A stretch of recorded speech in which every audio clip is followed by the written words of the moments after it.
Chapter 697. Buzz. The undying immortal scripture and the calamity transcender technique madly circulated.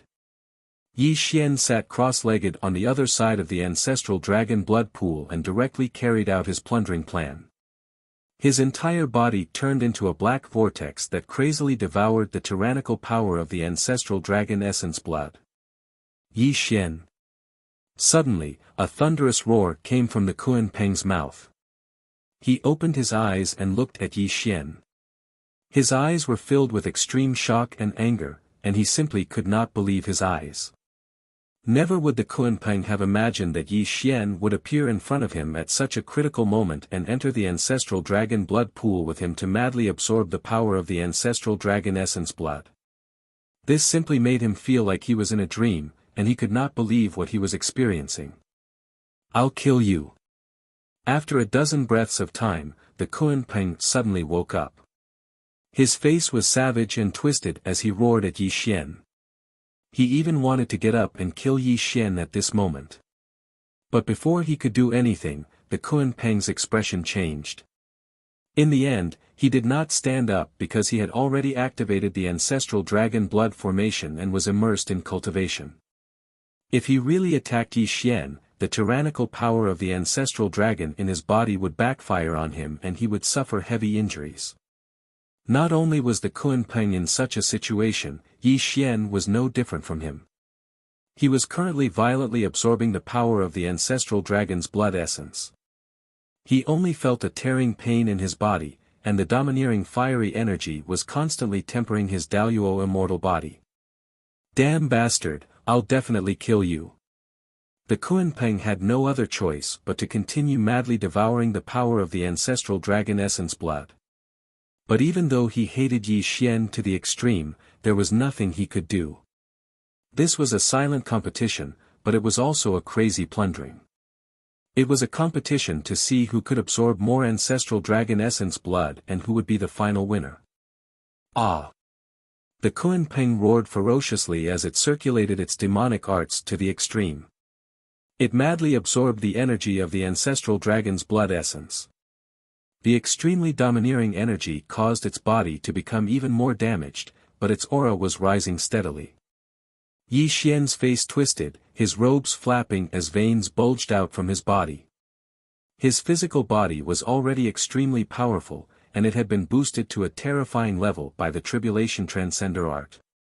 At this moment it was madly devouring the ancestral dragon's essence blood. His origin immortal body, which had not been upgraded for a long time, was undergoing an unimaginable transformation. If the speed at which the Kunpeng absorbed the ancestral dragon's blood essence was like the surging of rivers and streams, then the speed at which Yi Xian absorbed the ancestral dragon's blood essence was like the howling of an ocean. There was no comparison between the two, and it wasn't something that the Kunpeng could compare to. Kunpeng was indeed very strong. Whether it was in terms of physical body or cultivation, it could be called an outstanding talent of the three realms, but this was only when compared to others. Yi Xian was different. He walked the path of becoming a saint through strength, so his physical body was terrifying to the extreme.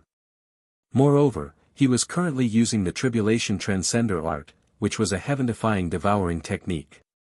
In this silent contest for the ancestral dragon's essence blood, Yi Xian completely crushed Kunpeng. Time passed, and the years alternated. Although there was no sun and moon in this small world, there was a concept of time.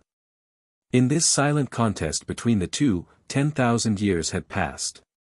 10,000 years was not worth mentioning for immortals, but it was unimaginable for mortals.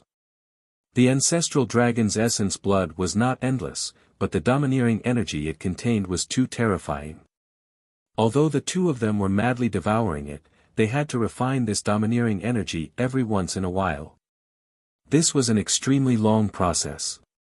At the same time, Kunpeng's mood was extremely gloomy because he was completely at a disadvantage in this contest. Even if he ignored the injuries on his body and crazily devoured the ancestral dragon's essence blood, he could not catch up with Yi Xian's speed at all. At this moment, Kunpeng had only devoured 20% of the ancestral dragon's essence blood, while Yi Xian occupied 60%, which was 3 times more than him. How could Kunpeng not hate Yi Xian to the extreme? Rumble. Suddenly, something that made Kunpeng even more horrified and angry happened.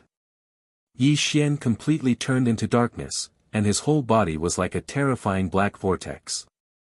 The speed at which he absorbed the ancestral dragon's essence blood increased again. This simply made Kunpeng's jaw drop. He couldn't wait to stop devouring the ancestral dragon's essence blood and attack Yi Xian. Unfortunately, Kunpeng was powerless at this moment because the domineering energy of the ancestral dragon's essence blood was also wreaking havoc in his body. If he really attacked Yi Xian at all costs, he would definitely be devoured by the ancestral dragon's essence blood. It was very likely that he would be killed by Yi Xian instead. This was not the result he wanted to see. Bastard, I will definitely kill you. Kunpeng had already gone mad to the extreme. He finally stopped paying attention to Yi Xian and continued to keep his body from shattering while refining the power of the ancestral dragon's essence blood. However, he had already regarded Yi Xian as a dead man in his heart. Once the two of them finished refining the ancestral dragon's essence blood, he would definitely cut Yi Xian into 1,000 pieces. Time passed quickly. In the blink of an eye, another 5,000 years had passed. The ancestral dragon pool of blood was getting clearer and clearer, and the golden blood was already thinning. It would not be long before the two of them completely absorbed the essence blood. It was also at this moment that Yi Xian underwent an extremely strange change. His body seemed to be forged from golden glass, and there were even illusory dragon shadows coiling around his body. The faint sound of a dragon's roar could be heard from the other side of the void. Rumble. At this moment, Yi Xian's face was extremely twisted. His origin immortal body had been tempered to the peak by the ancestral dragon's essence blood, and he was only a sliver away from reaching grand completion. Moreover, the indestructible true spirit in his sea of consciousness was madly revolving, and an extremely terrifying and obscure aura was blooming around him. Not enough, still not enough. I've absorbed 80% of the ancestral dragon's essence blood, but I'm still a sliver away from reaching grand completion. Yi Xian was madly roaring in his mind. His eyes were already blood-red and filled with extreme unwillingness. The tribulation transcender art he was forming with both hands was slightly stagnant, and he suddenly looked in the direction of the Kunpeng. It was clear that he had absorbed 80% of the ancestral dragon's essence blood, and the Kunpeng had naturally devoured the other 20%.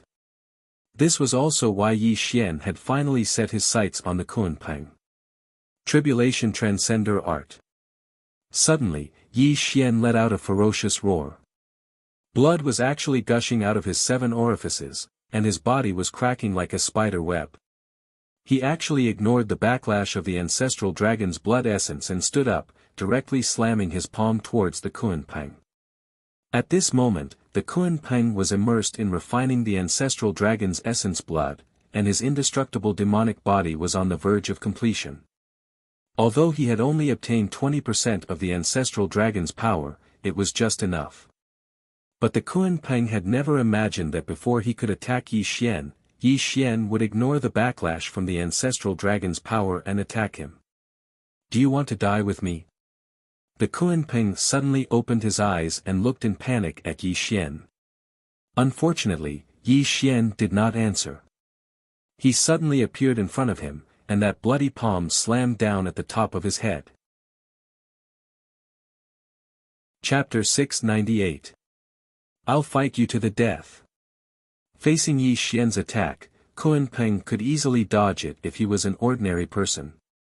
However, he was in the middle of cultivation and the ancestral dragon's blood essence was extremely overbearing.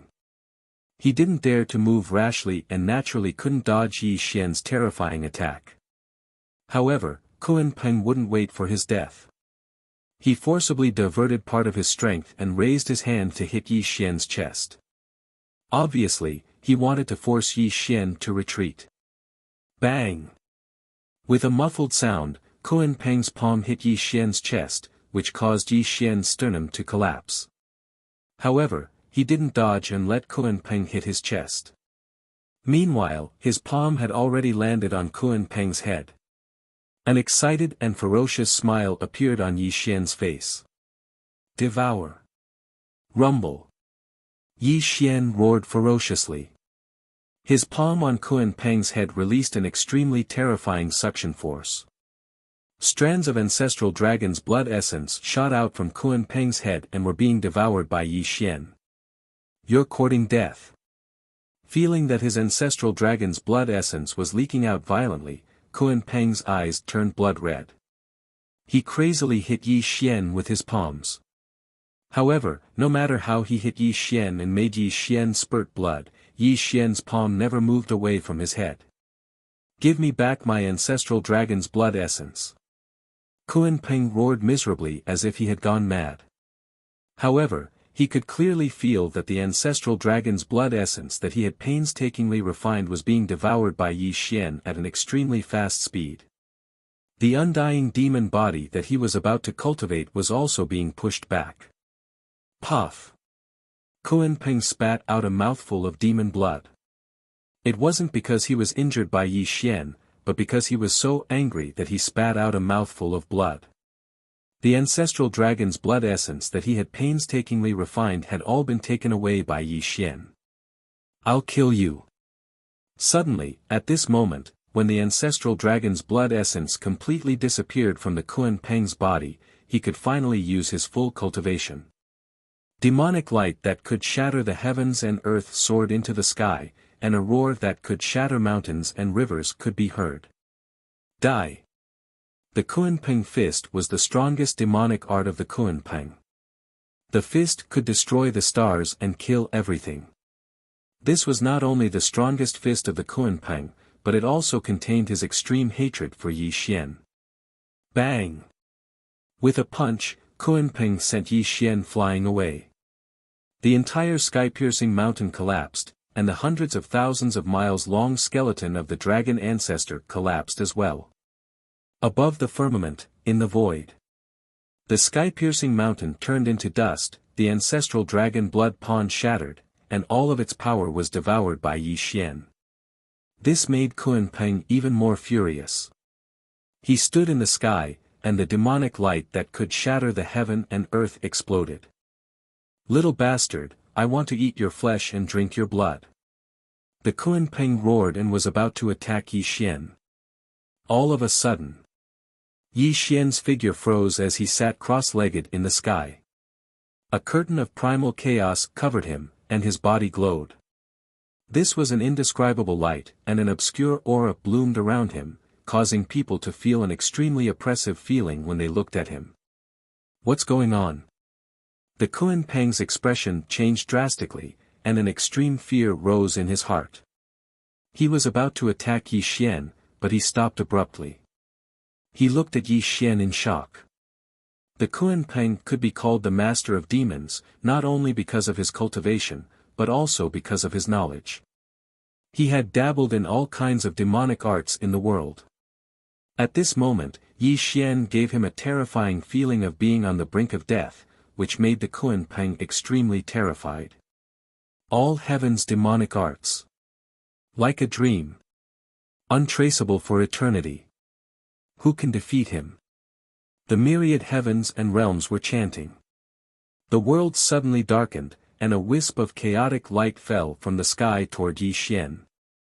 The sound of chanting reverberated in all directions, making people's souls tremble. Once you become a sage-to-be, you can control all demonic arts. Yi Xian's body was glowing. It was an extreme light, which had never appeared in the three realms, but it appeared on Yi Xian's body at this moment. Rumble. The space-time of the world was twisting, and all things in the world were being destroyed. Yi Xian slowly opened his eyes. His pupils were like two chaotic stars rotating, and it seemed that all things in the world would be destroyed in his eyes. He became a sage-to-be. 27,000 years had passed, and Yi Xian had not waited in vain. After seizing the Kunpeng's great fortune, he had finally become a sage-to-be. Yes, a sage-to-be. A sage-to-be who had proven his Tao through strength, a realm that could make Yi Xian truly fearless of his enemies. The 12 ancestral shamans and the 2 celestial emperors of the ancient Fei court, Yi Xian could finally be fearless and truly dare to face these great enemies head-on. Now that he had become a sage-to-be, he had to do all the things that he did not dare to do in the past. He wanted to see who would dare to defy his will, Yi Xian. Crack! Yi Xian clenched his fists, causing space to explode and terrifying spatial cracks to appear. When the origin immortal body reached great success, he had a body comparable to the 12 ancestral shamans. Perhaps Yi Xian's body was even stronger than the 12 ancestral shamans. After all, he had absorbed all the essence blood of the ancestral dragon, and the ancestral dragon was known as the strongest body in the world. Mastery of the Zenith Heaven immortal body was only one of them. When the undying true spirit and the Zenith Heaven immortal body were in a state of equilibrium, Yi Xian's cultivation had undergone a tremendous change, and his level of life had completely broken free from the shackles of an immortal. Sage-to-be. These 2 simple words represented a new level of existence. This was completely different from an immortal, and it was an indescribable level of existence. For example, while immortals could live forever, a sage-to-be could create their own world. Although it was only a minor world, one could see that there was an enormous difference between the 2. A sage-to-be could peek into the laws of primal chaos and was not limited to the laws of the 3 realms. The magical powers they contained were beyond the imagination of an immortal. Power, endless power rumbled and surged within Yi Xian's body.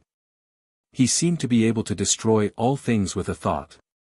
Yi Xian was very sure that as long as the saints did not attack him, he would not fear any of the sage-to-be. However, Yi Xian was not sure how strong his current cultivation was. This was because he had never seen the 12 ancestral shamans, nor had he seen the Eastern Emperor Tai or Di Jun, so he could not compare them. Although cultivation was not the same as battle strength, and everyone had their own trump cards, Yi Xian was very confident. Whether it was the ancestral shamans, the 2 demonic emperors, or even some mysterious sage-to-be, Yi Xian did not fear them at all. This was because his magical powers were not inferior to theirs. The immortal scripture was extremely mysterious. It contained too many secret techniques and magical powers, as well as terrifying techniques that could only be displayed by a sage-to-be. Now, Yi Xian could also officially cultivate it. Moreover, Yi Xian also had the Tribulation Transcender's Devour, which was a heaven-defying technique that could devour the innate magical powers of others. This imperceptibly increased Yi Xian's terrifying foundation. Yi Xian. Suddenly, just as Yi Xian was pondering, Kunpeng's angry roar came. This also made Yi Xian return from his thoughts and look at this person calmly. Chapter 699. At this moment, the Kunpeng's eyes were bloodshot. His eyes were as red as blood as he looked at Yi Xian with eyes that couldn't be washed away by the 3 rivers and 4 seas. However, from time to time, a mixture of surprise and bewilderment flashed through his eyes. Kunpeng could not be blamed for this. The essence blood of the ancestor dragon was his lucky chance. He had been hiding here for countless years because of the essence blood of the ancestor dragon. But in the end, it helped Yi Xian. How could he not be furious? Moreover, Kunpeng could feel that Yi Xian had swallowed all the essence blood of the ancestor dragon. At this moment, it gave him an extremely terrifying feeling, which he had only experienced from a sage. But so what? After all, Yi Xian was not a sage. Kunpeng was not a weakling among the sage-to-be. If he did not seek justice for himself today, he would become the biggest laughing-stock in the future. Thank you for your help, my friend. Yi Xian did not have any terrifying power. He bowed to Kunpeng with his hands folded in front of his chest. His attitude was extremely sincere. But for Kunpeng, Yi Xian's attitude was the biggest insult to him. Yi Xian, don't push me too far. Kunpeng roared with hatred. An extremely violent aura filled the air and a terrifying demon light shook the 9 heavens. He looked at Yi Xian with extreme hatred. In fact, Yi Xian did not have much killing intent for Demon Master Kunpeng, because there was no so-called hatred between them. If he had not taken away Kunpeng's lucky chance, he would not have become a sage-to-be in such a short time. However, Yi Xian also understood that if he had been robbed of such a great lucky chance, he would have skinned the other party and broken his bones. Even so, he would not be able to relieve the hatred in his heart. Today, I can become a sage-to-be because of the essence blood of the ancestor dragon. If you are willing, why don't you join my celestial court? I can promise you. Yi Xian said calmly. But before he could finish his words, Kunpeng's violent roar was heard. The demon light that exploded in all directions was rolling. Yi Xian, you little brat. You've gone too far by stealing my fortune. Today, either you die or I die. Rumble. The Tongtian art penetrated the ground and the demonic light covered the sky.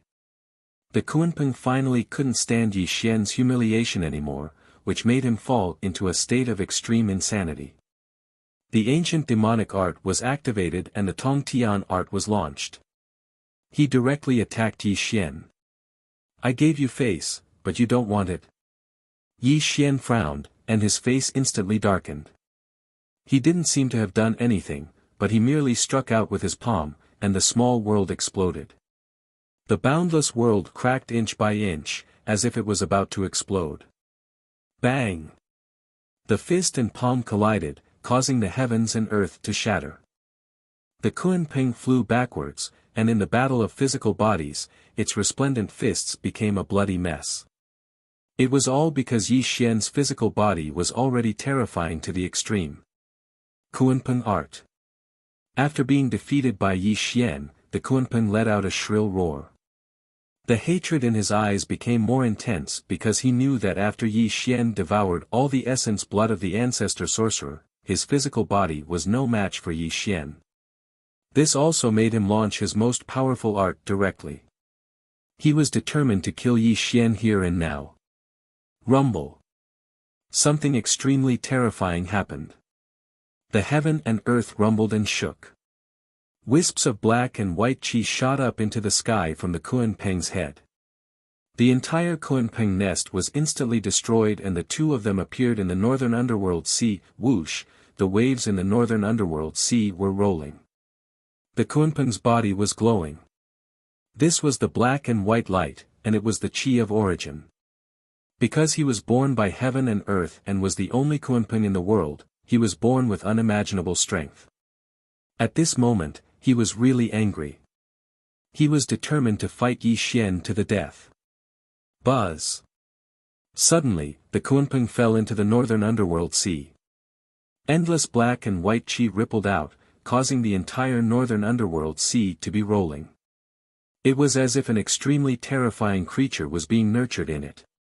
A black and white fish, whose end could not be seen, was swaying its tail at the bottom of the northern underworld sea. The waves that swept the world were rolling. As the sound of the waves became louder and louder, the black and white fish came out of the water and soared into the 9th heaven. Crack! Thunder exploded in the dark sky as azure lightning tore through the sky. The black and white fish underwent an extremely terrifying change, and amidst the rumbling of the black and white energies, it actually transformed into a strange rock. Its fierce eyes were staring at Yi Xian, and an aura that could destroy the heavens and earth rippled out from the rock's body. There was a fish in the northern underworld. Its name was the Kun. The Kun was so big that it was thousands of miles long. When it turned into a bird, its name was the Peng. The back of the Peng bird was thousands of miles long.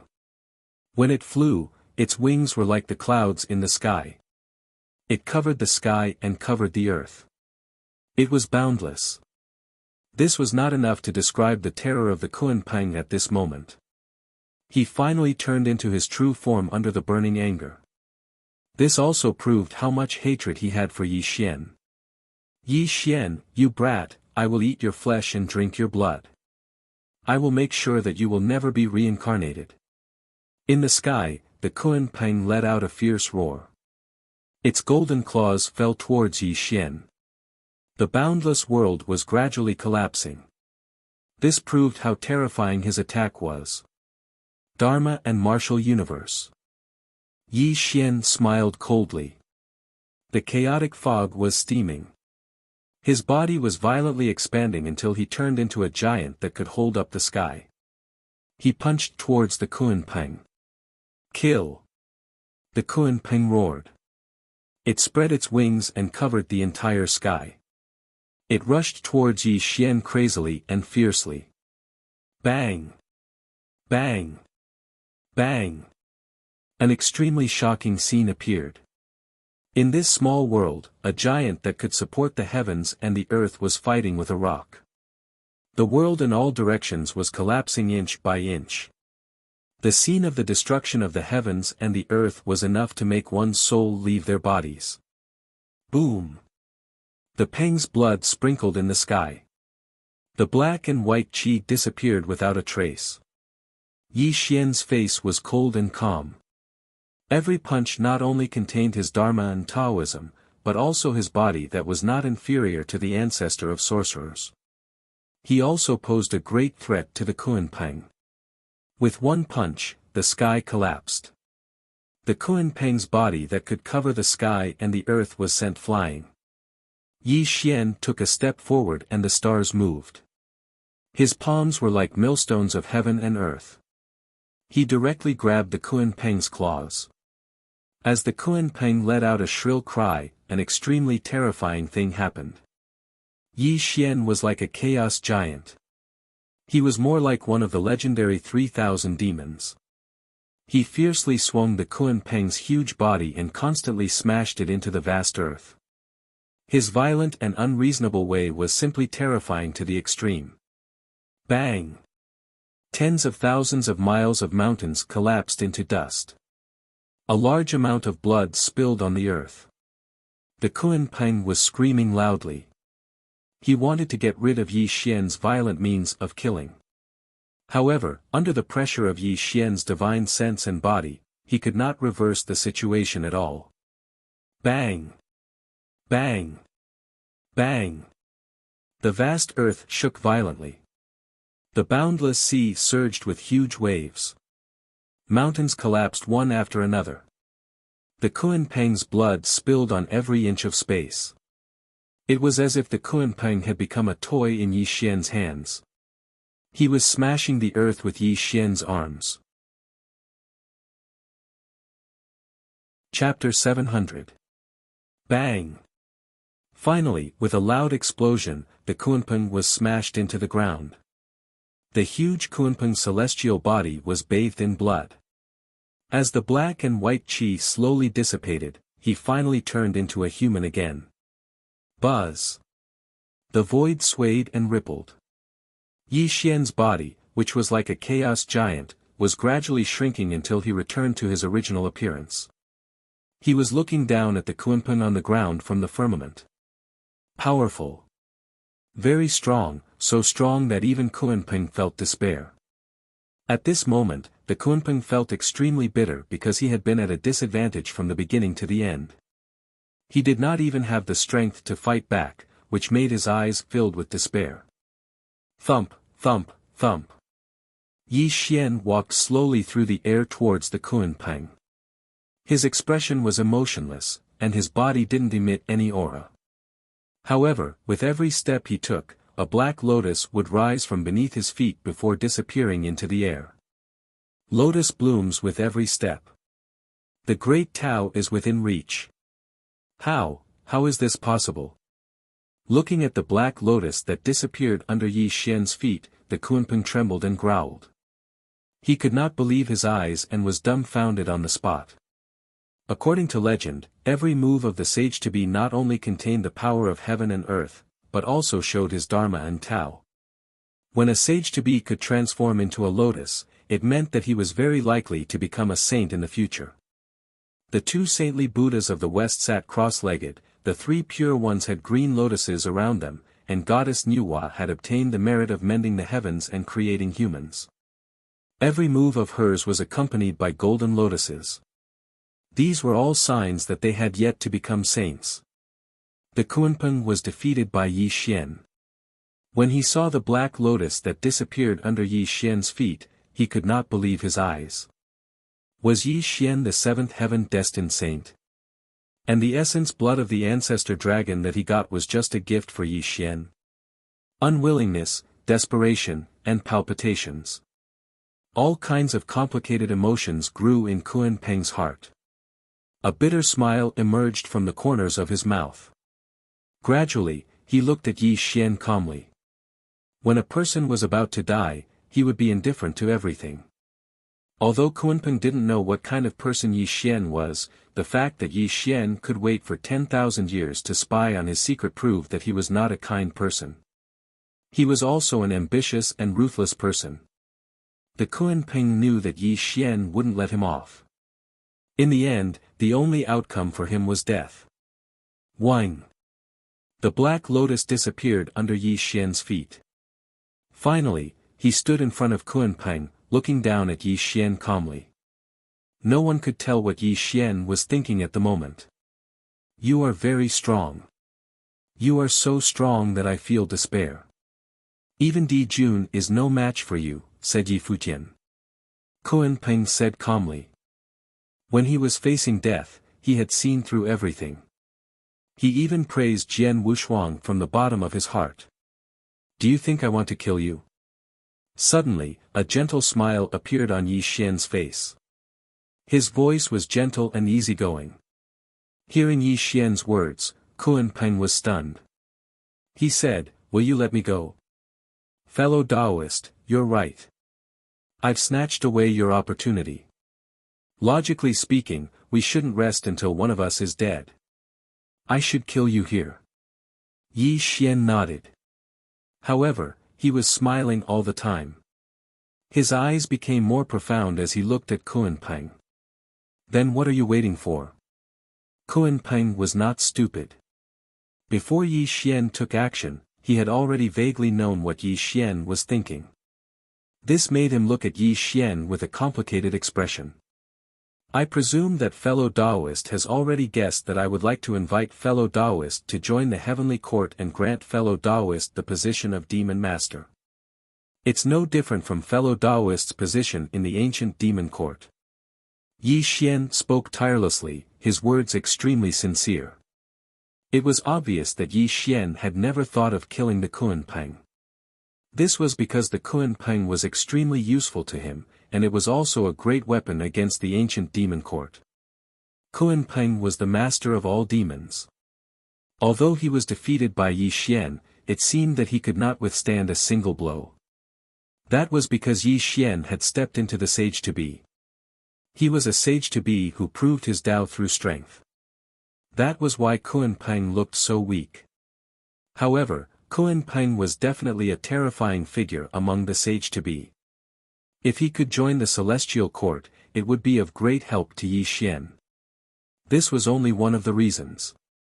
The real reason was Kunpeng's identity. Master of all demons. These four simple words fully explained Kunpeng's position in the demon clan. The ancient demon court had reappeared. Nuwa's decree was about to be announced to the three realms. At that time, billions of demon clans in the three realms would be under the ancient demon court. This was already an extremely terrifying force. Saint Nuwa, the two demon emperors, and the master of all demons were the four most respected figures in the demon clan. If Kunpeng, the master of all demons, could join the celestial court, it would be a heavy blow to the ancient demon court.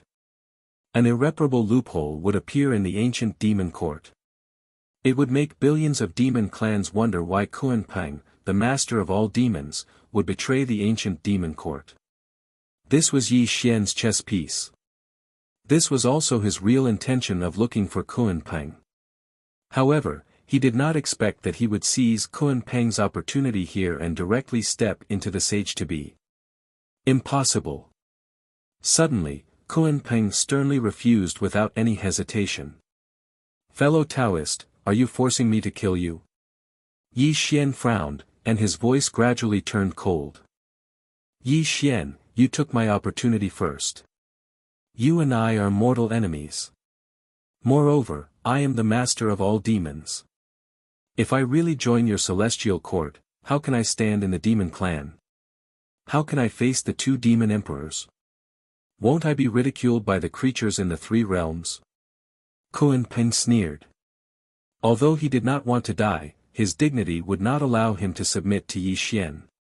He could not accept this at all. Hearing Kun Peng's words, Yi Xian nodded.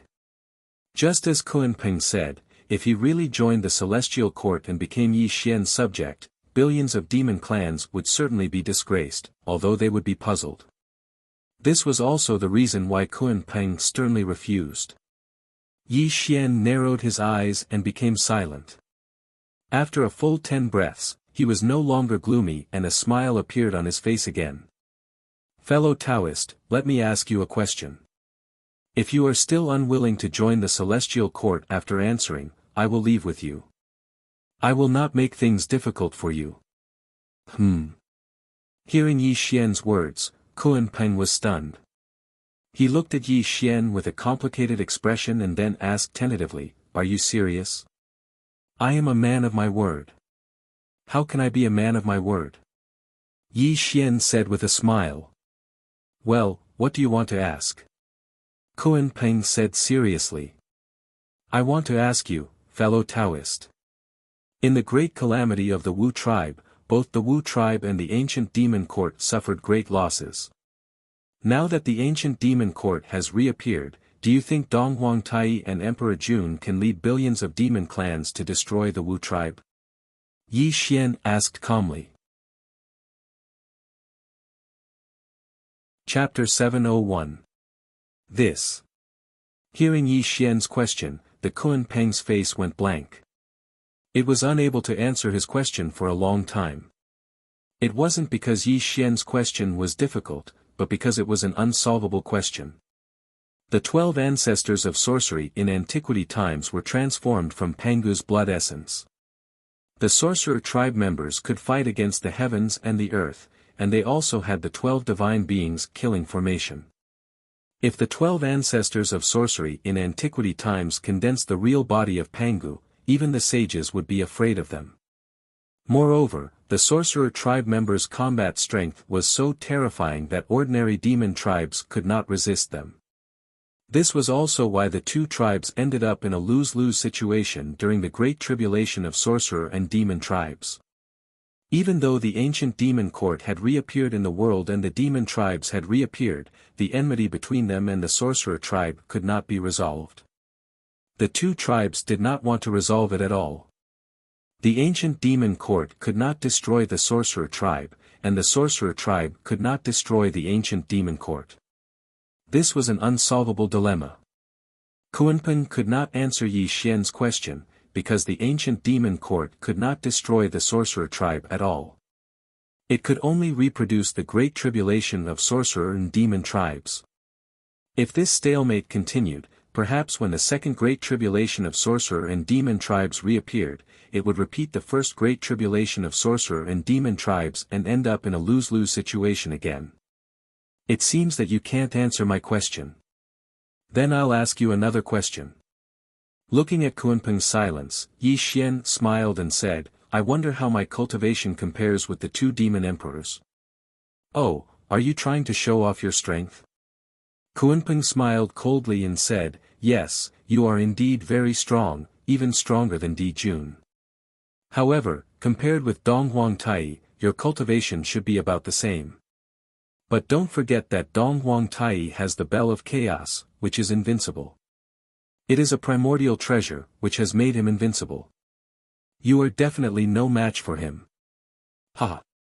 Suddenly, Yi Xian laughed loudly, then nodded and said, fellow Taoist, you're right. However, let me ask you another question. Can the two of them become saints? This. Hearing Yi Xian's words, Kunpeng was stunned. He clenched his fists tightly as if he had thought of something terrible. He looked at Yi Xian abruptly. Everyone below the sage realm is an ant. The two demon emperors are already old and have no hope of reaching the sage realm. However, I am different. I have cultivated for 100,000 years and am already a quasi-sage. As long as I have more time, I will be able to reach the sage realm, Yi Xian said firmly. Do you think it's so easy to become a saint? Kunpeng said disdainfully. However, his words were weak and there was a heavy look in his eyes. Obviously, he did not mean what he said. He knew that Yi Xian was very likely to be the seventh heaven-destined saint. Yi Xian lightly smiled as he looked at the Kunpeng's pale face. He knew that it had already caused the Kunpeng to feel strange. This also caused him to look at the Kunpeng with a solemn expression and say, "This emperor can promise fellow Taoist that as long as fellow Taoist joins the heavenly court, you will be the master of the three realms in the future, and not just the master of 10,000 demons. The so-called ancient demon court and the witch clan will all submit to this emperor." Think about it. The ancient demon court seems to be powerful, but in the end, it can only compete with the sorcerer tribe. Do you want to see the great tribulation of the sorcerer tribe repeat and experience the reincarnation again? Kunpeng, although I have taken away your opportunity, you can't cultivate the undying demon body only with the essence blood of the ancestor dragon. I can promise you that as long as you submit to me, I will help you cultivate the undying demon body in the future. Yi Xian was persuading Kunpeng. He had said all he wanted to say. As for the final decision, it was up to Kunpeng.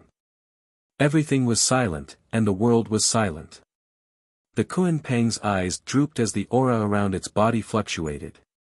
It was obvious that it was in a state of great hesitation. It was only because Yi Xian's words weren't false that he felt extremely shocked. Yes. The two demon emperors seemed to be powerful, but they were only sages to be. Even if they led the ancient demons to reappear, it was just a repeat of the great tribulation of the sorcerer tribe.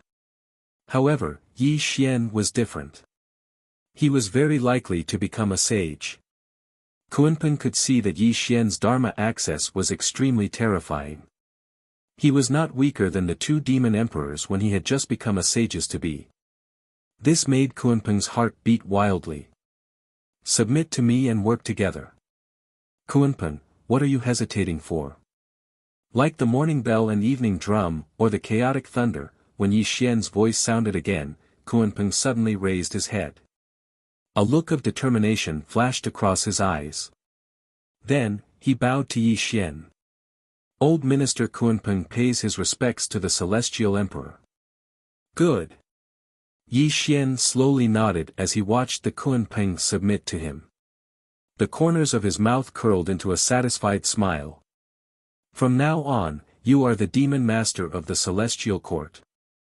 I will recruit the demon tribe of the three realms and surpass the ancient demon court. I will truly control the three realms. Yi Xian said firmly.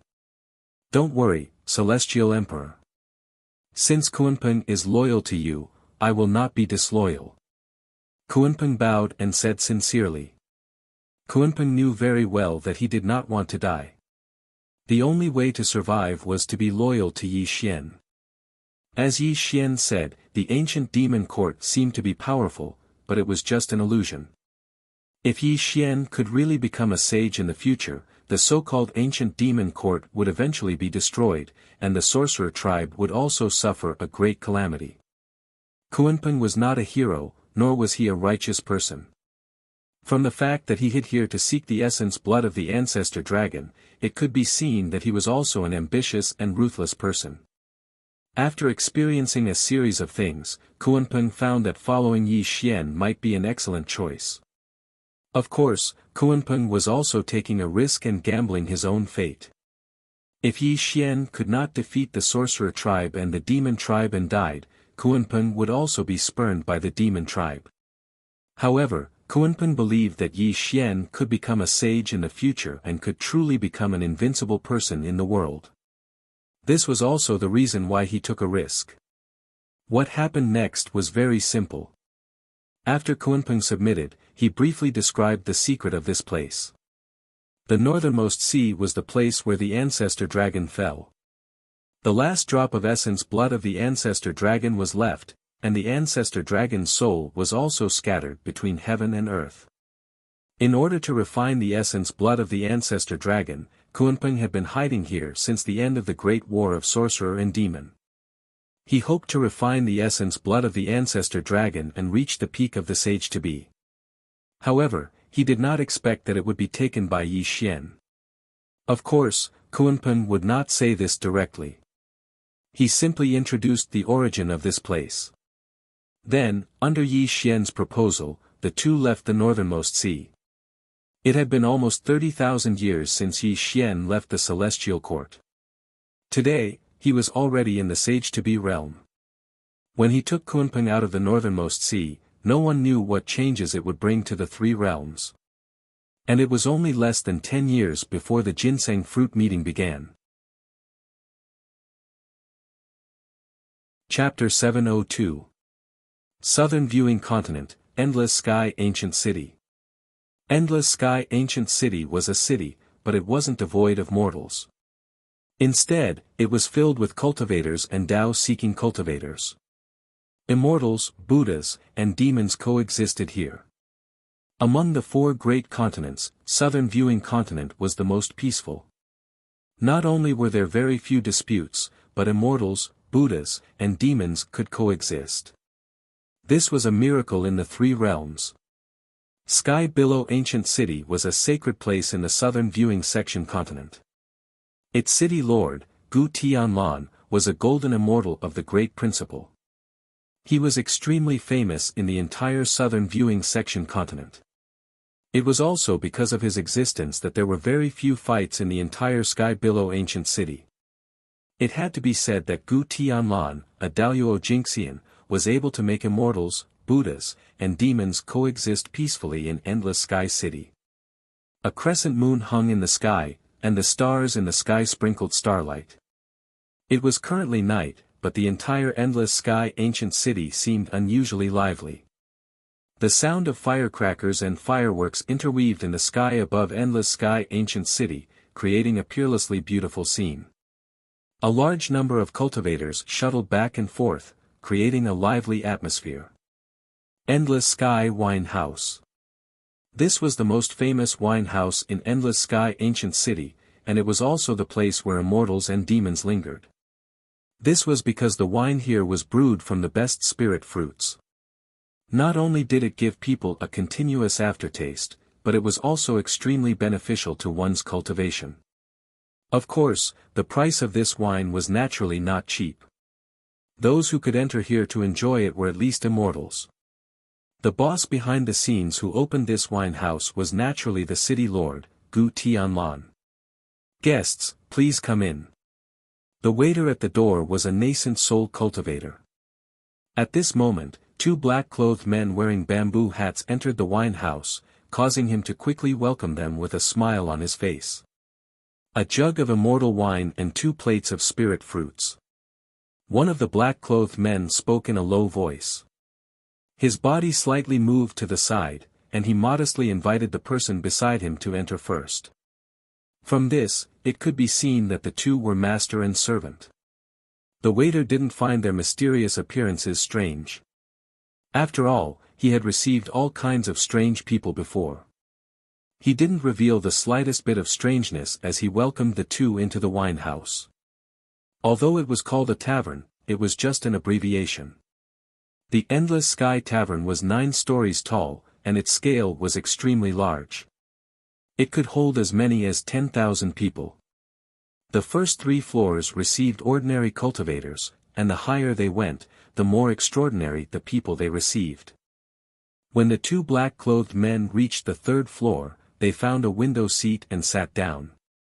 The 3-story tavern was very spacious, and there were over 100 cultivators drinking and exchanging toasts. However, there were not only humans among them, but also strange-looking demons.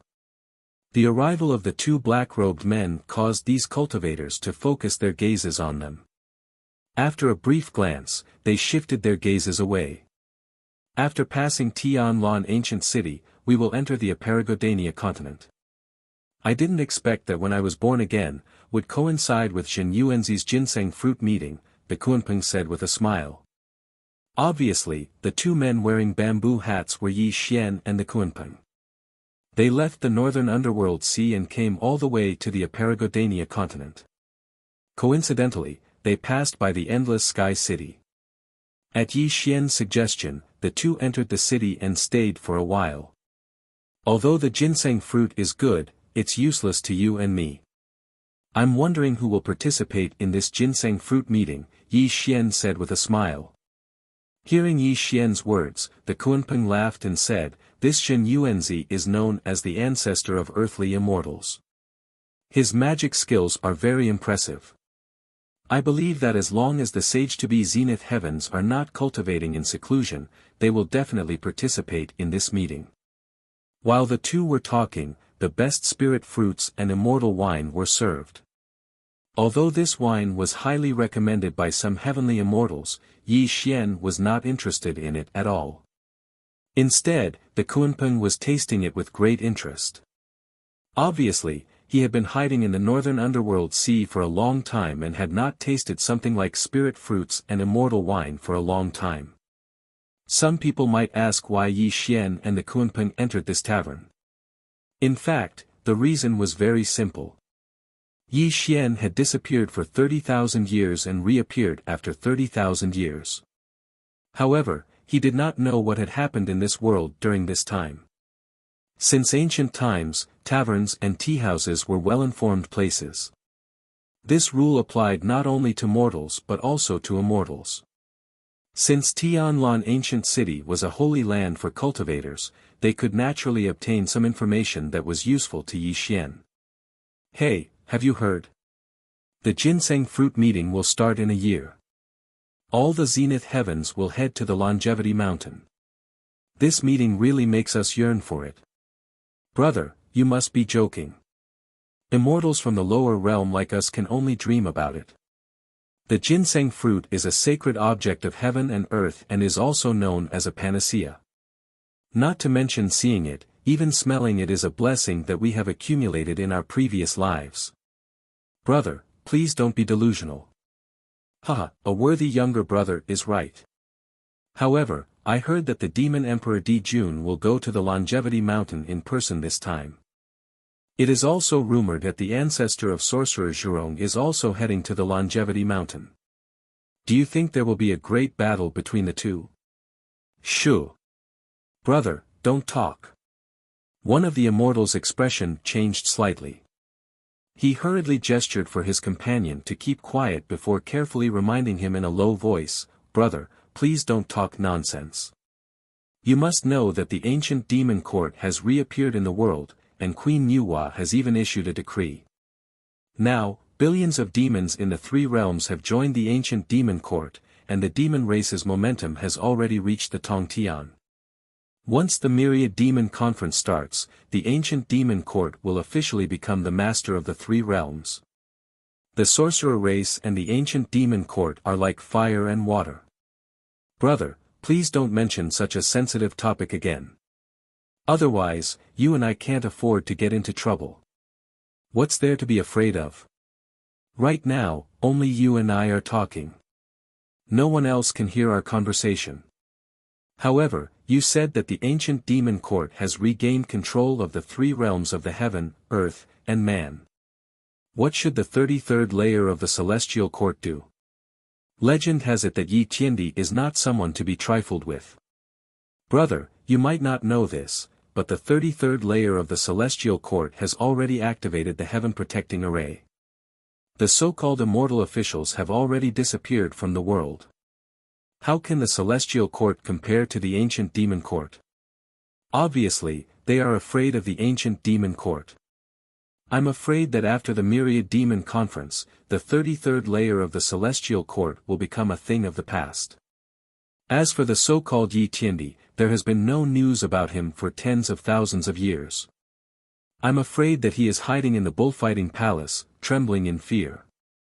When the immortal said that, he carefully looked around and continued in a low voice, "Moreover, I heard that the immortal of the Jia school has already sent a congratulatory letter to the ancient demon court.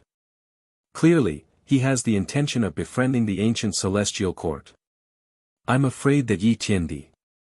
Ah! The heaven immortal sighed and did not continue. However, the meaning behind his words was clear. A worthy younger brother is right. Yi Xian once killed tens of thousands of people from the Magi race. Now, the 12 ancient ancestral Magi have appeared, and the ancient demon court is about to regain control of the three realms. With the support of the Chan school, he can be said to be attacked from both sides. I think his final outcome will be extremely miserable. The two of them drank and chatted. However, they did not know that their words had fallen into Yi Xian's ears. Chapter 703. Humph! Suddenly, a cold snort sounded out. The Kunpeng glanced at the two of them, causing their expressions to change slightly. They felt an extremely terrifying aura press down on their minds, causing them to be unable to move at all. Two noisy ants. Are you two courting death? The Kunpeng spoke gloomily as his eyes moved slightly as if he would annihilate the two of them in the next moment. Obviously, the words of these two heavenly immortals were extremely disrespectful to Yi Xian. If he didn't say anything, could it be that Yi Xian had to make a move himself? What are you doing? One of the heavenly immortals had a ghastly pale expression as he knew that their conversation had definitely been heard. This caused the two of them to tremble as they asked this question. Obviously, they knew that they had caused trouble. All right. Suddenly, before the Kunpeng could make a move, Yi Xian patted him lightly on the shoulder, causing the Kunpeng to withdraw his aura. However, a wisp of gloomy killing intent flashed past his eyes as he looked at the two of them. Fellow Taoists, may I know if you two can come over for a chat? Yi Xian smiled warmly as he looked at the two of them, and he gave off the feeling of a spring breeze and rain. May I know who Senior is? If we brothers have offended you in any way, please forgive us. The two of them looked at each other before they stood up slightly and walked over to Yi Xian. They even bowed while their entire bodies became extremely reserved. The two of them couldn't be blamed for acting like this. No matter what, the two of them were heavenly immortals. However, a single glance from the Kunpeng caused them to be unable to move. Obviously, the two mysterious figures before them were definitely great immortals, and they absolutely couldn't afford to offend them. Fellow Taoists, there's no need to be nervous. I just want to ask about what major events have happened in the world in the past tens of thousands of years. Yi Xian nodded with a smile. The two heavenly immortals were slightly stunned when they heard Yi Xian's words. After that, they didn't dare be negligent in the slightest and hurriedly described the major events that had happened in the past tens of thousands of years.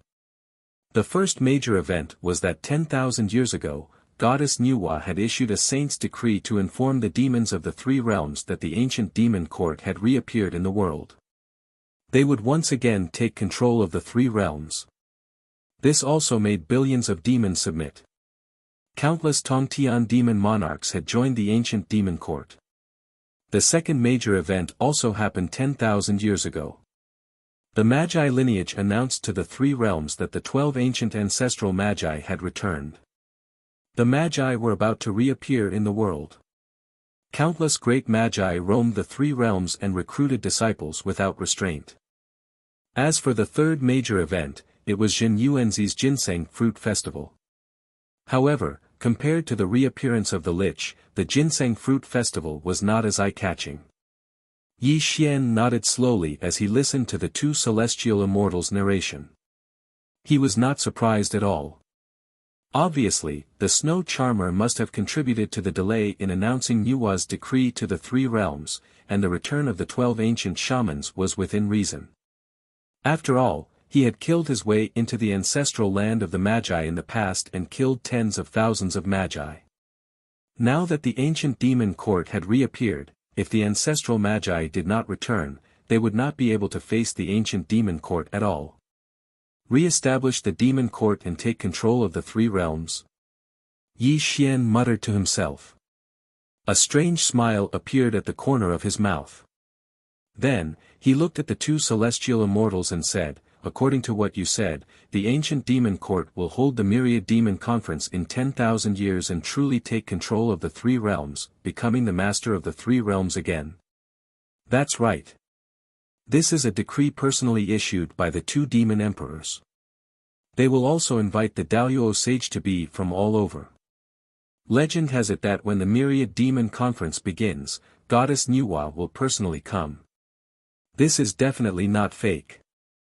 The two celestial immortals hurriedly answered. Tap, tap, tap. Yi Xian's fingers tapped on the square table. There was always a warm smile on his face. However, those who knew him knew that every time Yi Xian's smile grew wider, it also meant that his killing intent was soaring. The support of the Chan sect, the arrival of thousands of demons, and the celestial immortals of the Jie sect. It seems that the ancient demon court is indeed the orthodox of heaven and earth. Is the 33 celestial court already a thing of the past? Yi Xian smiled. However, his smile became more and more mysterious. "How dare you? Who are you? How dare you talk about the Magi?" Suddenly, celestial light appeared and the void rumbled. A dozen golden-armored soldiers in the distance suddenly stood up. Clearly, Yi Xian and the two celestial immortals did not hide their conversation. This naturally allowed the cultivators at the other tables to hear it. These golden-armored soldiers were the patrolling guards of Tianlan City. At this moment, when they heard Yi Xian and the others' discussion, they naturally slammed the table and stood up. The matter of the Magi was taboo and could not be mentioned in Tianlan City. This was also the decree of City Lord Gu Tianlan. He was afraid that it would bring trouble to Tianlan City. "Come with us." The golden-armored soldiers strode over. Each of them was a celestial immortal. In the blink of an eye, they surrounded Yi Xian and the others in the center. "Kill them." Yi Xian frowned and said casually. Buzz. Time seemed to stop and space seemed to be frozen. This part of the void was extremely distorted. Kunpeng did not do anything, but when its eyes opened and closed, the laws of heaven and earth suddenly became violent. The golden-armored soldiers were instantly turned into ashes. They did not even have time to scream. Ah! Such a scene directly caused the surrounding cultivators to scream. All sorts of streaks of light rose up as they fled from the endless sky tavern for their lives. As for the two heavenly immortals, they collapsed to the ground like mud, and their gazes towards Yi Xian were filled with extreme fear. How troublesome. Yi Xian slowly got up and strolled outside. He did not even look at the two celestial immortals. Kunpeng slowly followed behind him. Obviously, killing some ants did not cause any waves to him. Clang, clang, clang. The rapid sound of a bell rang in the sky above Tianlan City.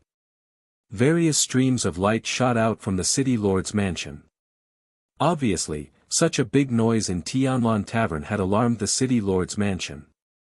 "Who are you? Why are you killing people in my Tianlan City?" Suddenly, a golden light rushed into the sky, followed by a large number of immortals. In an instant, they blocked Yi Xian and Kunpeng's path. It was Gu Tianlan, the city lord of Tianlan City. In the sky, Yi Xian frowned slightly. He did not expect that just asking for some information would cause a group of ants to be noisy.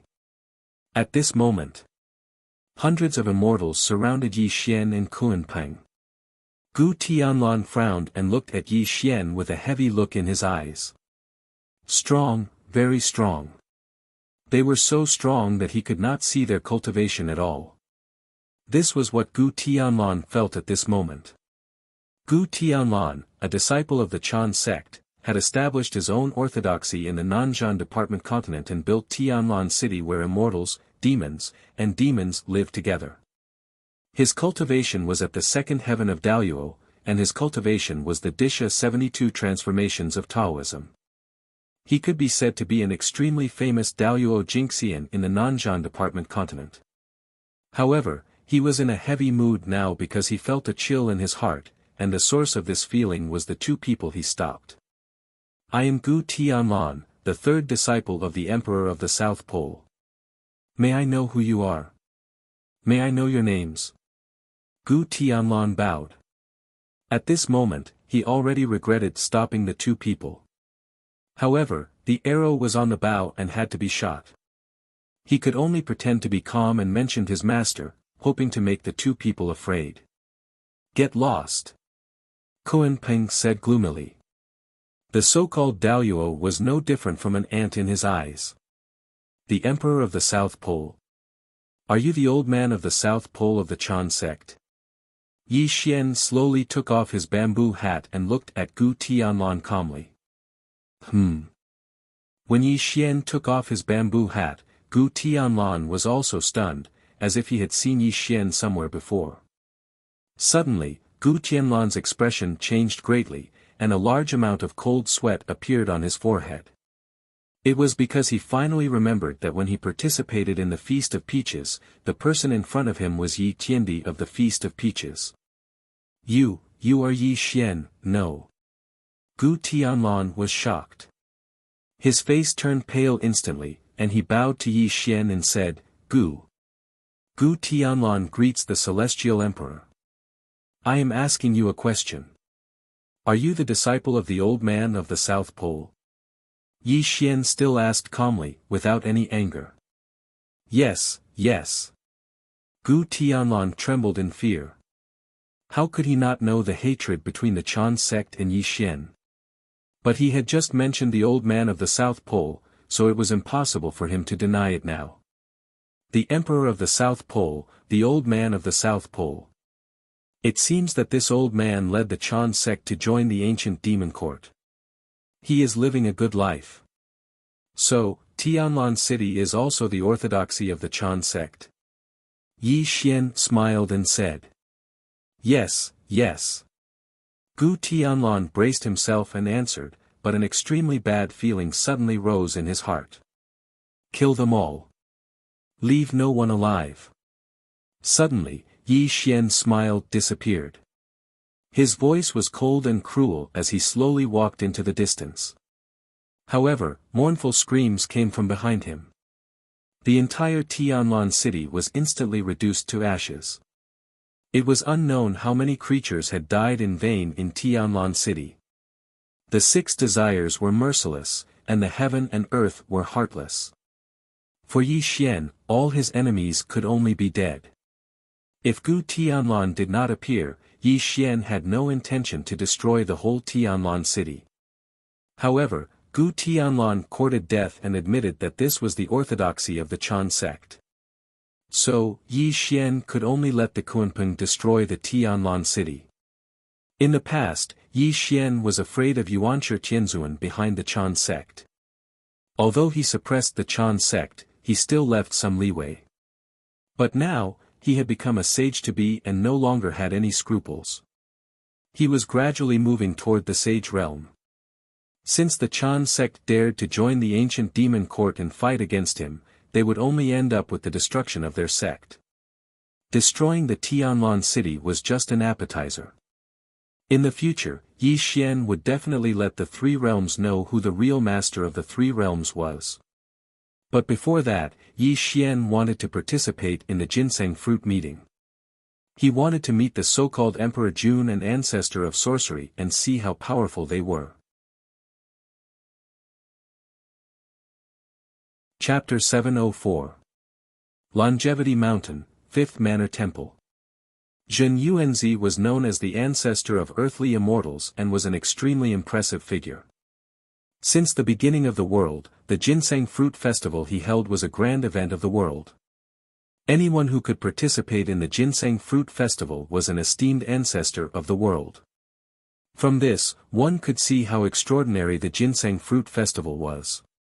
The Gautama Buddha of the Western Heaven, the King of Hell, and the Zenith Heaven Golden Immortals of various great orthodoxies had all arrived at the 5 Villages Taoist Temple. However, the various sages-to-be had arrived late and there was no sign of them yet. The 5th Manor Temple did not seem big, but it was a world of its own. It was also a small world opened by Jin Yuanzi. It was also known as the Qiankuan world, derived from Jin Yuanzi's strongest abhijna, the Qiankuan sleeve. This was the place where the ginseng fruit festival was held. Moreover, the ginseng fruit was planted in the Qiankuan world. It swayed gently in the breeze, allowing the fragrance of the ginseng fruit to drift in the Qiankuan world. There were 999 white jade tables that represented the extreme number of 9. At this moment, the tables were arranged according to the Taoist 8 trigrams formation. There was no other immortal fruit on the tables except for a pot of immortal brew. This was a grand event of the world and a gathering of the pinnacle figures of the 3 realms. The reason why the ginseng fruit festival had such great appeal was not because of the ginseng fruit, but because of one person. That person was the great immortal Jin Yuan. The ginseng fruit was a panacea that could raise Daoyuo Jinxian's cultivation by 1 level. However, those who could participate in the ginseng fruit festival did not have much need for the ginseng fruit. It was even more useless for quasi-saints to consume it. However, the great immortal Jin Yuan was the ancestor of earthly immortals and was a figure who existed since the beginning of the world. He was a figure who met the origin of the world from the primordial times until the present. In the past, the Eastern Emperor Tai of the demon race was on good terms with him. The Ghost Emperor of the underworld was his close friend. It was even rumored that some of the 12 ancient shamans were his friends. He was smooth and slick and aloof, but was respected by all. This was the great immortal Jin Yuan. Only he could have such great appeal and gather all the mighty figures of the world. Under the ginseng tree. Jin Yuanzi wore the purple gold 8 trigrams, his 3-foot-long black beard fluttering in the wind as he greeted the various grand luo with a smile. Jin Yuanzi did not put on any airs of a demi-saint. Whether it was a Western Buddha like Duobao Rolai or Daoyuo Jinxian, he treated them as equals, which made the various Daoyuo feel flattered. Those that understood Jin Yuanzi knew that this earthly immortal ancestor was a good person that never competed with others, nor would he become enemies with others. Even if it was an ordinary immortal, he didn't put on any airs, and he would preach the Tao once every 10,000 years to explain the Tao to some loose immortals of the demon race on the Tao of cultivation. Amitba. Greetings, great immortal Jin Yuanzi. Duobao Rulai put his palms together and greeted Jin Yuanzi. Greetings, Senior Jin Yuanzi. The South Pole immortal Wang, who was dressed in a white Taoist robe, bowed to Jin Yuanzi. Greetings, fellow Taoists. Great immortal Jin Yuan smiled and invited the 2 into the ginseng fruit gathering without any arrogance. The various grand immortals were entering the ginseng fruit gathering one after another. Grand immortal Jin Yuan, as the ancestor of earthly immortals and a quasi-saint, was here to welcome the guests. This truly made these grand immortals feel flattered. Ha! Suddenly, a burst of laughter rang out as the void swayed and rippled. A blue-robed Taoist walked out of the void and abruptly appeared before great immortal Jin Yuan. It was none other than the mysterious Landya. Fellow Taoist, I, Landya, don't have the fortune to receive you personally. Landya smiled calmly. Landya's appearance caused an uproar among the various Daoyuo. While they knew that a large number of demi-saints would be present at the ginseng fruit gathering, they didn't expect the legendary Landya to personally come to the 5-manor monastery. It's fine, it's fine. Jin Yuanzi smiled. Clearly, he had known Landya for a long time and the 2 of them were extremely close friends. Naturally, he wouldn't be as courteous as the others. Rumble. Suddenly, the heavens and earth rumbled in the distance. The ghostly fog that covered the sky surged as a skeletal war chariot rumbled over. The gloomy light that covered the sky was too dazzling. The Emperor of Fengdu. One of the Daoyuo Jinxian recognized the carriage at a glance and muttered in shock. The various Daoyuo Jinxian also looked at the skeletal war chariot. The skeletal war chariot hung in the sky as a majestic figure covered in gloomy light walked out of the war chariot. This person had sharp brows and starry eyes, giving off a sense of majesty without being angry. Just a glance at him would cause one's soul to palpitate and cause a great sense of panic in one's soul. It was the Emperor of Fengdu, one of the 5 ghost emperors of the underworld. He ruled over the vast and boundless underworld and was known to be in charge of the life and death of all living beings. He was a supreme figure. The Emperor of Fengdu walked slowly in the sky towards the 5-manor temple. There were 2 people accompanying him on his left and right. One of them was the Ghost Emperor of the East, Shen Tu, and the other was his direct disciple, Huang Maji. If Yi Xian was here, he would definitely realize that this Huang Maji was Fatso Huang of the past. He was also a hidden chess piece that he had planted in the underworld. Greetings, Emperor. Zhen Yuanzi smiled and bowed to the Emperor of Fengdu. Don't be like this, fellow Taoist. How would I dare to accept such a bow?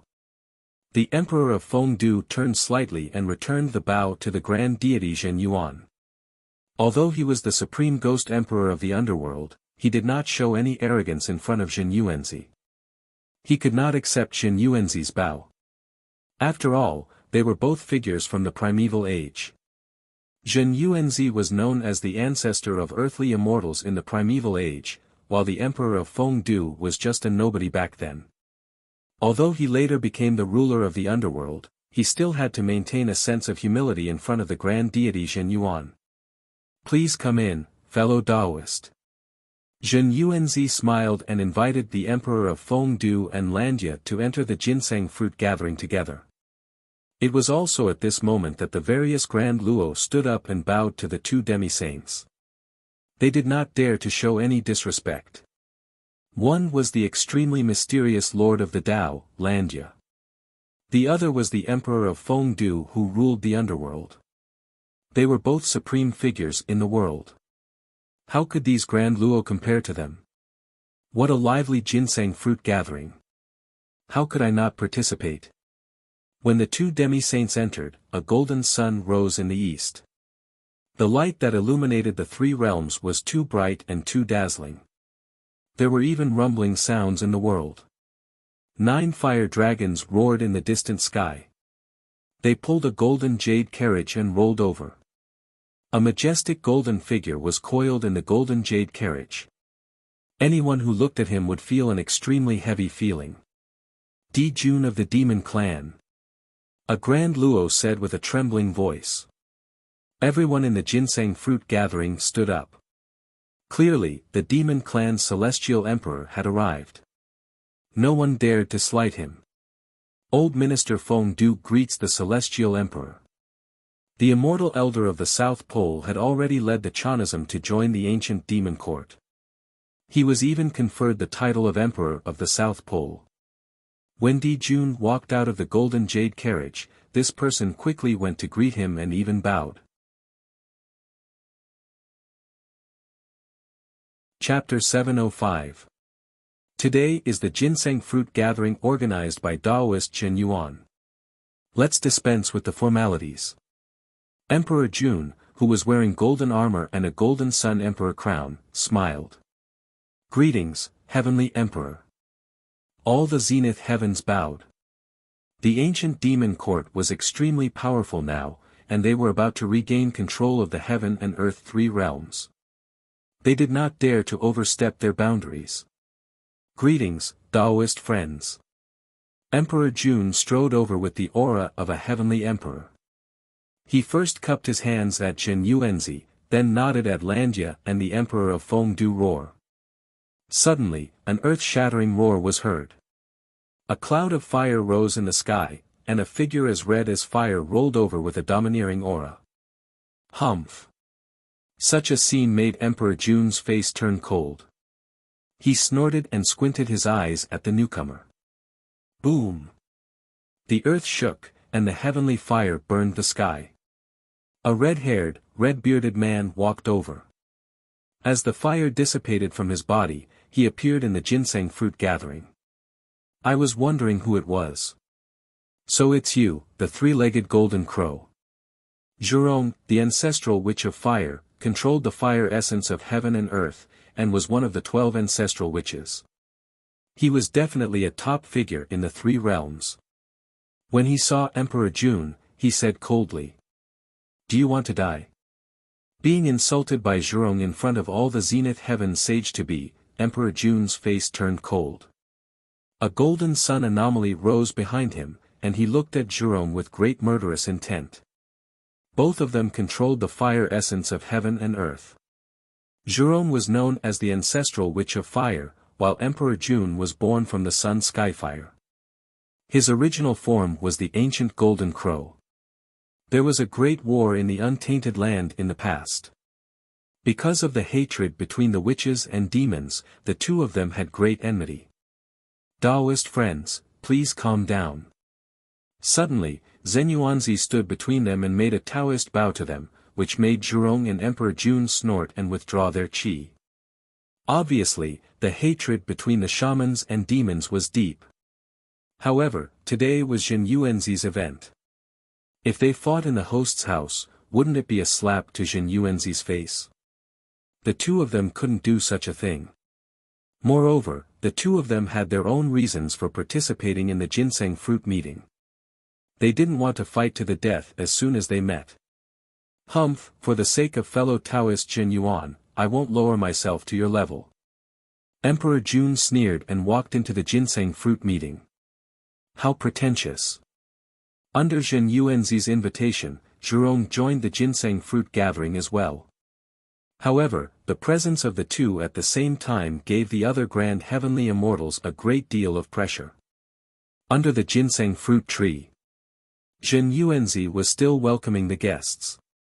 As time passed, two more pre-saints arrived. However, these two pre-saints weren't famous. One of them was called Ancestor Wanxiang, and the other was called Qing Tian Taoist.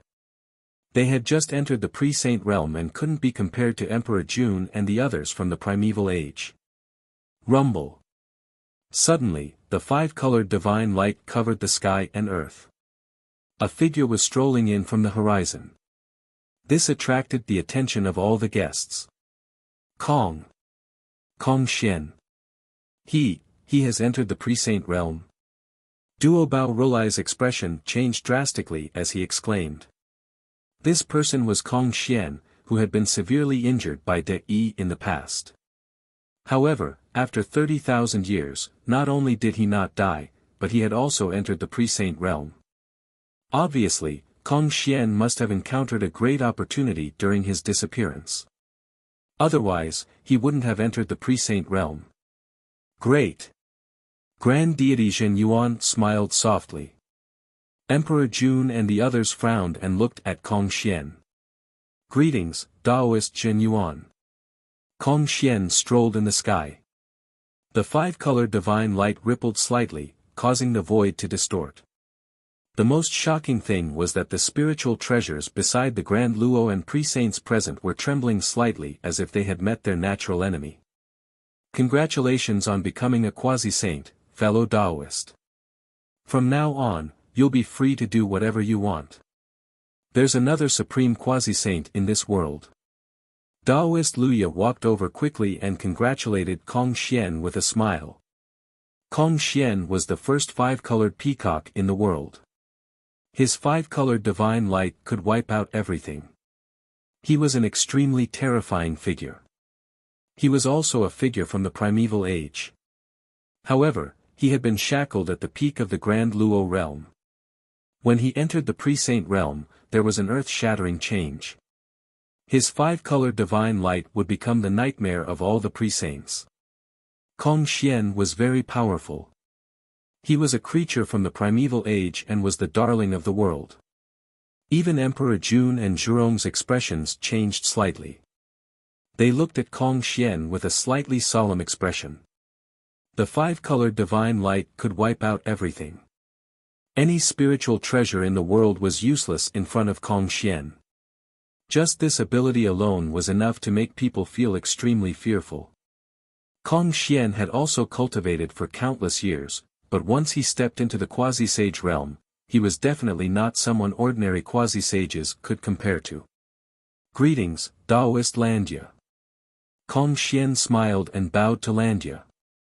However, he didn't look at Zhurong and Emperor Jun from beginning to end.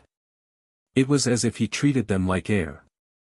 Obviously, Yi Xian and the Wu tribe were enemies. The ancient demon court was about to regain control of the heaven and earth realms. In the future, they could only be Yi Xian's enemy. Why would Kong Xian take the initiative to greet them? Fellow Taoist, please take a seat. Great Immortal Zhen Yuan nodded and smiled. This also allowed Kong Xian to walk into the Ginseng Fruit Association and sit directly in the first row. He closed his eyes slightly as if he was resting. At this moment, the Ginseng Fruit Association was full. Everyone who should have come had already arrived. Only the seat left for Yi Xian was empty. Obviously, Yi Xian was the only one who was missing at this moment. Under the ginseng fruit tree, Great Immortal Zhen Yuan waited patiently. Landya stood beside him and frowned slightly. At this moment, he secretly sent a voice transmission to Great Immortal Zhen Yuan. It seems that Yi Xian won't come. You and I don't have to wait any longer. Hearing Landya's voice transmission, Great Immortal Zhen Yuan nodded slowly. It was obvious that the time had passed, but Yi Xian still hadn't appeared.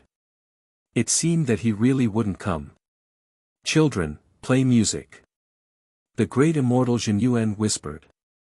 The Taoist children of the Fifth Manor Temple had already started playing celestial music. Dozens of Taoist children held trays with all kinds of spiritual herbs, ginseng, and fruits on them. They were delivered to the guests one by one. Zhen Yuanzi sat cross-legged under the ginseng fruit tree. When he waved his sleeve, a table appeared out of thin air. He slowly raised the wine cup on the table and toasted the Zenith Heaven quasi-sages present. The Ginseng Fruit Association opens once every 100,000 years. I've gathered fellow Taoists from all over the three realms in the name of peace. I'll toast everyone. As Great Immortal Zhen Yuan spoke, he gently covered the wine cup with his sleeve and drank all the wine. Immortal music played, and spiritual light was misty. Dozens of immortal cranes swam in the sky, and auspicious gas rose in the void. The Zenith Heaven quasi-sages raised their wine cups one by one. The Ginseng Fruit Association officially began. Chapter 706. The myriad spiritual medicine ginseng fruit was a sacred item of heaven and earth. It melted in one's mouth, leaving a lingering fragrance in one's mouth. It could also make one's cultivation progress greatly. Under Zhen Yuanzi's courtesy, the guests tasted the ginseng fruit one by one. All sorts of immortal and demon lights bloomed, causing the entire five-manor temple to fall into a beautiful immortal realm. The great Immortal Zhen Yuan sat cross-legged beneath the ginseng tree, imparting his teachings with the earth scroll in his hand. The grand immortal of the various factions listened with rapt attention, and even the demi-saints nodded to themselves, secretly admiring the great Immortal Zhen Yuan's understanding of the Tao. Zhen Yuanzi could be called the ancestor of earthly immortals, so he was naturally not an ordinary person. Every time the ginseng fruit gathering opened, he would impart the teachings. This was also the convention of the gathering. Of course, the reason why the ginseng fruit gathering could become a grand event was not only because of the grand deity Zhen Yuan's teachings, but also because the quasi-saints present had to come out and share their understanding of the great Tao of heaven and earth. This was also a rule of the ginseng fruit gathering. It was also because of the many quasi-saints imparting their teachings in the ginseng fruit gathering, which benefited countless grand luo. This was also the reason why the ginseng fruit gathering became a grand event of heaven and earth.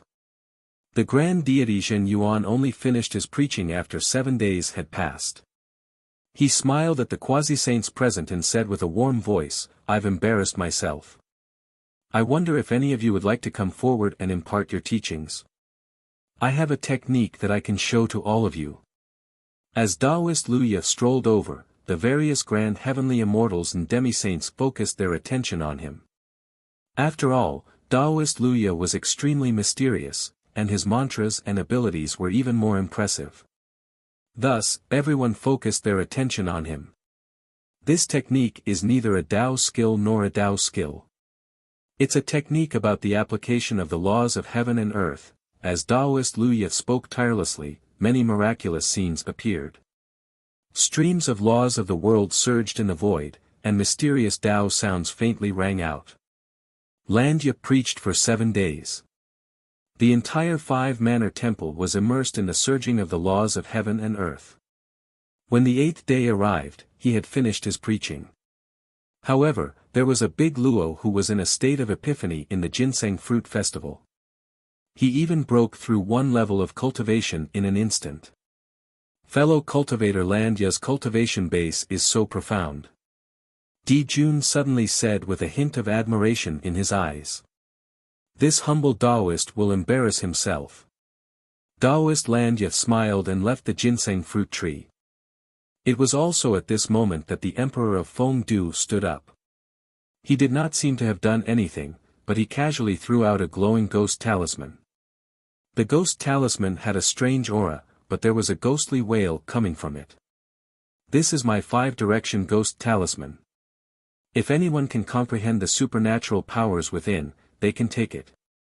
I will not pursue the matter, the emperor of Fengdu said coldly. Hua! A stone stirred up 1,000 ripples. Every big Luo cried out in surprise. Even the seated demi-saints looked at the emperor of Fengdu with a strange expression. It was no wonder everyone reacted that way. The 5-direction ghost talisman was the symbol of the emperor of Fengdu. It was even rumored that his supernatural powers came from the 5-direction ghost talisman. Now that he had taken it out for others to comprehend, it was simply unimaginable. Without any hesitation, every big Luo present began to comprehend the 5-direction ghost talisman.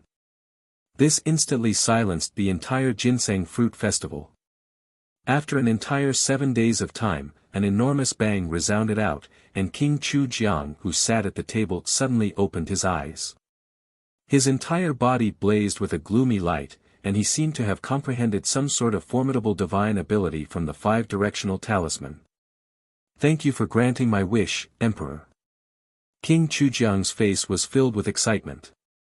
He even knelt on the ground and kowtowed to the Emperor of Fengdu Hum. The Emperor of Fengdu kept the 5-direction ghost talisman, which disappointed the big Luo present. Clearly, the 5-direction ghost talisman was only useful to ghost immortals. Everyone present was of the immortal demon realm.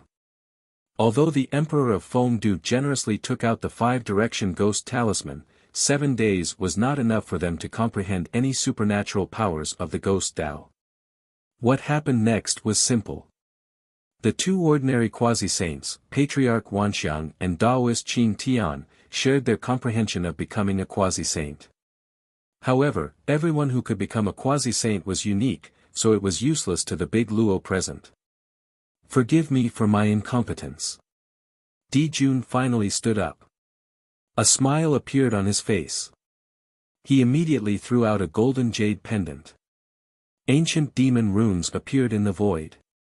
The Great Sun Heavenly Sun technique is the supreme technique of the demon race. Any demon who cultivates this technique will be able to reach the pinnacle of Big Luo without any shackles, Dijun said proudly. He looked around at the big Luo present, and his heavenly emperor aura spread out. Hiss. Gasps could be heard continuously. The Grand Luo present looked at Dijun with great surprise. One should know that if the Great Sun Heavenly Sun technique was cultivated to greater mastery, one could directly condense the true sun flame. This was a secret technique unique to the ancient demon court, and now Dijun had taken it out. The big Luo demon kings present were very excited. They all bowed 3 times to Dijun and quickly comprehended the Great Sun Heavenly Sun technique. However, the other big Luo immortals were hesitant. They did not know if they should comprehend this technique.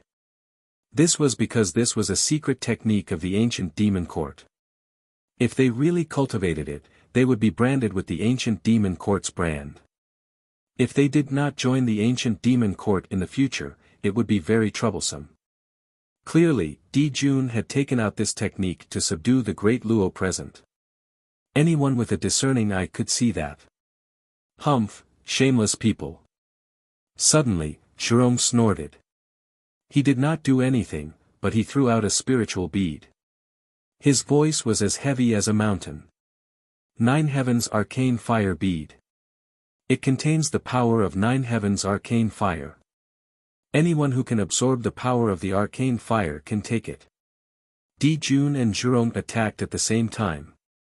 A strange atmosphere grew in the ginseng fruit gathering. There was also the smell of gunpowder. Celestial Emperor, there is no need to lower yourself to Jerome's level. Let's get down to business. The immortal hermit of the South Pole secretly transmitted his voice to Jun. Jun nodded slowly, ignoring Jerome's provocation. Fellow Taoists, you should know that the ancient demon court will officially take control of the 3 realms 10,000 years later. At that time, Nuwa will also appear personally. Billions of demons will return to the ancient demon court, and the glory of the past will be recreated. As Jun spoke, all the big Luo quasi-saints listened attentively. This made Jun smile and continue. Today, I formally invite everyone to participate in the demon gathering 10,000 years later. The ancient demon court will also become the ruler of the 3 realms once again. As Jun's words fell, the Emperor of Foam Du's eyes turned cold. However, he did not refute. Jerome sneered, but there was fear in his eyes. Clearly, Jun was summoning the ancient demon court to be the rightful ruler of the 3 realms. The ancient demon court would be the ruler of the 3 realms. What a joke. If the ancient demon court is the ruler of the heaven and earth, then what is the celestial court? Suddenly, when everyone was silent, a cold voice quietly sounded. This made Jun's expression change, and he looked toward the source of the voice. Kong Xian, are you provoking me? Jun's eyes were gloomy. Others may be afraid of you, Jun, but I, Kong Xian, do not take you seriously. Kong Xian stood up, and the 5-colored divine light soared into the sky. Although Kong Xian had just become a sage-to-be, he and Jun were from the same era. His foundation had already accumulated to an extremely terrifying level. When he became a sage-to-be, although he was still not Jun's match, it was wishful thinking for Jun to kill him. Ha! Suddenly, Jun laughed, but his laughter was extremely contemptuous. He said disdainfully, "It seems that you are standing up for Yi Xian. What a pity. Yi Xian is just an undeserved reputation." This time, he did not even dare to participate in the ginseng fruit meeting. How can the celestial court he leads compare with the ancient demon court? Or, do you think that he dares to appear in front of me? Jun sneered. From the beginning to the end, he had not taken Yi Xian seriously. When the ancient demon court reappeared in the world, the 33rd celestial court had been holed up, which made him mistakenly think that Yi Xian was just a puppet celestial emperor. Ha! Suddenly, a chuckle rang out. This laughter was filled with mockery, and it rang in everyone's ears. This caused the expressions of everyone present to change drastically. No one knew who dared to laugh out loud at this moment. Who is it?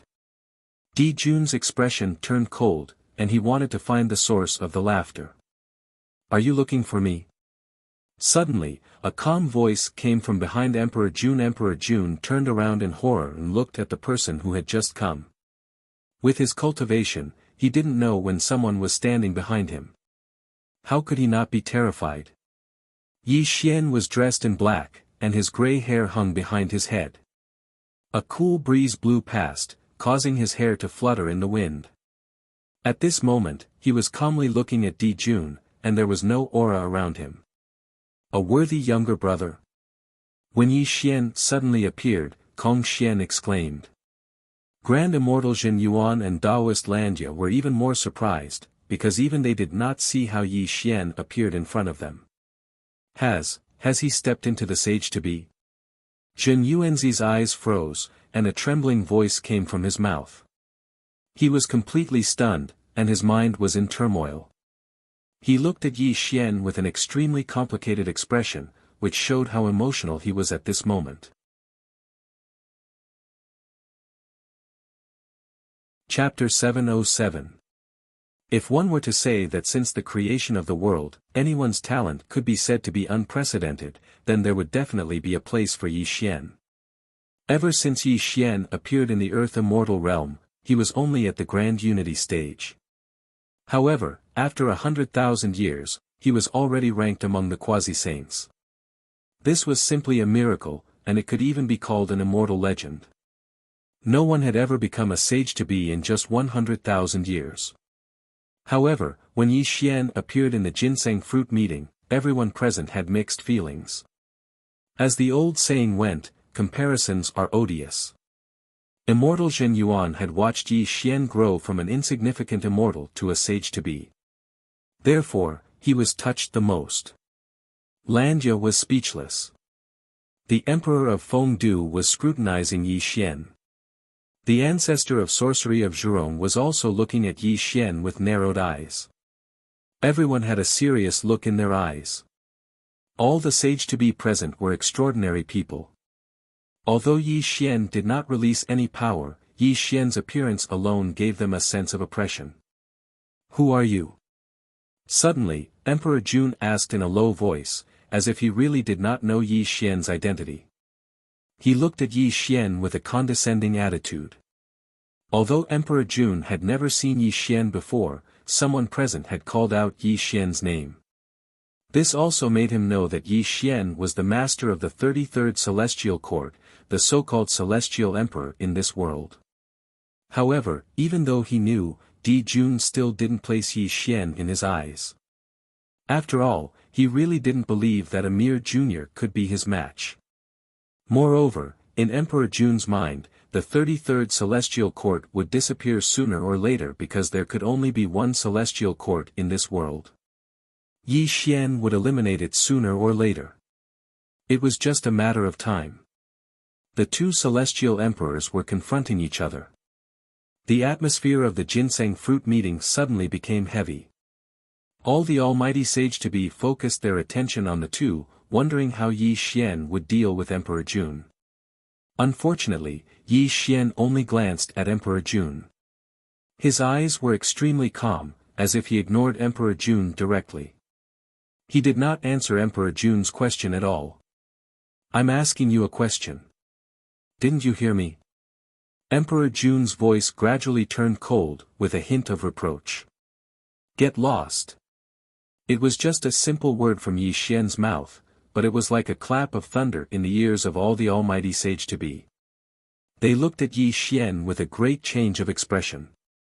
It was no wonder that they reacted this way. In their hearts, Tong Tian, the power of the ancient demon court, and hundreds of millions of demon tribesmen had already joined the ancient demon court. They also had the support of Sage Nuwa, and the bloodline of the Chan sect had also joined the ancient demon court. This also proved Yuanshi Tianzuan's attitude. Although Yi Xian had entered the sage-to-be realm, he had just entered the sage-to-be realm. How could he compare with the two demon emperors?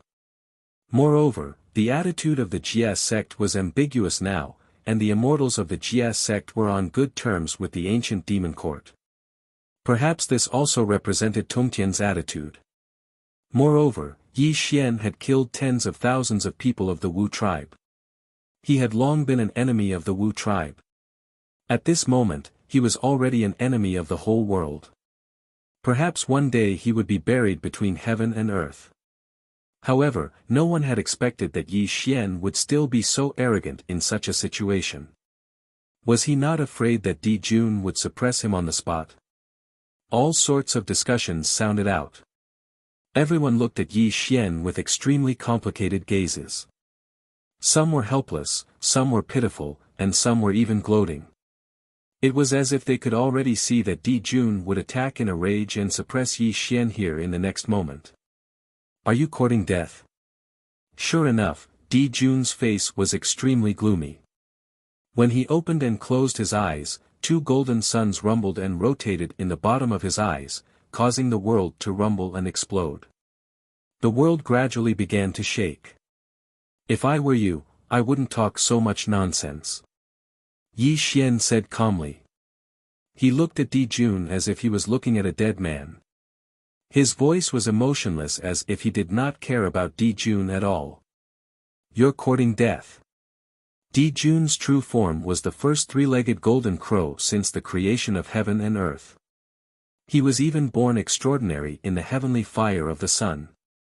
His magic skills were considered to be the best in the three realms. Boom! A golden sun rose. Tongtian flames burned the sky. A three-legged golden crow condensed behind Di Jun.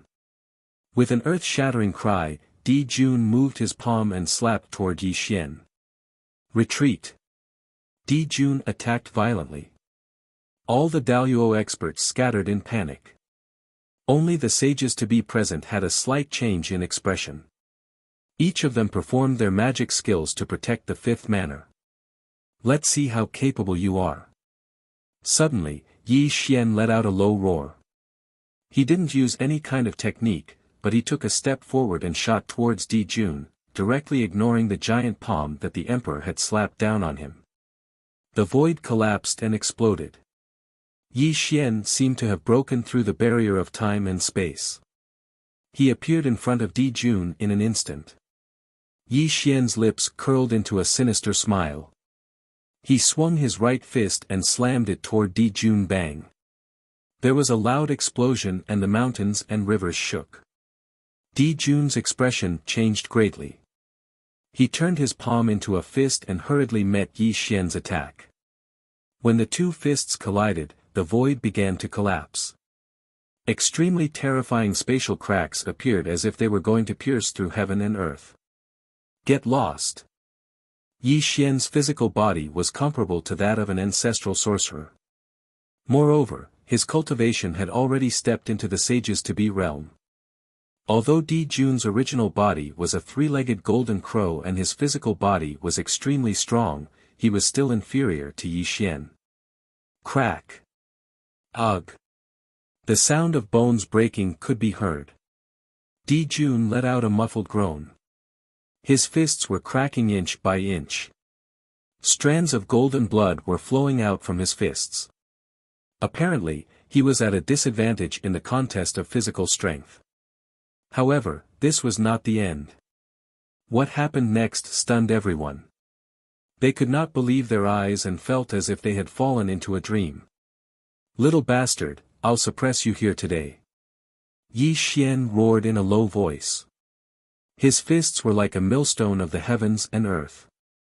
When he swung his arms, it was as if he brought the heavens and earth with him as he smashed down towards the monarch with a mighty force that could suppress the heavens and earth. Bang! Bang! Bang!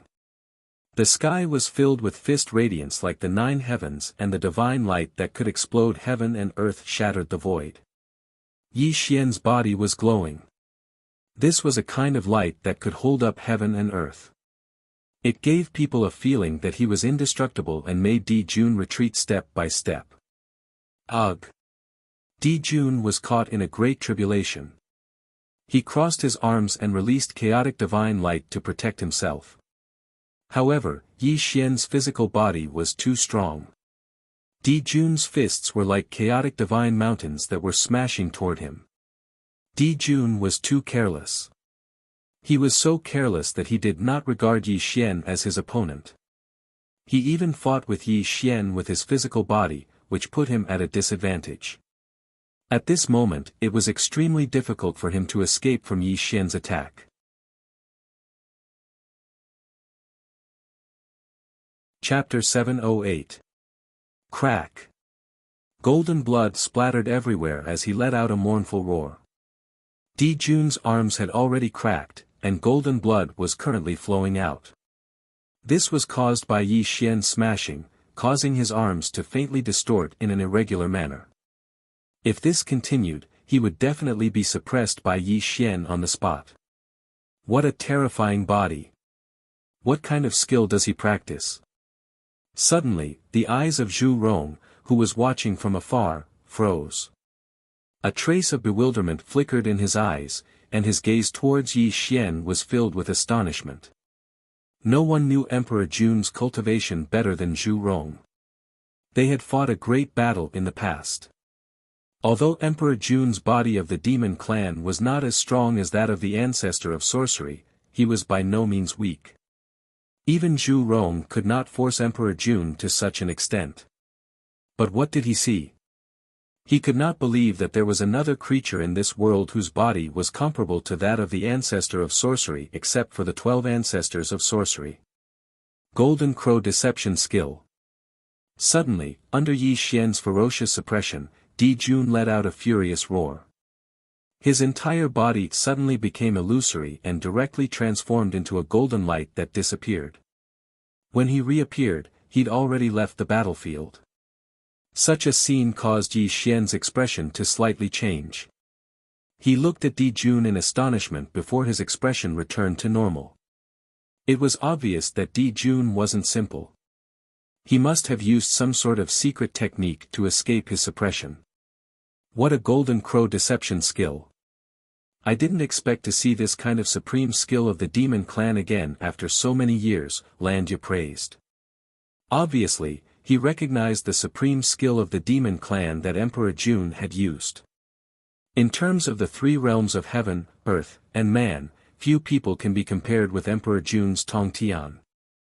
I heard that he has cultivated all 108 supreme skills of the demon clan. Yi Xian is no match for him, the Emperor of Fengdu said softly.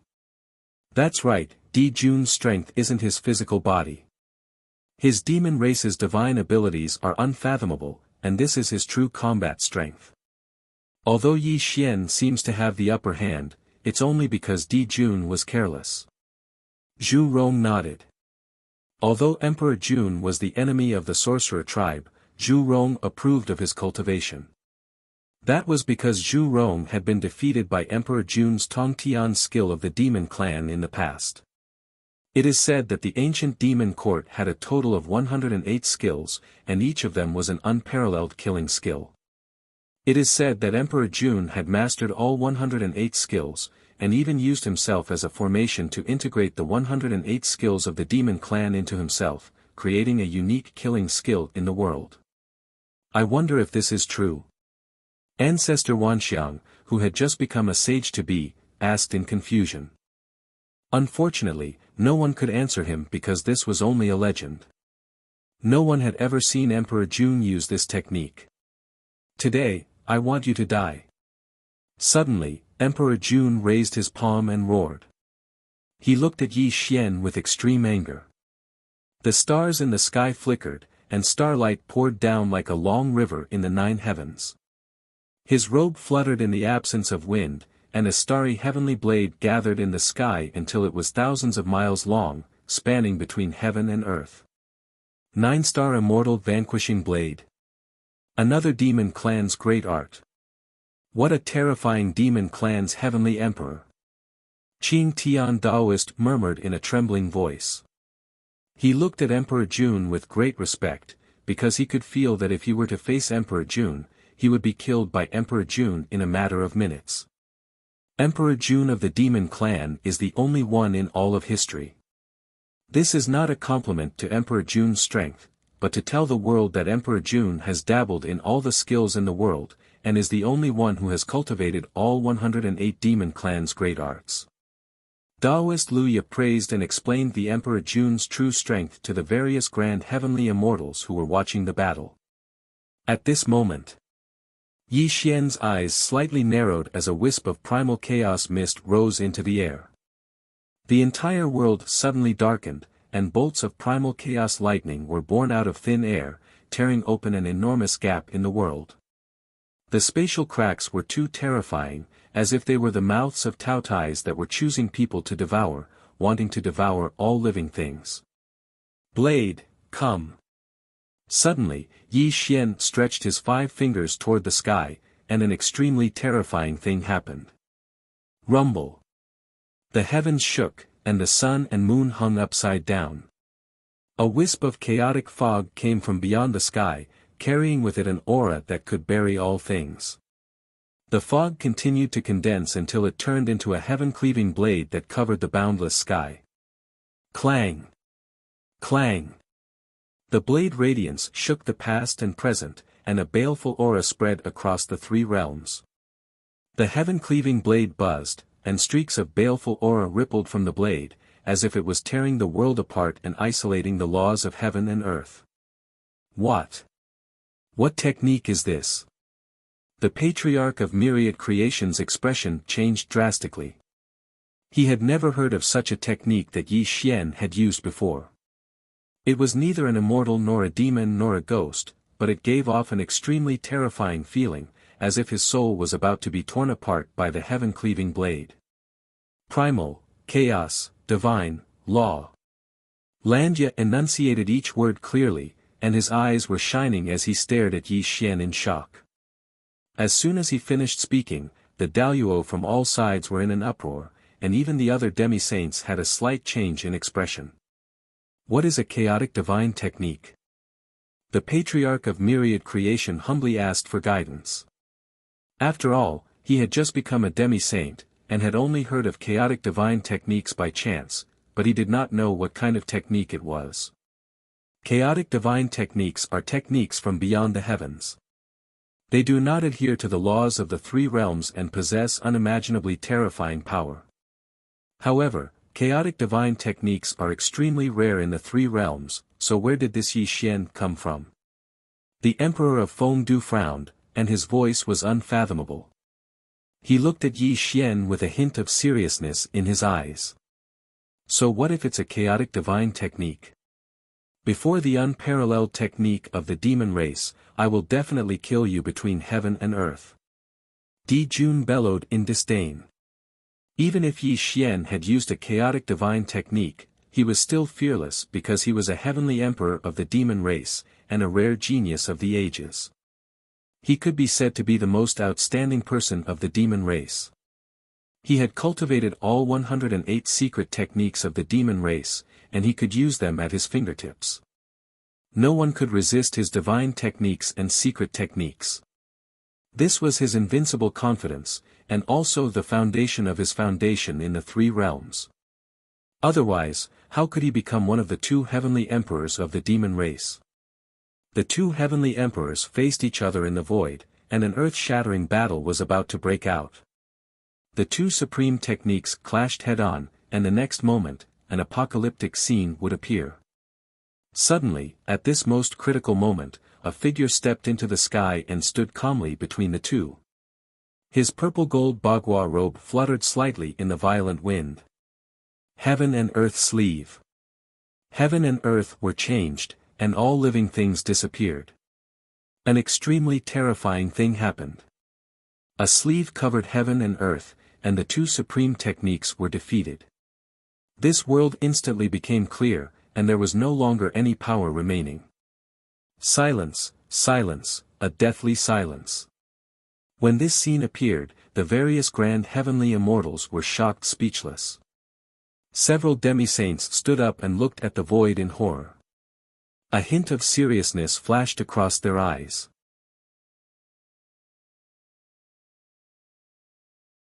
Chapter 709. Zhen Yuanzi deserves to be called the ancestor of earthly immortals. Jerome clenched his fists and said in a trembling voice. What a great heaven and earth sleeve technique. Even the peerless technique condensed by two sages to be was wiped out. Zhen Yuanzi is really powerful, the Emperor of Fengdu said solemnly. Zhen Yuanzi, what do you mean? Suddenly, Emperor Jun's face darkened and he growled at Zhen Yuanzi. Obviously, he was enraged by Yi Xian. Yi Xian had beaten him violently just now. If he did not kill Yi Xian, how could he dispel his hatred? However, Zhen Yuanzi had interfered. How could Emperor Jun not be enraged? Today is the Human Ginseng Conference, not the place for you two to fight. If you really want to fight to the death, please wait until the conference is over and find another place to fight. Otherwise, don't blame me for being angry. Zhen Yuanzi's gentle smile disappeared and his face gradually turned cold. An obscure light bloomed around him, distorting the space and time. When he waved the horsetail whisk in his hand, there was a terrible holy light overflowing. When Zhen Yuanzi revealed his cultivation, Emperor Jun's face changed greatly. His mind, which was filled with anger, suddenly became clear. Dong Huang Tai's words before he left echoed in his mind. A worthy younger brother, you must remember that you can't offend Jin Yuanzi. You must invite him to participate in the demons' conference. Elder brother, he's just Jin Yuanzi. Why do you value him so much? Some things are not as simple as they seem. Jin Yuanzi is the ancestor of earthly immortals. He is still standing in the world after going through several major tribulations. You must remember not to offend him. When Dong Huang Tai's words rang in Emperor Jun's mind, he finally calmed down. He glared at Yi Xian fiercely and withdrew the demon light around him, returning to the 5 villages temple. Young friend, please do me a favor and don't start a dispute again. Jin Yuanzi bowed and smiled kindly at Yi Xian. This made Yi Xian nod slowly and withdraw his qi, returning to the ginseng conference.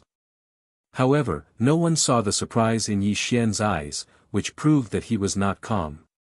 In the 5 villages temple, everyone sat down again, but there was no killing intent. But a slightly depressed atmosphere. Humph. Suddenly, Di Jun coldly snorted and glanced at Yi Xian. The corners of his mouth curled into a sneer as he said, since this heavenly Emperor Yi is already here, and fellow Taoists have also imparted their teachings, I wonder if you, Yi Xian, want to display what you've learned. Obviously, the two of them were really angry. However, for the sake of Jin Yuanzi, Emperor Jun could only temporarily stop the battle with Yi Xian. However, this did not mean that he would not target Yi Xian. At this moment, he even sneered at Yi Xian. You will die miserably. Yi Xian smiled at Emperor Jun and retorted. Then, under Emperor Jun's gloomy gaze, he stood up and went directly to the ginseng fruit tree. Buzz! The air swayed and ripples spread out. Yi Xian waved his hand, and a black jade hand appeared. He didn't seem to make any movements, but the black jade buzzed and rotated, and 9 ancient demon runes appeared. The 9 ancient demon characters were surrounded by fire. When the 9 ancient demon characters appeared, the void collapsed, which proved that the 9 ancient demon characters were not simple. This is. Zhurong was surprised. He felt that the spirit was very familiar. However, before he could recall where he had seen it, he heard an angry roar. You, where did you get this thing? Di Jun abruptly stood up. The aura around his body was in chaos, and his face was ashen. Not only was his gaze filled with heaven-burning fury, but it was also mixed with extreme shock. The 8 Directions mysterious skill is a supreme demonic skill of the ancient demon tribe. It is also one of the main cultivation methods of Emperor Jun. Yi Xian smiled. Under the stunned and horrified expressions of the crowd, Yi Xian continued with a smile, the 8 Directions mysterious skill has another name. It is called the Demon Emperor's Heart Sutra. If you are interested, you can try to understand it. Wow! After Yi Xian finished speaking, the whole Ginseng Fruit Club became noisy. All kinds of uproars were constantly heard. Isn't this Emperor Jun's cultivation method? How could this be? How could Yi Xian have Emperor Jun's cultivation method?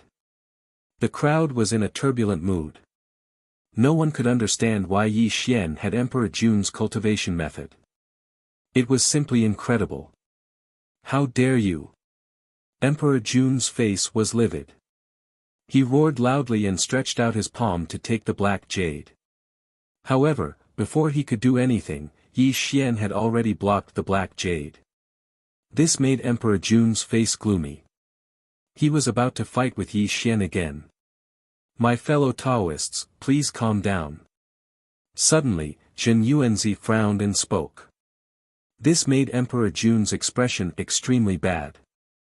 Obviously, Jin Yuanzi was partial to Yi Xian, which made him secretly hate Jin Yuanzi. Fellow Taoist Jin Yuan, Yi Xian stole the treasure of our demon tribe. Are you going to be partial to him? Emperor Jun said coldly. If he was not afraid of Jin Yuanzi's cultivation and Dong Huang Tai's warning, he would have already attacked Yi Xian. Why would he waste time talking nonsense here? However, Emperor Jun could not understand why this black jade, called the Celestial Emperor Stone, contained the Demon Emperor's Heart Sutra. It disappeared without a trace after the Great War of Witch Demon. How could it fall into the hands of Yi Xian? Little friend, do you have anything to say? Zhen Yuanzi frowned as he asked Yi Xian. It was obvious that if he was too biased towards Yi Xian, this wouldn't be his purpose in life. This cultivation method was given to me by a friend. How can it be called stealing? Yi Xian said with a contemptuous smile. Nonsense. Then tell me, where did you get it? Who is your friend? Emperor Jun scolded coldly and angrily. Ha! Suddenly, just as the gazes of the various great Luo quasi-saints were focused on the two of them, a burst of boorish laughter sounded out. A figure walked over from the distant horizon and appeared in front of Yi Xian in the blink of an eye before looking at Di Jun. A smile appeared on his face and he said, "This is a gift from me to Yi Tiandi. Do you have any questions?" Kuan Peng. Emperor Jun said in horror. He was stunned because the person who appeared next to Yi Xian was Kuan Peng, the demon master of the ancient demon court. Silence, an eerie silence. When Kuan Peng and Yi Xian stood together, the scene was too strange and unbelievable. Not to mention Emperor Jun, even Zhen Yuanzi and the other sage-to-be were shocked and speechless. As everyone knew, Demon Master Kuan Peng was a member of the ancient demon court. He was ranked below the two demon emperors and was respected by millions of demon tribes. Anyone could stand together with Yi Xian, but the Kuan Peng couldn't. This was because the two of them were completely unrelated.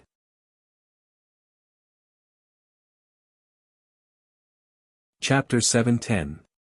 However, the demon master Kuan Peng just had to walk together with Yi Xian. At this moment, the expression he used to look at Di Jun wasn't very friendly. How could this not cause everyone present to be astonished? Demon Master. You. Why are you with him? After a while, Emperor Jun asked Kuan Peng with a pale face.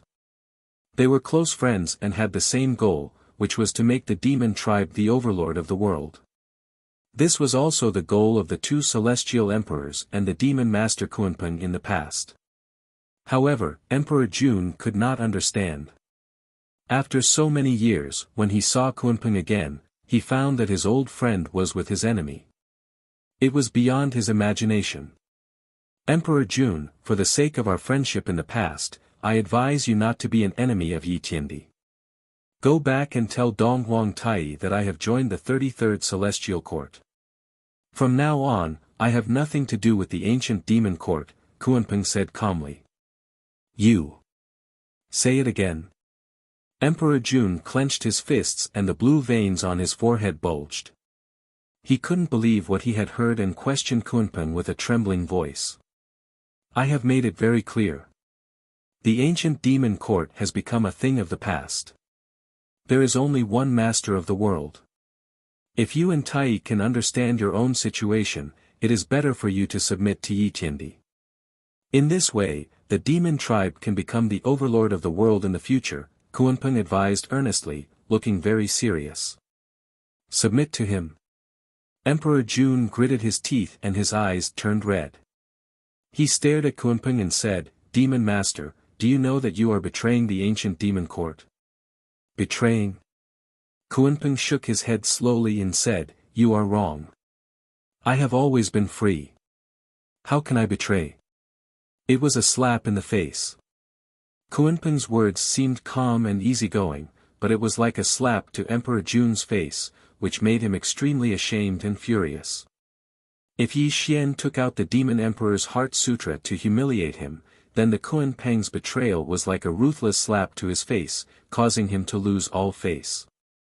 Not only Emperor Jun, but also the entire ancient demon court and his most respected brother, Dong Huang Tai. The demons' conference was about to begin, and the ancient demon court would officially take control of the three realms. However, at the most critical moment, Demon Master Kunpeng betrayed the ancient demon court. How would the billions of demons view him and Dong Huangtai? Emperor Jun and Dong Huangtai were so incompetent that they could not even keep the demon master who had fought side with them in the past. Yi Xian, what kind of spell did you use to actually bewitch the Kunpeng into betraying our ancient demon court? Emperor Jun roared furiously. Endless demonic light shot in all directions, and a murderous aura filled the air. Unfortunately, Yi Xian seemed to treat Di Jun as air and directly chose to ignore him. It was also Yi Xian's attitude that made Di Jun unable to suppress the anger in his heart. Yi Xian, you are courting death. Boom! Di Jun took a step forward, and the entire longevity mountain shook violently. In the end, he couldn't endure it, and he couldn't endure it either. Even if Shen Yuanzi tried to stop him, he had to kill Yi Xian today. Only then would he be able to vent the anger in his heart. Emperor Jun, if you want to attack Yi Tiandi, you have to go through me first. Suddenly, Kunpeng stretched out his arms. Black and white qi rumbled and surged toward Emperor Jun. Terrifying demonic qi rippled out at the same time. Obviously, Kunpeng had to fight Emperor Jun personally. This was not only to draw a line between him and the ancient celestial court, but also to show his loyalty to Yi Xian. Kunpeng, are you going to be my enemy? Emperor Jun roared furiously. Dazzling demonic light shot out from all over his body. 108 halos appeared behind him quietly. They gathered into a strange formation map, which distorted the world. Looking at the formation map behind Emperor Jun, Kunpeng's expression changed. His eyes darkened. The black and white demonic light around him bloomed to the extreme, as if he was facing a great enemy. Apart from Dong Huangtai, Kunpeng was the only one who knew Emperor Jun best. The formation that Emperor Jun displayed was the crystallization of 108 great skills of the demonic tribe. It was also Emperor Jun's strongest state. In fact, Kunpeng admired Emperor Jun very much, because Emperor Jun was the most powerful genius in the history of the demon tribe. Emperor Jun could learn all kinds of divine sense and secret skills. Even Dong Huangtai was not as good as Emperor Jun in terms of divine sense, let alone Kunpeng. Being able to cultivate all the great arts of the demon race and find another way to combine them into one, turning them into his own Dao and Dao, this kind of person was unparalleled. Naturally, Kunpeng admired him. The Kunpeng also understood that he wasn't a match for Di Jun, but he had no choice but to fire the arrow. He could only fight a great battle with Di Jun in order to express his loyalty to Yi Xian and prove that he truly drew a clear line between himself and the ancient demon court. We haven't seen each other for many years. Let me have a taste of your skills. Kunpeng said in a low voice and raised his spirit to the peak. However, at this time, Yi Xian stepped forward quietly and patted Kunpeng's shoulder. Then, a killing intent flashed across his eyes. He looked at Emperor Jun and said, "Today is the ginseng fruit gathering held by Taoist Zhen Yuan. If you really want to fight with me, why don't you wait until the gathering is over?" Hearing Yi Xian's words, Zhen Yuanzi looked at Emperor Jun calmly. Obviously, if Emperor Jun really dared to fight, he would not be polite as the host. At this time, Emperor Jun was panting violently because of Yi Xian. He had already seen that Zhen Yuanzi was obviously on Yi Xian's side. Now that Kunpeng was on his side, if he really fought with Yi Xian, the three sages to be would definitely make him fall into a great calamity. Although Emperor Jun was burning with anger, he was not stupid. The situation was extremely unfavorable for him, so he could only suppress his anger and the formation behind him slowly dissipated. As the saying goes, a wise man submits to circumstances. You should be glad for your choice. Yi Xian smiled and said to Emperor Jun with a slight ridicule. Yi Xian, don't be complacent. I will remember what happened today. If you really have the guts, I will wait for you in the ancient demon court when the demons' conference starts. Di Jun sat back down and closed his eyes. He didn't look at Yi Xian again, and his entire body became silent. Ha! Yi Xian chuckled and did not respond. Only a killing intent flashed across his eyes. Then, he turned around and looked at the sages-to-be of the Daluo realm. If everyone is interested in this 8 Desolation 6 Direction Mysterious Heaven technique, you can take it and comprehend it yourself. This emperor can be considered to have given you all a fortune. Yi Xian said calmly.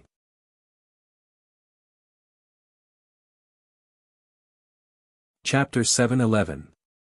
Although Yi Xian said so, no one present dared to practice this technique. If they really practiced this technique, they would definitely offend Emperor Jun and bring about a fatal disaster in the future. It seems that you are not interested. Yi Xian naturally knew what they were thinking. He smiled slightly and took back the black jade. He let out a long sigh and said, "Then I can only bring this technique back to the celestial court and let my subordinates practice it." Haha, that's good. Kong Xian laughed loudly and echoed. Elder brother, you have suffered for tens of thousands of years. Yi Xian strolled to Kong Xian and bowed to him with a little shame. Apparently, it was Kong Xian who stood up for De Yi when he killed his way into the celestial court. Yi Xian firmly remembered this favor. A worthy younger brother, you must be joking. I did not suffer any grievances. If it were not for the battle with De Yi, I would not have been able to step into the sage-to-be. Perhaps I would have been shackled at the peak of the zenith heaven realm for the rest of my life. Kong Xian patted Yi Xian's shoulder and said with a smile. Elder brother, let me introduce you to someone. As Yi Xian was speaking, Kuan Peng also came to them. Kong Xian's eyes lit up and he said with a smile, a worthy younger brother, there is no need to introduce me to you. Kuan Peng and I have known each other since the untainted land. That's right. Before I became a sage-to-be, I had sat down and discussed Tao with you. We are old friends who have not seen each other for many years. Kuan Peng said with a smile. The three of them finally sat together and directly ignored the others. They were even talking and laughing about something. This also made Emperor Jun in the distance open his eyes. A touch of seriousness flashed across his eyes, and then he closed them again and continued to rest. However, if one looked carefully, one would find that Emperor Jun's fists were tightly clenched and blue veins were bulging. This also proved how furious he was. Not only was Emperor Jun's emotions fluctuating, but the other Zenith Heaven quasi-saints were also silent. Everyone's eyes were filled with seriousness. The three quasi-saints were too terrifying. If they were just ordinary sage-to-be, it would be fine. However, these three people all had great backgrounds. Each of them was a supreme existence in the world. Yi Xian had already used his own cultivation to prove himself. The first time he fought with Di Jun, he was already at a disadvantage. Although Di Jun was only careless for a moment, this also proved Yi Xian's strength. Kuanpeng, the master of all demons. Although his cultivation was not as high as Emperor Jun's, he was still a peerless expert among sage-to-be. He was well known by the world during the Great Witch Demon Tribulation. Kong Xian was the first five-colored peacock since the creation of the world. His five-colored divine light could wipe out all spirit weapons. Once he stepped into the quasi-saint realm, he was definitely not someone an ordinary quasi-saint could compare to. The three demi-saints all belonged to the celestial court. When such strength was displayed in front of everyone, not to mention the Daluo golden immortals present, even Zhurong and the Emperor of Fengdu had an extremely ugly expression. If there were three major forces in the world, the sorcerer tribe, the ancient demon court, and the underworld, then the fourth major force was already on the verge of appearing. It was very likely that it was the 33rd Celestial Court. If the Celestial Court was allowed to develop like this, it would definitely bring great danger to the three major forces. Zhurong's mood was very heavy. The way he looked at Yi Xian kept changing. Sometimes it was killing intent, sometimes it was fear. In the end, he closed his eyes and rested like Emperor Jun. However, no one knew what he was thinking. Maji, what's wrong with you? The emperor of Fengdu looked at his disciple Huang Maji in confusion. He could feel that Huang Maji's emotions were fluctuating, which made him ask softly. Huang Maji instantly woke up. He then bowed to the emperor of Fengdu and said, I'm just a little excited to be able to participate in the ginseng fruit gathering with Master. This trip has broadened my horizons. The emperor of Fengdu nodded. The doubts in his heart had dissipated. Everyone present was a quasi-saint of the great Luo realm. It was not strange that his disciple was a little nervous. Maji, you have consumed the ginseng fruit. You are about to enter the fourth heaven of the great Luo realm. However, this is only the beginning. Your goal should be the quasi-saint realm. Only then can you improve the strength of the underworld. Although the emperor of Fengdu said this to Yi Xian, his eyes were still fixed on Yi Xian. There was a heavy look in his eyes. Yes, I will definitely cultivate diligently. I will definitely not disappoint you, Master, Huang Maji promised. Huang Maji promised firmly. However, the emperor of Fengdu did not notice the strange look in his disciple's eyes. Fellow Taoists have come from afar. This humble Taoist is very honored. Let this humble Taoist begin the next heaven's question, Zhen Yuanzi said with a smile. As soon as Zhen Yuanzi finished speaking, the entire ginseng fruit gathering suddenly fell silent. Everyone's eyes were focused on Zhen Yuanzi. The ginseng fruit gathering was divided into 3 parts. Tasting the ginseng fruit was only the first part. The second part was the teachings of the quasi-saints. As for the third part, it was the heavens question. What was the heavens question? Speaking of which, the heavens question had some background. It was a kind of grand wish of heaven and earth. It was also a display of great courage and perseverance. For example, when the 3 pure ones became saints in the past, they made a grand wish of heaven and earth and founded the Ren, Chan, and Jie sects. They also relied on the merit of establishing their sects to become saints. There were also the 2 saints of the West who made 48 grand wishes of heaven and earth and founded the Western sect. They relied on the merit of heaven and earth to become origin Tao immortals. These saints weren't the only ones. The Nether River forefather also made a grand wish in the primordial era. Unfortunately, he wasn't a heavenly saint and was shackled to the quasi-saint realm in the end. There was also a Buddhist powerhouse named Ksitigarbha Bodhisattva. He made a grand wish of heaven and earth that he wouldn't become a Buddha until hell was empty. Almost every quasi-saint had made a grand wish, but these wishes varied in size.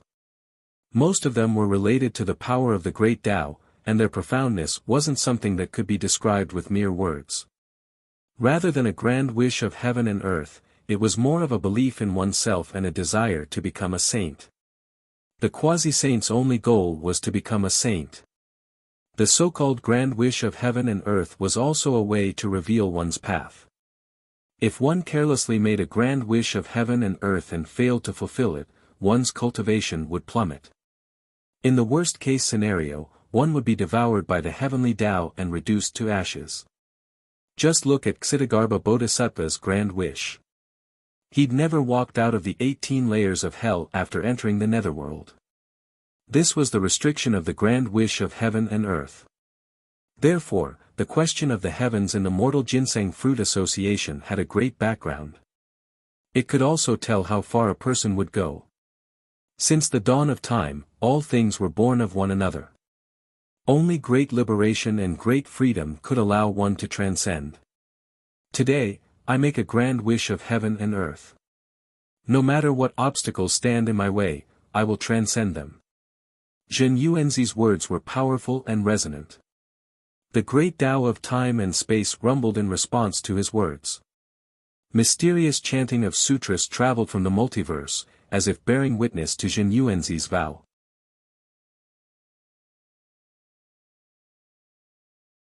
Chapter 712. I'm Landya. I'm not here to become a saint, but to return home. If the great Tao can sense it, it will bear witness to my great wish. Landya looked up at the sky and whispered. His eyes seemed to be drifting, as if he had fallen into an unpredictable state. The two sage-to-be declared their great wishes one after another, and then looked at the other sage-to-be seated. The so-called great wish of heaven and earth has nothing to do with the Wu tribe, Zhurong said bitterly. Although the Wu tribe had a strong physical body and could be said to be the best in the three realms, they were born without primordial spirit, so it was impossible for them to become a saint. It was better not to declare the great wish of heaven and earth. I, the Emperor of Fengdu of the underworld, rule the 5 ghost regions of the underworld, control the 6 paths, and control the afterlife. If the great Tao of heaven and earth can sense it, I will be the 7th heaven-ordained saint. The Emperor of Fengdu suddenly stood up and declared the greatest wish in his heart. This was also the goal he had been working hard for. As the highest ghost emperor of the underworld, he had been in charge of the normal operation of the underworld for countless years.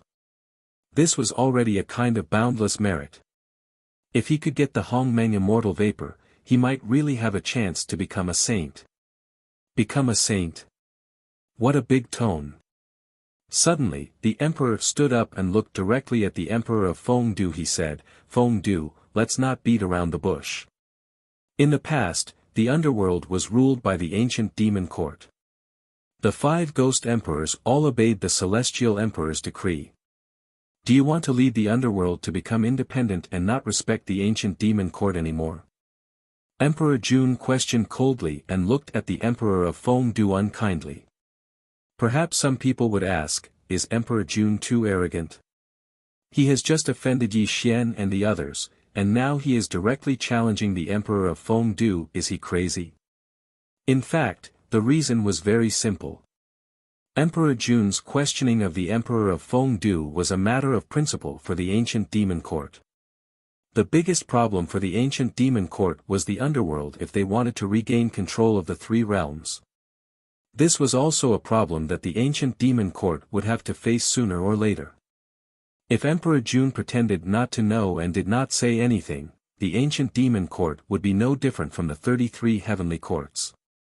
They would only let the underworld listen to them. This was not something that Emperor Jun could tolerate. Emperor Jun, the untainted age is a thing of the past. The underworld is complicated. Even if you and Dong Huang Tai brought the ancient demon court back to the world, do you really think that you can make the underworld obey the orders of the ancient demon court?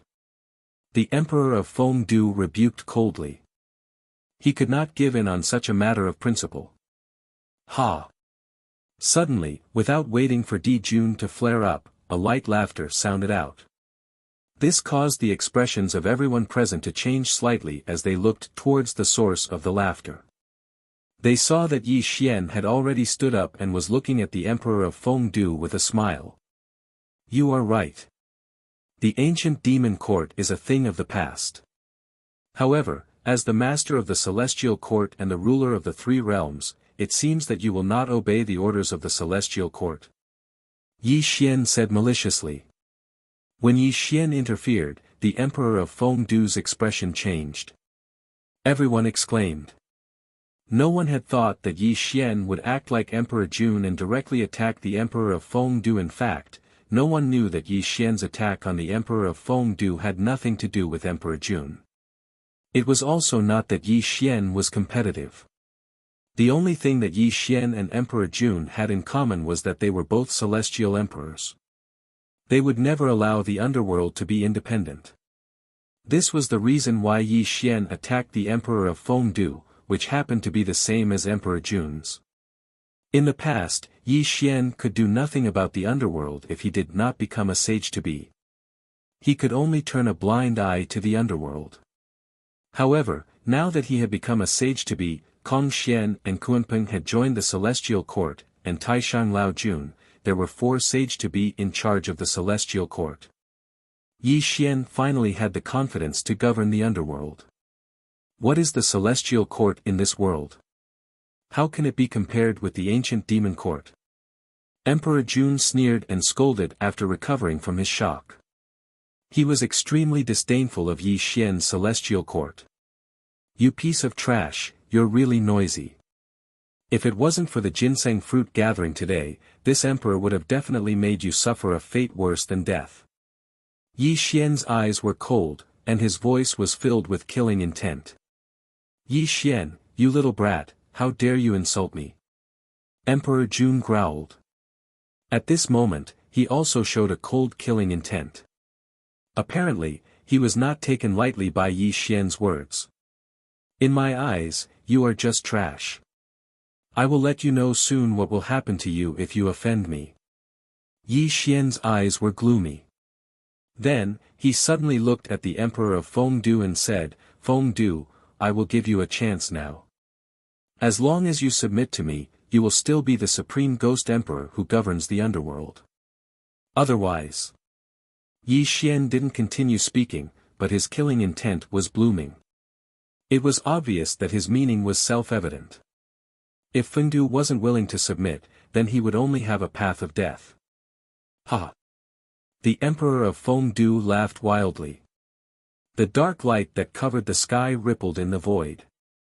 When the pair of Dharma eyes of reincarnation began, it was as if billions of souls were struggling and wailing in his eyes. "Do the two of you really think I am easy to bully?" The Emperor of Fengdu growled. The dark light that exploded in all directions shook, and an extremely terrifying ghost emperor's aura burst out. "Friends, calm down. Today is the Ginseng Fruit Festival. If you want to stir up a dispute between the three realms, please invite me out of the Longevity Mountain to fight on my own." Zhen Yuanzi frowned slightly and tried to persuade him again. "Fengdu, think about it carefully. This is also your last chance." Yi Xian smiled coldly and sat down again. "Fengdu, in the Myriad Demon Conference 10,000 years later, Empress Nuwa will personally come. At that time, don't say that the ancient demon court did not give the underworld a chance." Emperor Jun flung his sleeves and returned to his seat again. Obviously, he knew that Fengdu was not afraid of him. He directly mentioned Nuwa, which also gave the Emperor of Fengdu a lot of pressure. "The two of you are going too far." The Emperor of Fengdu's heart was about to explode. As the supreme ghost emperor of the underworld, he was actually humiliated in the Ginseng Fruit Festival. This was simply unacceptable. However, he had to accept it even if he did not want to.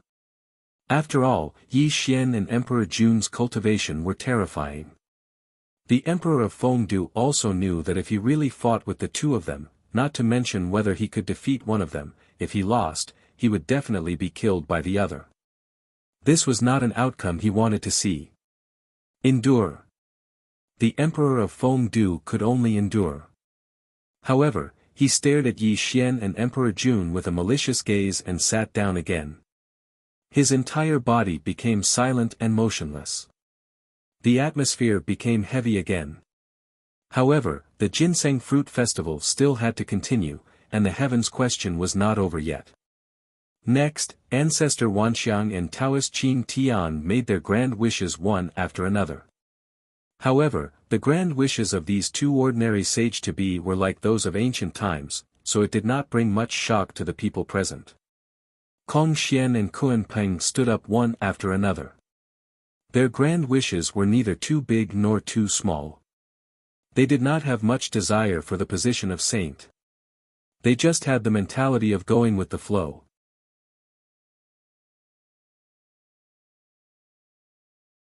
Chapter 713.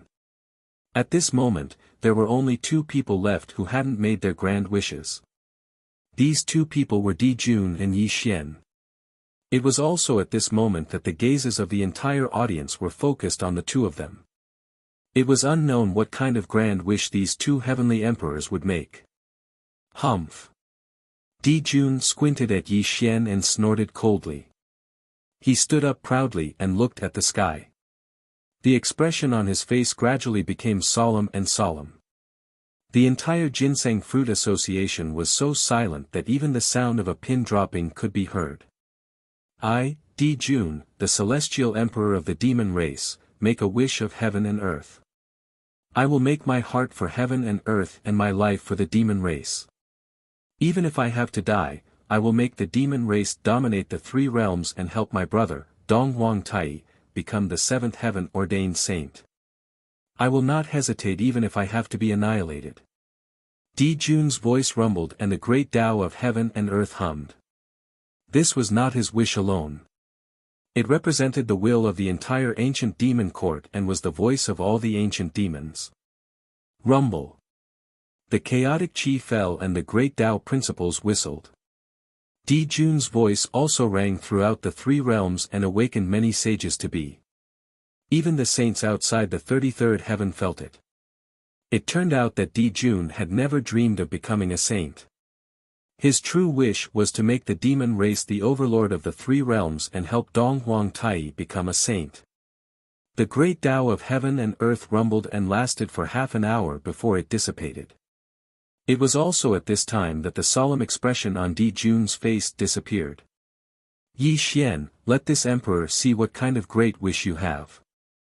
Di Jun coldly looked at Yi Xian, and the corners of his mouth curled into a contemptuous smile. A worthy younger brother, the great Tao of heaven and earth is not a game. It will make the great Tao of heaven and earth feel it. You must think twice. Kong Xian secretly transmitted his voice. Apparently, he was afraid that Yi Xian would make an impossible wish and end up with his soul scattered. Celestial Emperor, the great Tao of heaven and earth is related to becoming a saint. If you are not ready, you should give up. Kuan Peng secretly reminded. At this time, all the Daoyuo quasi-saints focused their eyes on Yi Xian.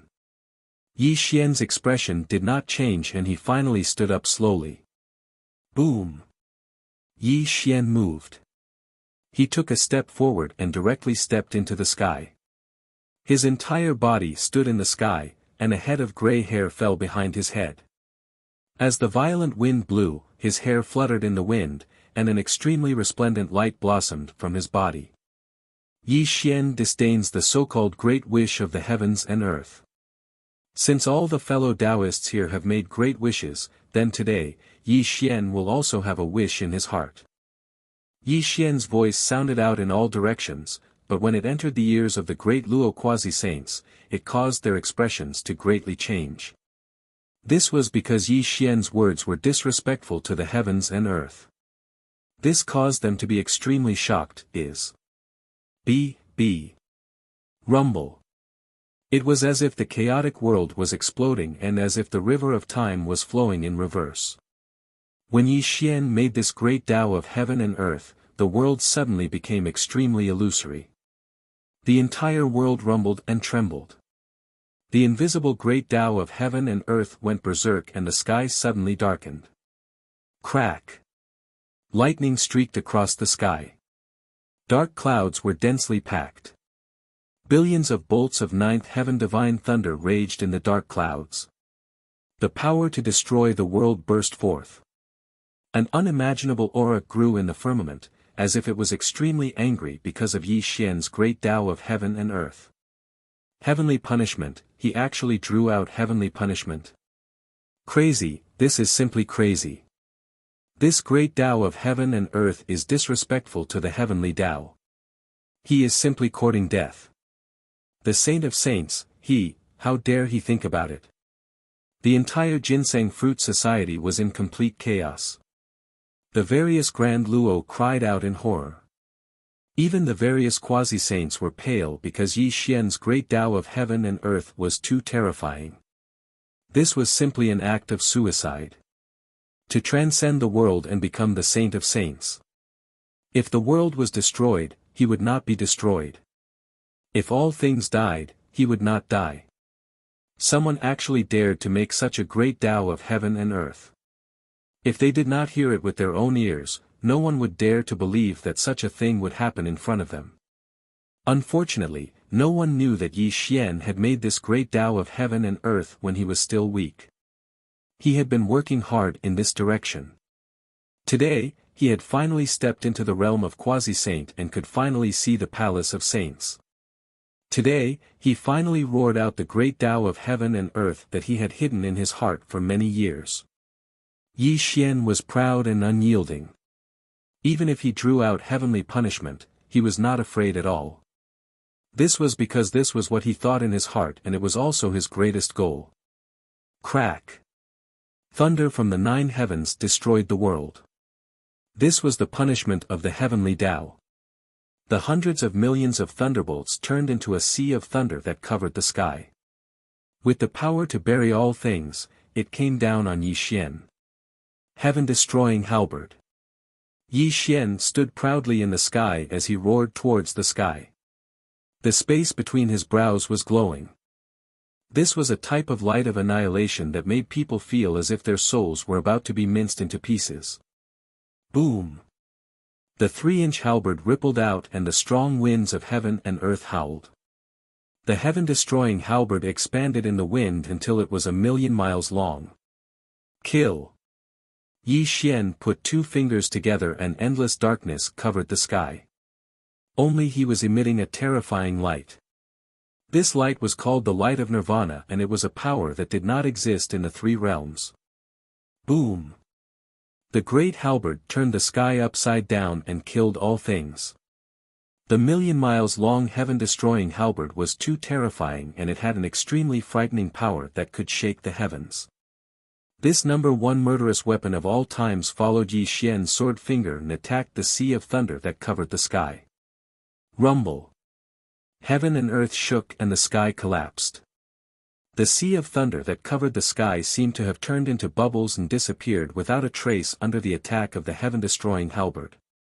The flashing thunderbolts finally dissipated unwillingly between heaven and earth. However, this was not the most frightening thing. The most frightening thing was that the heaven-destroying halberd had broken a huge hole in the sky. The terrifying spatial crack appeared and an extremely mysterious aura was emitted from the spatial crack. Such a scene was extremely shocking, and even their souls were trembling. Just the combat strength that Yi Xian had displayed had shocked all the Daoyuo sage to sages. Silence, silence, a deathly silence. The ginseng fruit gathering was dead silent, and all the Daoyuo sage to sages were shocked speechless. This atmosphere lasted for more than 10 breaths of time until a panicked voice was heard. This woke all the Daoyuo sage to sages up. Look, what is that? Suddenly, a golden immortal of the great overarching heaven cried out in shock. He even pointed at the spatial rift in the sky, causing everyone present to look in the direction he was pointing at. Above the sky, in the void. The spatial crack that was broken by the heaven-destroying halberd was gradually healing. However, a misty purple light rippled out from the spatial crack and an extremely mysterious aura was emitted from the purple light.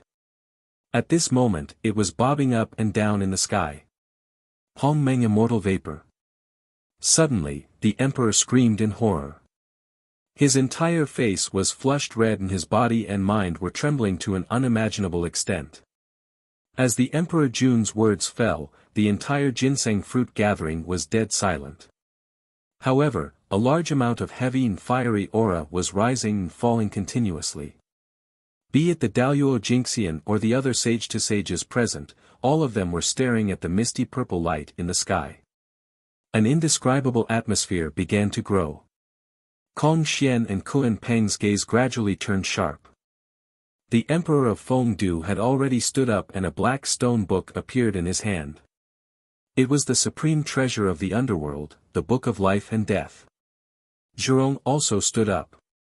His body was covered by the fire essence of heaven and earth. No one could see his expression clearly. However, from the ancestral sorcerer divine fire that he released, it could be seen that his current state was extremely unstable.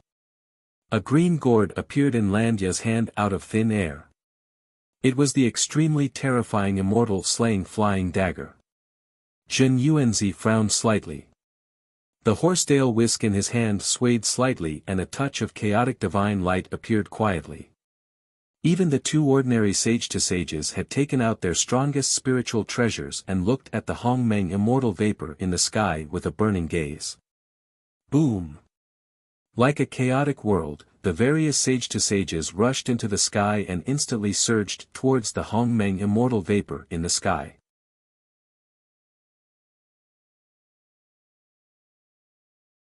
Chapter 7:14. Yi Xian withdrew his halberd and stood there, looking surprised and bewildered. The Hongmeng immortal vapor was only 1,000 feet away from him and was floating in the firmament. However, Yi Xian was in a trance and did not collect the Hongmeng immortal vapor immediately. Moreover, his mind was in turmoil and he was extremely bewildered. Just now, when the divine punishment descended, he smashed it with his halberd and opened a gap in the sky. The Hongmeng immortal vapor strangely appeared from the space crack. He could not believe it. How could there be such a coincidence in the world? He had only broken open a space, and the seventh strand of primordial violet qi just happened to appear. Wasn't this kind of thing a fantasy? This was also the reason why Yi Xian was bewildered. However, before Yi Xian came back to his senses, the sage-to-be had arrived and surrounded him and the Hongmeng immortal vapor. Heavy breathing and fiery eyes, this was the current state of the demi-saints. Everyone stared at the Hongmeng immortal vapor with indescribable greed in their eyes. Hongmeng immortal vapor was the key to becoming a sage. Although there were not many sage-to-be in this world, there had been quite a number of sage-to-be since the creation of the world. Some had turned into ashes in order to step into the saint realm, while others had lived to this day in a muddle-headed state, unable to see the road ahead at all. Dao ancestor Hong Jun had once said that there were only 7 sages in the world. However, the 7th sage had not been born yet. The appearance of the Hongmeng immortal vapor meant that the 7th sage was about to appear. Sage. It was a simple word, but it was as heavy as heaven and earth. Countless sage-to-be had been tossing and turning restlessly in their cultivation in order to obtain the last sage position. Needless to say, powerful sage-to-be like Emperor Jun, even ancestor of all creation in Taoist Qin Tian, who had just entered the sage-to-be level, did not retreat. At this moment, they were all looking at the Hongmeng immortal vapor with fiery eyes. Not only were the demi-sages agitated, but the zenith heaven golden immortals did not leave either. Instead, they surrounded the Hongmeng immortal qi in the periphery. Clearly, the appearance of the Hongmeng immortal qi was coveted by even the zenith heaven golden immortals. Although these Daoyuo Jingxian knew that they were no match for the sage-to-be, if they could obtain the Hongmeng immortal vapor by chance, they might be able to become a sage in the future. Those who could enter the Daoyuo Jingxian were all determined people and were not ordinary people. If they did not have the desire to improve, they would not be able to cultivate to such a high realm. Therefore, the Hongmeng immortal vapor, the sage-to-be. And the world became extremely oppressive as if a world-destroying war was about to break out. At this moment, Yi Xian was in the most danger because he was the closest to the Hongmeng immortal vapor.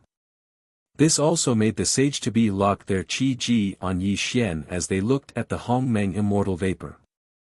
Obviously, they were afraid that he would attack and take the Hongmeng immortal vapor. Yi Xian gradually calmed down. He squinted his eyes and looked at the sage-to-be around him. A solemn look flashed across his eyes. If it was just one sage-to-be, Yi Xian would not feel anything. However, with so many sage-to-be staring at him, if a war really broke out, even he would be in trouble. Don't forget, although Yi Xian cultivated a method of using strength to prove his Tao, and he himself was extremely powerful, there was still a limit to this. If he exceeded this limit, he wouldn't be able to withstand it. Yi Xian was confident that he could suppress Emperor Jun, the demon race's celestial emperor. However, Emperor Jun was not a weakling. Without a life-and-death battle, it would be impossible to suppress Emperor Jun. The Emperor of Fengdu was the supreme ghost emperor. His cultivation should not be much lower than Emperor Jun's. As for Zhu Rong of the sorcerer tribe, although the sorcerer tribe could not become a saint, it did not mean that he was not interested in the Hongmeng immortal vapor. Zhen Yuanzi and Landia were both sage-to-be in the untainted land. Their cultivation was even more mysterious. In particular, even Yi Xian was wary of the immortal flying saber in Landia's hand. As for the two ordinary quasi-saints, although Yi Xian didn't put them in his eyes, Yi Xian wasn't careless in the slightest. To be able to step into the quasi-saint realm, they definitely weren't simple people. If he were to fail miserably, this wasn't the result that Yi Xian wanted to see. To Yi Xian's relief, Kong Xian and Kuan Peng were his people. This increased his chances of winning the Hongmeng Immortal Qi. Yes, Yi Xian had to get the Hongmeng Immortal Qi. Although the appearance of the Hongmeng Immortal Qi was very sudden, it was the key to becoming a sage. He had to get it no matter what. Step. Yi Xian lightly took a step forward. Although his actions were extremely light and were also a disguised form of probing, what happened next was extremely terrifying. How dare you? Die! Roar!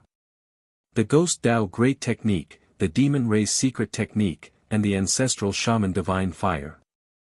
The three quasi-saints directly blasted out unparalleled techniques at Yi Xian, causing Yi Xian's expression to slightly change. His palm and finger brushed through the air, barely managing to cancel out the attacks of the three quasi-saints. Yi Xian was forced to retreat in an instant. The terrifying skills disappeared without a trace. However, there was a stalemate in the sky. No one dared to take the Hongmeng Immortal Qi first. The sage-to-be had already realized that whoever dared to take the Hongmeng Immortal Qi first would be killed by the other sage-to-be. At this moment, Ancestor of all creation and Taoist Qin Tian were the weakest. Obviously, they had formed an alliance. Only in this way could they have a chance. Swoosh! Kuan Peng and Kong Xian quietly appeared beside Yi Xian. The three sage-to-be occupied the east. When they saw this, Emperor Jun and the others' expressions changed greatly. An extremely heavy look flashed across their eyes. Heaven Emperor, go ahead and take the Hongmeng Immortal Qi. Taoist Kong Xian and I will hold them off for you for a while. Kuan Peng said gloomily. Black and white demonic light covered the sky. He and Kong Xian looked at each other and saw the heavy look in each other's eyes. Taoist Zhurong, let's work together. If we can get the Hongmeng Immortal Qi, we will discuss who it belongs to. The great emperor of Fengdu suddenly transmitted his voice to Zhurong. This made Zhurong hesitate for a moment before he quietly stood beside the great emperor of Fengdu. Clearly, both of them understood that it was unrealistic to fight for the Hongmeng Immortal Vapor alone. At this moment, Emperor Jun's expression was uncertain. In the blink of an eye, the sage-to-be had formed an alliance. At this moment, he was the only one left. How could he not feel gloomy? All of a sudden, Di Jun looked at Ancestor Wanxiang and a smile appeared at the corner of his mouth. Both of you have just become sage-to-be. You are no match for them. As long as you are willing to help me, the ancient demon court will never forget your kindness, Emperor Jun said solemnly. Emperor Jun said solemnly and secretly transmitted his voice to the two sages-to-be. No one knew what kind of promise he made. In just 3 breaths, the ancestor of all creations and the Qin Tian Taoist had formed an alliance with Emperor Jun.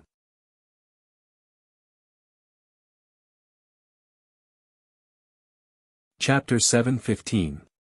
At this moment, Yi Xian had 3 sage-to-be on his side, and so did Di Jun. However, they were slightly weaker than Yi Xian.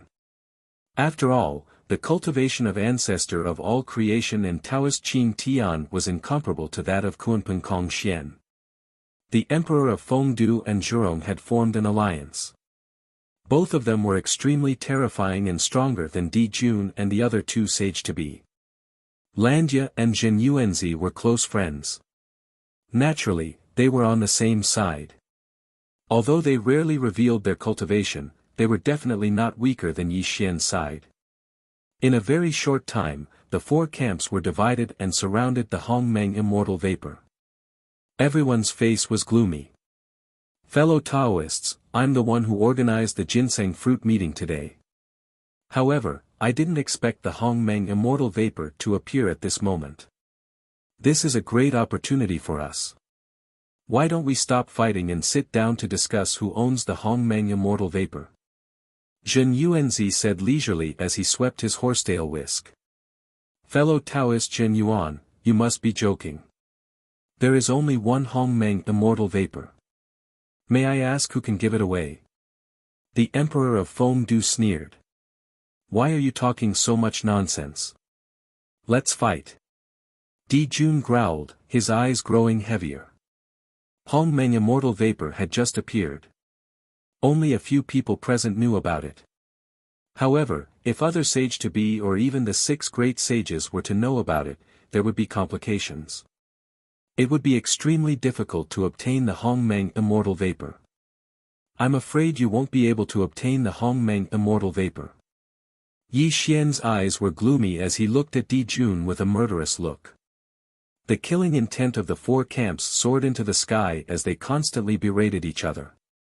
However, a strange thing happened. No matter how they berated each other, no one took the initiative to attack. They were in a deadlock in the sky.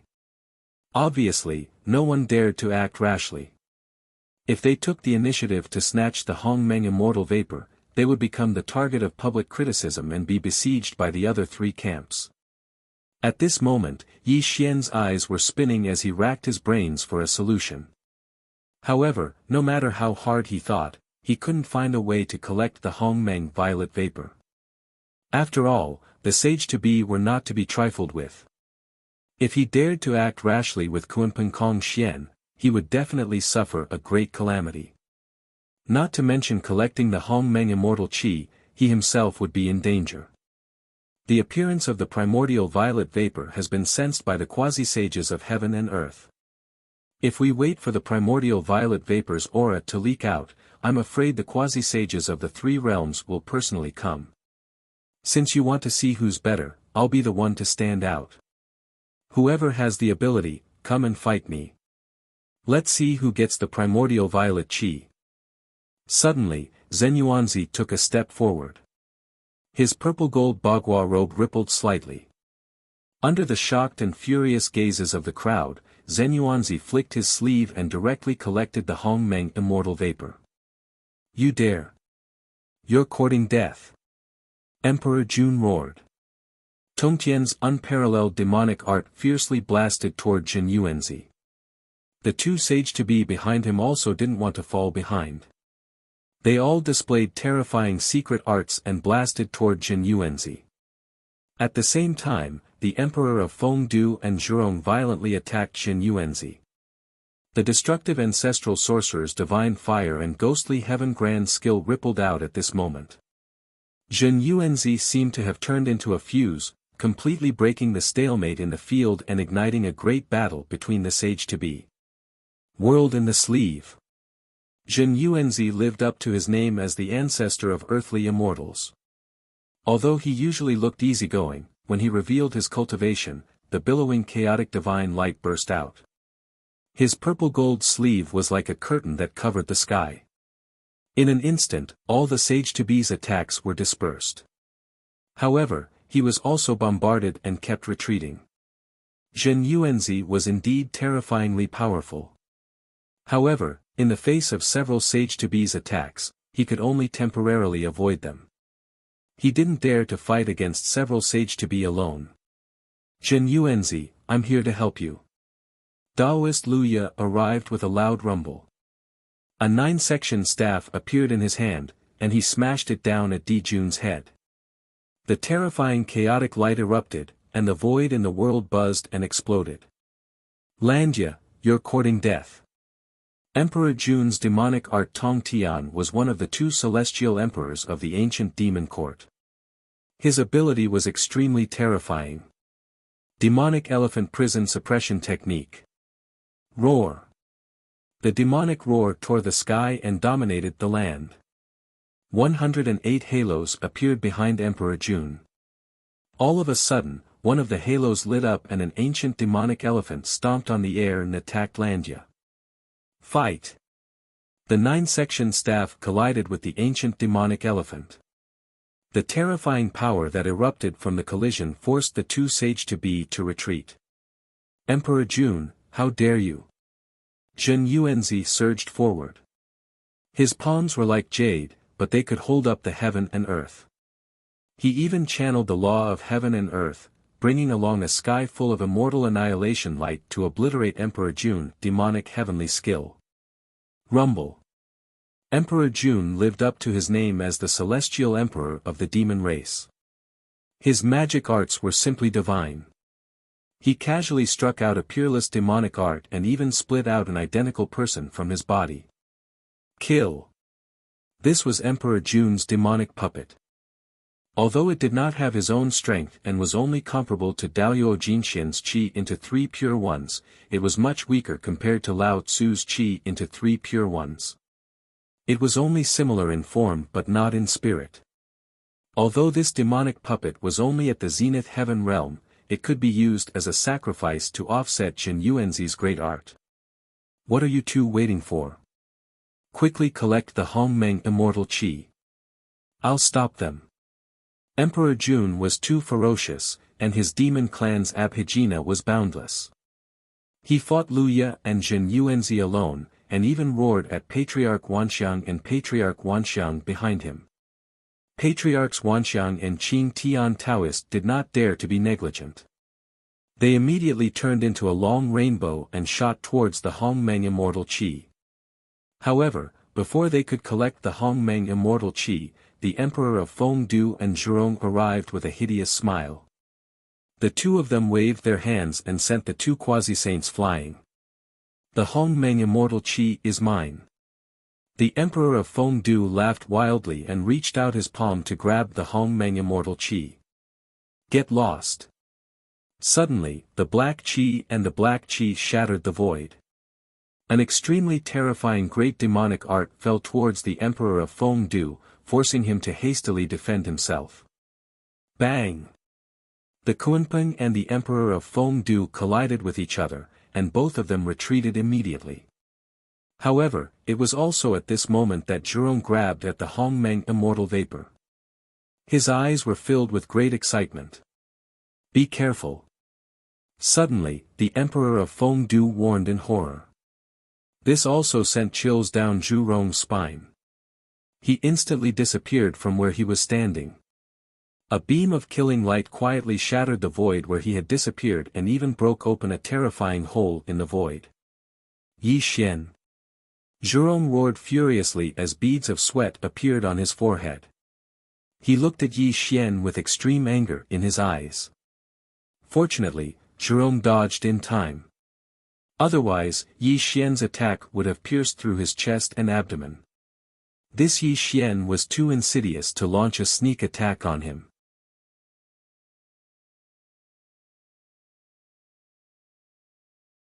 Chapter 7:16. Brother, I'll stop him. Quickly take the Hongmeng immortal vapor. Yi Xian did not waste any time. He took a step forward and charged at Zhurong. His indestructible body glowed as he swung his arms violently at Zhurong. How dare you? The Wu tribe and Yi Xian were mortal enemies. Previously, Zhurong did not target Yi Xian because he saw that Yi Xian was powerful. However, with the appearance of the Hongmeng immortal vapor, new and old grudges piled up and ignited his burning anger. He charged at Yi Xian violently. Bang! Bang! Bang!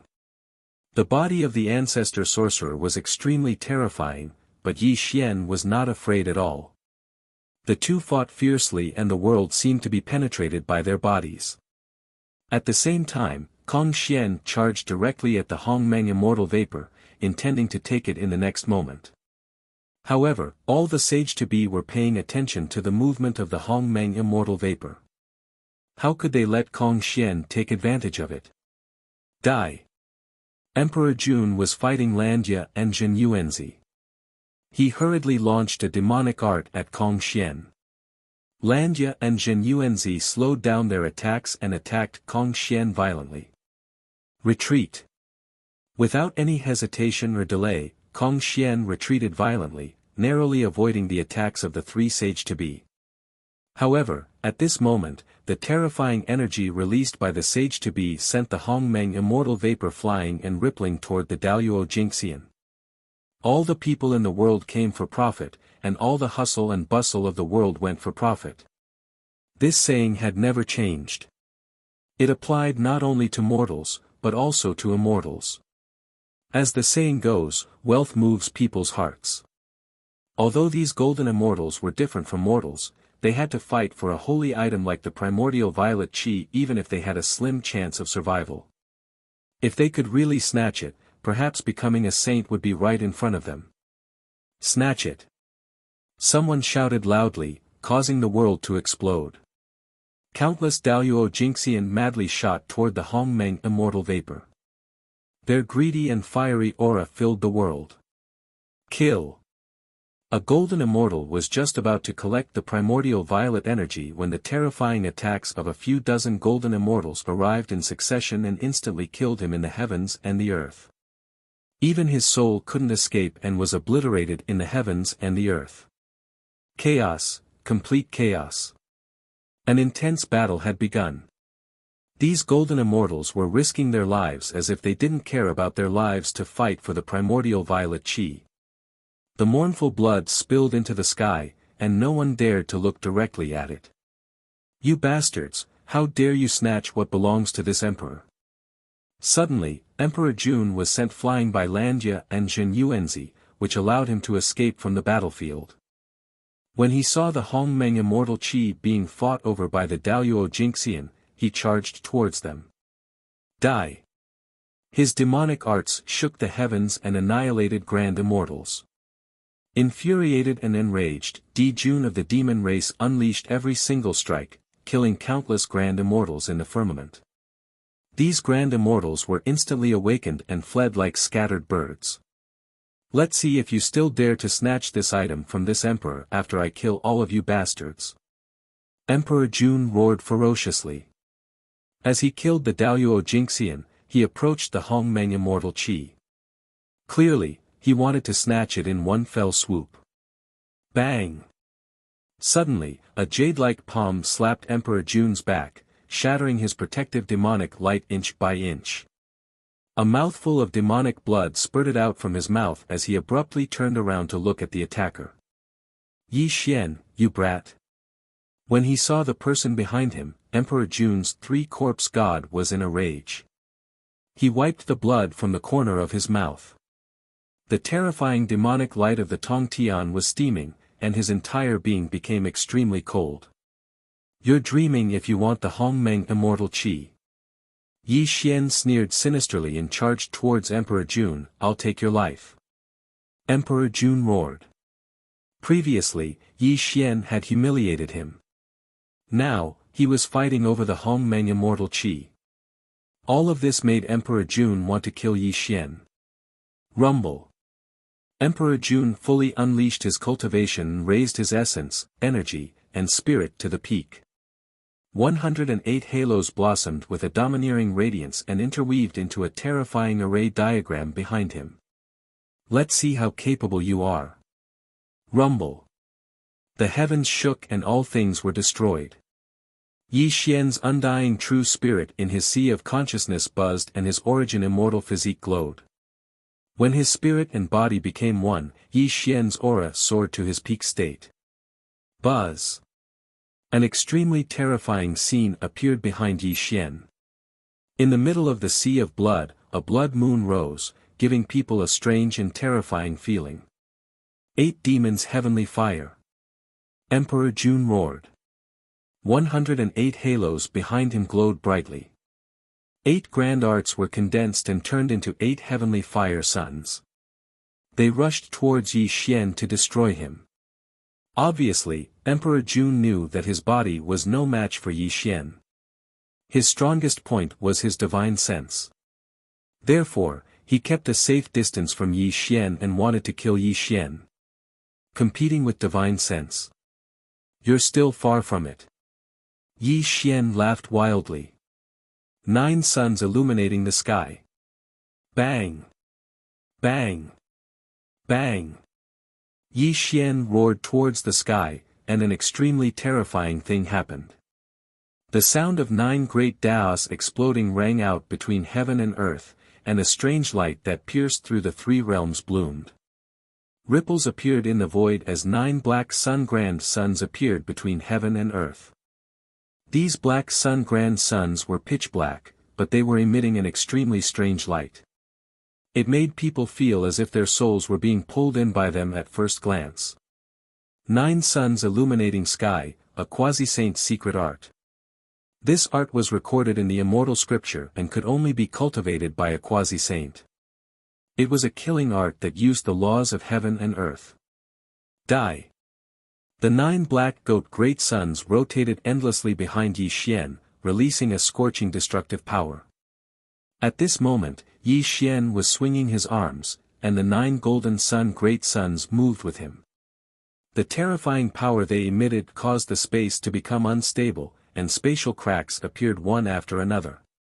Rumble. The 9 black goat-like suns were like stars at dawn. They carried a destructive power that obliterated Di Jun. On the other hand, Di Jun was roaring ferociously. The 8 demonic arts turned into shocking fire dragons and bombarded Yi Xian. Rumble. Heavenly fire set the prairie ablaze and everything was destroyed. When the 2 peerless arts collided, the world fell into a vacuum. Even the chaotic laws of heaven and earth were annihilated. Go to hell. You're the one who's going to die. Yi Xian and Di Jun roared as the 2 of them engaged in a fierce battle. All sorts of unimaginable divine abilities intersected with each other, and a scene of the destruction of the heavens and the earth appeared. The 2 of them fought with all their might and entered a white-hot state. However, no one collected the Hongmeng immortal qi. The other quasi-saints started another chaotic battle as if they wanted to destroy the world. Mountains and rivers were destroyed and everything was turned into dust. The whole Longevity Mountain was shattered by the quasi-saints. The undulating mountains collapsed and the 100,000 miles long river vaporized into smoke. It was too bright and too terrifying. The battle between the quasi-saints could be said to be destructive. Thousands of miles of land collapsed and hot magma gushed out from the Earth's core. The boundless sky was collapsing and regenerating. The Emperor of Fengdu threw a punch at Kunpeng. Kong Xian was fighting ancestor of all creation and Taoist Qing Tian alone. Zhen Yuanzi and Zhurong were fighting each other. Only Taoist Landia was approaching the Hongmeng immortal qi. However, every time he tried to collect it, he would be attacked by the quasi-saints. The heavens collapsed, the earth cracked, and all living things were destroyed. This battle lasted for a total of 7 days and 7 nights. Gradually, everyone became enraged. Their eyes were already blood red. They only wanted to kill their opponents before them and seize the primordial violet vapor.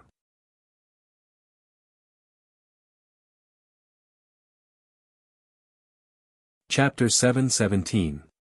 The battle had reached its climax. The sage-to-be had gone berserk. Countless Daoyuo Jingxian had been caught in the crossfire and died tragically. 10,000 manifestations of the world. Suddenly, Di Jun roared to the sky. His whole body underwent a terrifying transformation. 108 halos behind him shone brilliantly and instantly covered him. He also quickly distanced himself from Yi Xian. The Hongmeng immortal vapor is mine. Di Jun finally stopped hiding his cultivation and directly unleashed his strongest superpower. 108 halos rotated in a terrifying rotation. The demonic light that shook heaven and earth swept in all directions and forced Landia and the others to retreat. Qi. Di Jun's speed was so fast that the sage-to-be did not have time to react. He instantly grabbed the Hongmeng immortal vapor in his hand and madly fled into the distance without looking back. Stay here. The Emperor of Fengdu sublimated himself to the extreme. The Ghost Heaven Grand technique sealed the heaven and earth and instantly blocked Di Jun's path. A ghastly ghost saber appeared in his hand and slashed at Di Jun. It was also at this moment that all the sage-to-be arrived. All kinds of killing techniques were launched at Di Jun. Bang! Bang! Bang! Yi Xian punched Di Jun's chest. Zhen Yuanzi's universe in the sleeve suppressed Di Jun. Kong Xian and Kuan Peng attacked Di Jun violently. Zhurong was even more ruthless. He directly reached for Di Jun's glabella as if he wanted to grab his sage-to-be true spirit and destroy it. His life was on the line. Although the Hongmeng immortal vapor was good, he had to be alive to take it. Facing the attacks of the sage-to-be, Di Jun immediately made a decision. He immediately threw out the Hongmeng immortal vapor. Although he was severely injured, he still borrowed the power of the sage-to-be's bombardment to retreat from the battlefield. Puff! Di Jun spat out blood and his body was cracked. Although he was the demon race's celestial emperor, he had no power to fight back in the face of so many sage-to-be. What made Di Jun feel both unwilling and fortunate was that the sage-to-be began to fight for the Hongmeng immortal vapor again instead of attacking him. It was a pity that he had lost the Hongmeng immortal vapor that he had just obtained. This made Di Jun extremely unwilling. Moreover, Di Jun was already severely injured from the attacks of the sage-to-be. If he forcibly seized Hongmeng immortal vapor, he would be in danger. I got it. In this chaotic battle between quasi-saints, Ancestor Wanxiang laughed wildly. Hongmeng immortal chi had somehow fallen into his hands, causing him to roar in excitement. Treasure, please turn around. Daoist immortal vapor. And Daoist. And Landia bowed towards the gourd and calm. The green gourd swayed in the void. The mouth of the gourd opened and a beam of ascension immortal light shot out. It instantly disappeared before the eyes of the quasi-saints. No. A beam of green light instantly pierced through the Wanxiang ancestor's forehead, causing him to let out a shrill cry of despair. However, his forehead was being annihilated inch by inch until it spread to his entire body. With a muffled sound, the Wanxiang ancestor had actually turned into dust between heaven and earth. Immortal flying saber. Yi Xian immortal vapor froze and left the battlefield instantly. The other sage-to-be did the same. They all kept a safe distance from Landia. Buzz. The Hongmeng immortal vapor was once again ownerless. However, none of the sage-to-be dared to act rashly. They focused their attention on Daoist Landia and looked at him with a heavy heart. Although Ancestor Immortal Vapor had just become a sage-to-be, he was still a sage-to-be. However, Landia Immortal Vapor was too terrifying. The green gourd in his hand could kill a sage-to-be. Fear, great fear. The sage-to-be felt heavy. They did not expect the immortal flying saber in Landia Immortal Vapor's hand to be so terrifying.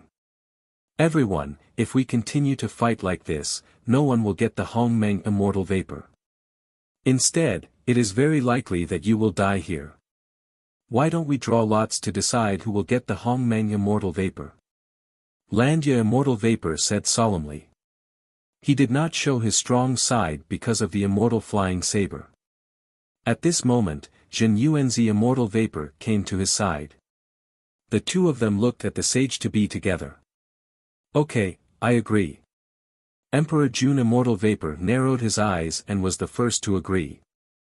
He was severely injured and Ancestor Immortal Vapor had died. He had become the weakest party. If they continued to fight, his chances of getting the Hongmeng Immortal Vapor were too slim. Since Daoist Landia Immortal Vapor has proposed, the three of us have no objection. Yi Xian Immortal Vapor narrowed his eyes and smiled. However, no one noticed that a strange look flashed across Yi Xian Immortal Vapor's eyes. Okay, I have no objection as well. The Emperor of Fengdu coldly agreed. Clearly, he was not confident that he could get the Hongmeng Immortal Vapor if they continued to fight. As the Sage-to-be Immortals agreed one after another, the chaotic battle between the Sage-to-be Immortals finally came to an end. However, drawing lots was one thing. The Sage-to-be Immortals present were not fools.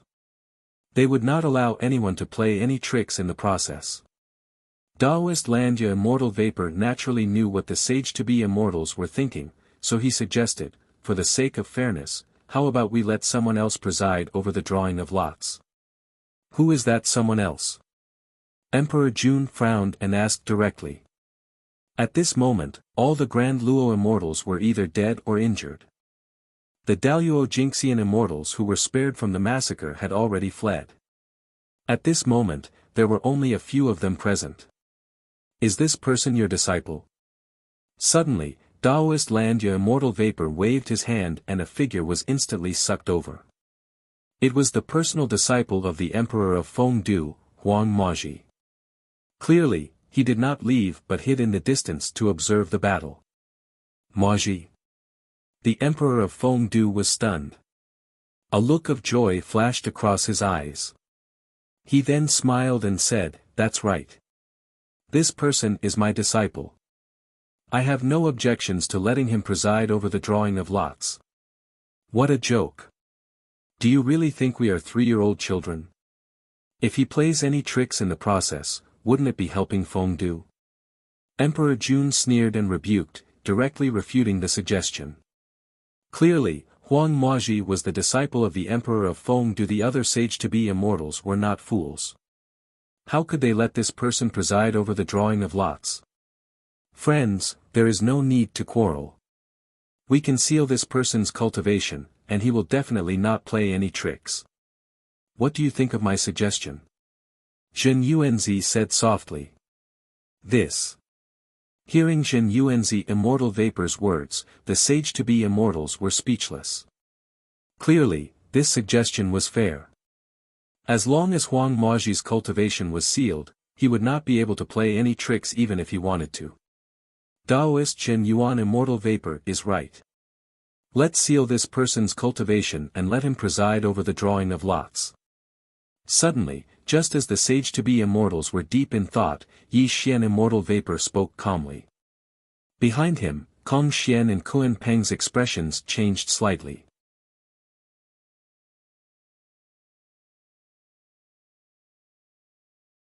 Chapter 7:18. Celestial Emperor, you can't do that. He is the disciple of the Emperor of Fengdu. Although his cultivation has been sealed, what if something goes wrong and the Hongmeng Immortal Vapor? Kuanpeng secretly transmitted his voice, obviously worried. A worthy younger brother, it's not impossible for the 3 of us to get the Hongmeng Immortal Vapor. Why don't we? Kong Xian transmitted his voice coldly. Obviously, the 3 of them had a high chance of winning. As long as they paid a certain price, they might be able to get the Hongmeng Immortal Vapor.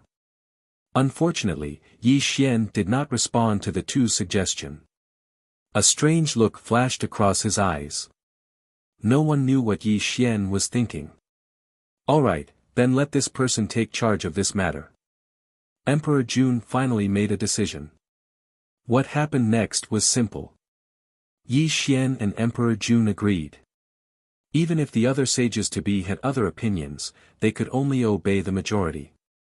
Maji, don't be nervous. Come forward.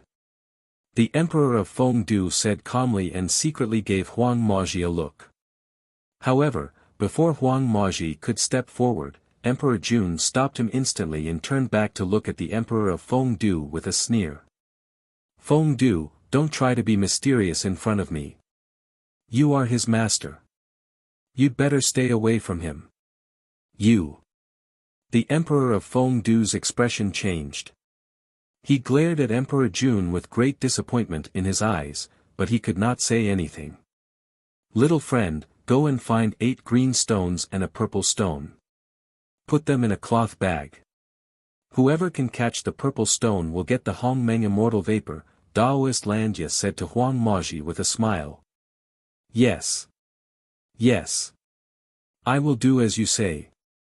Huang Maji's face was pale and he left under the burning gazes of the other sages-to-be. However, none of the sages-to-be present could follow him because everyone's cultivation was extremely strong. If anyone used a secret skill, they would certainly be detected by others.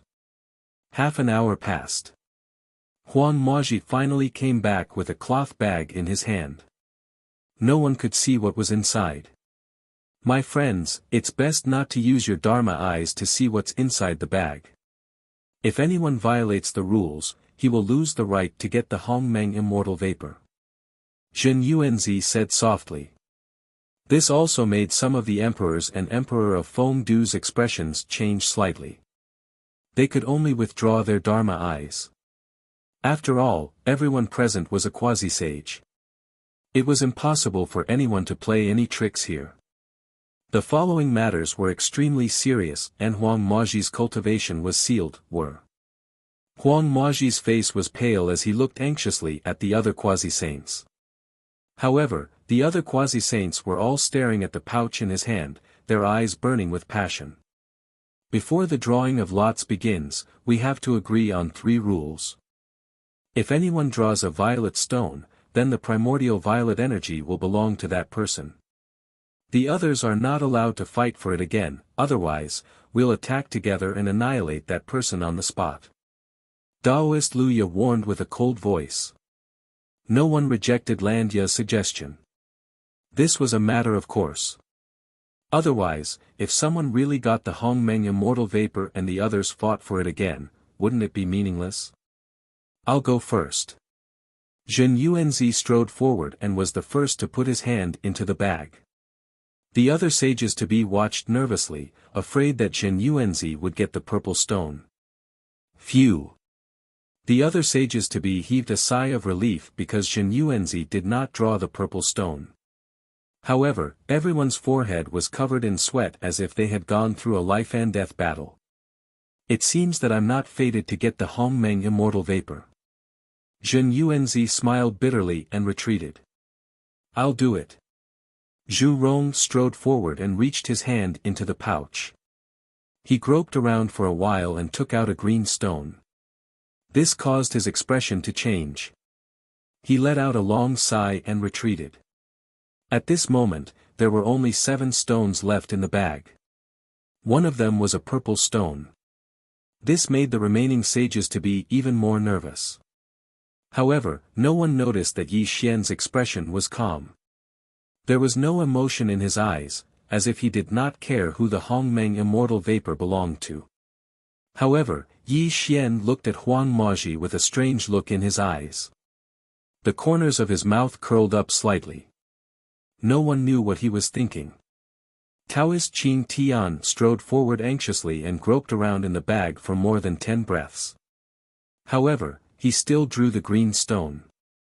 This made him very disappointed and he retreated. As the drawing continued, the atmosphere became increasingly tense. Landya did not draw the purple stone but he was not disappointed. He smiled and retreated. Let me do it. Suddenly, Yi Xian took a step forward and arrived in front of Huang Maji. When the two of them looked at each other, they instantly separated. Don't let him get the Hongmeng immortal vapor. Emperor Jun's eyes were bloodshot. He was screaming in his heart. Blue veins bulged on his forehead, proving how shaken he was. You can definitely draw it. You can definitely draw it. Kunpeng murmured in a trembling voice. He stared at Yi Xian because he believed that Yi Xian must be the 7th heaven-destined saint. At this moment, everyone's eyes were focused on Yi Xian. Yi Xian finally put his hand into the bag under the gaze of all the sages-to-be. Without any hesitation or nervousness, Yi Xian casually took out a stone. As he opened his palm, Di Jun and the others let out a long sigh of relief as wild laughter came from their mouths. Ha ha! Emperor Jun's face turned red and he mocked, Yi Xian, if you want the Hongmeng immortal vapor, wait for your next life.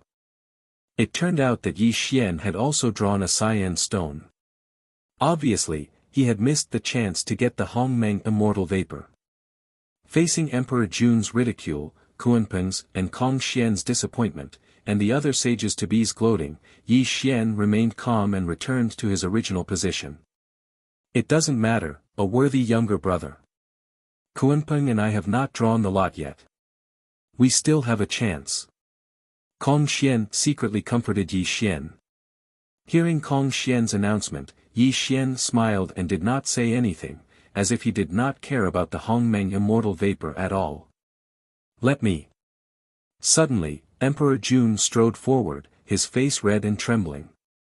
At this moment, more than half of the people had drawn the lot, but none of them had drawn the Hongmeng immortal vapor.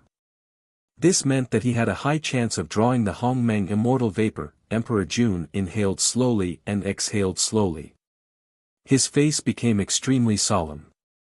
Finally, he put his hand into the bag. When he slowly took out the stone from the bag and opened his palm, Emperor Jun's face turned pale and he was stunned on the spot. Impossible, impossible, why didn't I draw it? Emperor Jun roared in a low voice because the stone in his hand was cyan.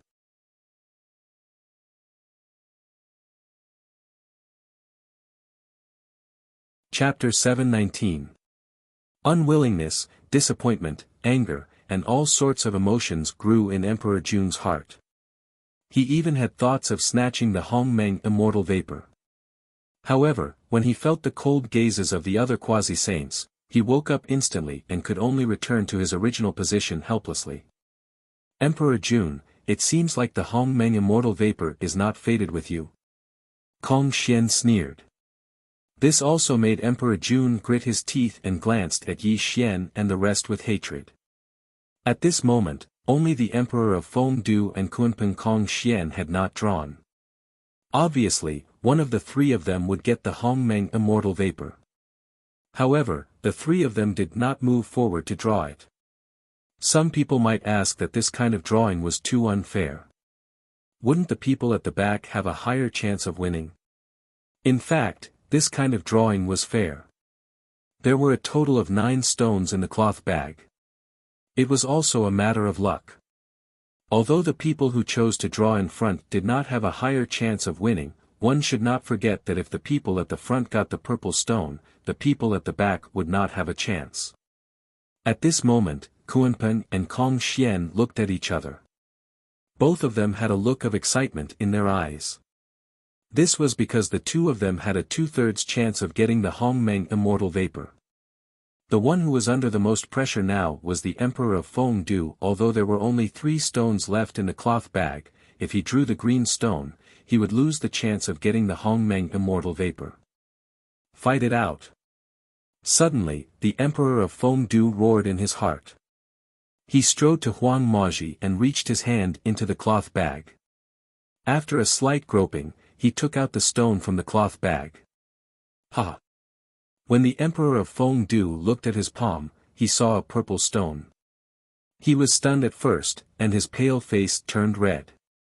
Then, he started to laugh excitedly. I got it. I got it. The Hongmeng immortal vapor is mine. The Emperor of Fengdu no longer had the majesty of a ghost emperor. It was as if he had turned into an excited child who was dancing with joy to express his excitement. Impossible. This must be the doing of this person. Suddenly, the monarch roared in anger. His face was extremely ashen, and he pointed at Huang Maji as he roared, this person is a disciple of Fengdu, so why did he manage to get it when we didn't? There must be something fishy about this. I didn't do anything. I really didn't. Huang Maji was so scared that he almost cried. His legs went soft and he fell to the ground. The pouch in his hand also fell down. 2 blue stones fell out of the pouch. Emperor Jun, what do you mean? My disciple's cultivation has been sealed, and all of you are here to witness it. How can he be a ghost? The Emperor of Fengdu's expression changed drastically as he reprimanded Emperor Jun, there must be a ghost here. I'm not convinced. I need to capture it again. Emperor Jun had already gone mad. He could not afford to lose the Hongmeng immortal vapor. At this moment, he no longer cared about his dignity. He looked at the Emperor of Fengdu with an indescribable murderous intent. Humph, Yi Xian snorted disdainfully. He looked at Emperor Jun with a sneer and said, how dare you, the celestial emperor of the demon race, be so shameless. You are a disgrace to the ancient demon court. Yi Xian, you! Emperor Jun roared after being berated by Yi Xian. He wanted to refute Yi Xian, but in the end, he did not because he knew that he was in the wrong. At this moment, the Emperor of Fengdu did not expect Yi Xian to stand up for him. This made him look at Yi Xian with gratitude. Since fellow Taoist Fengdu has drawn the purple stone, the Hongmeng immortal vapor should belong to him, Zhen Yuanzi said softly. This. As Zhen Yuanzi's words fell, the other quasi-saints' expressions changed slightly. There was great hesitation in their eyes, and there was even a faint murderous intent. Obviously, to ask them to give up the Hongmeng immortal vapor was like cutting off their hearts. Why, fellow Taoists, are you going back on your words? Landia frowned, and his voice became slightly cold. As the two quasi-saints spoke, and Yi Xian looked on indifferently, Emperor Jun and the others felt hatred in their hearts. They could only nod and remain silent. Thank you, fellow Taoists, for letting me win. When I become a saint in the future, I will never forget your kindness. The Emperor of Fengdu's face flushed red. He strode toward the Hongmeng immortal vapor and kept it in his bag. Emperor Jun and the others looked gloomy, but they did not make a move. I will take my leave now.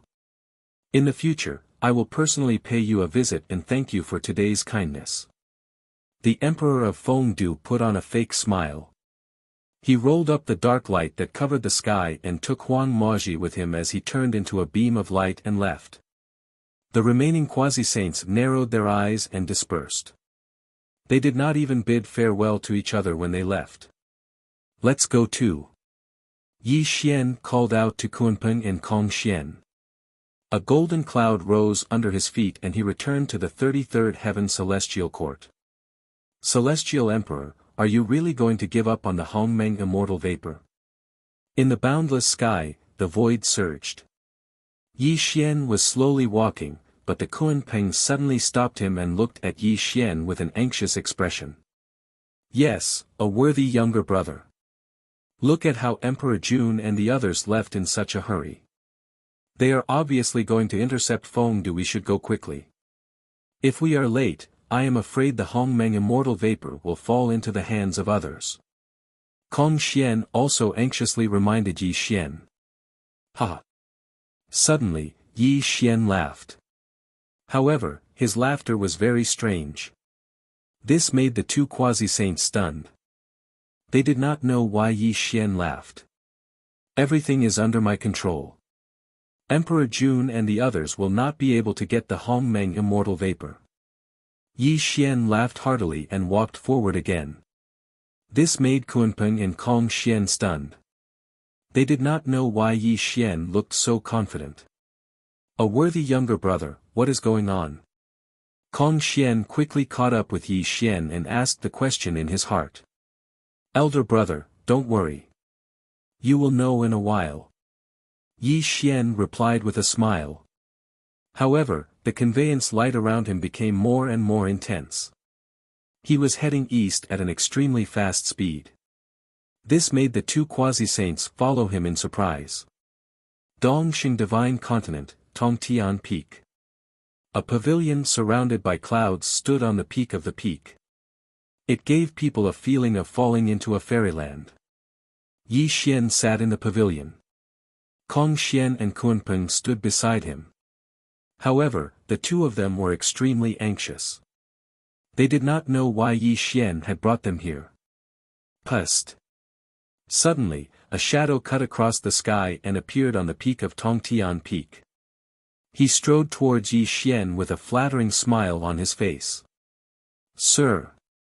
The person entered the pavilion quickly and knelt down in front of Yi Xian.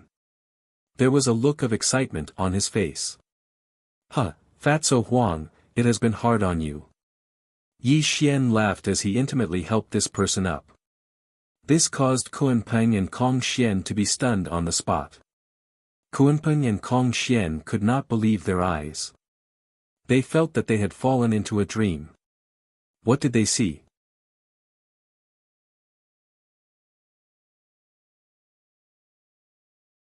Chapter 720. Huang Maji, the personal disciple of the Emperor of Fengdu, appeared in front of them at this moment and bowed to Yi Xian. How could they believe this? "Sir, how was Fatso Huang's performance?" Huang Maji, no, he should be called Fatso Huang, laughed flatteringly at this moment. As his palms and fingers flipped, an item appeared in his hand.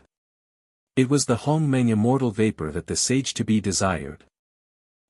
In the past 100,000 years, the most capable subordinate of Yi Xian is you, Fatso Huang.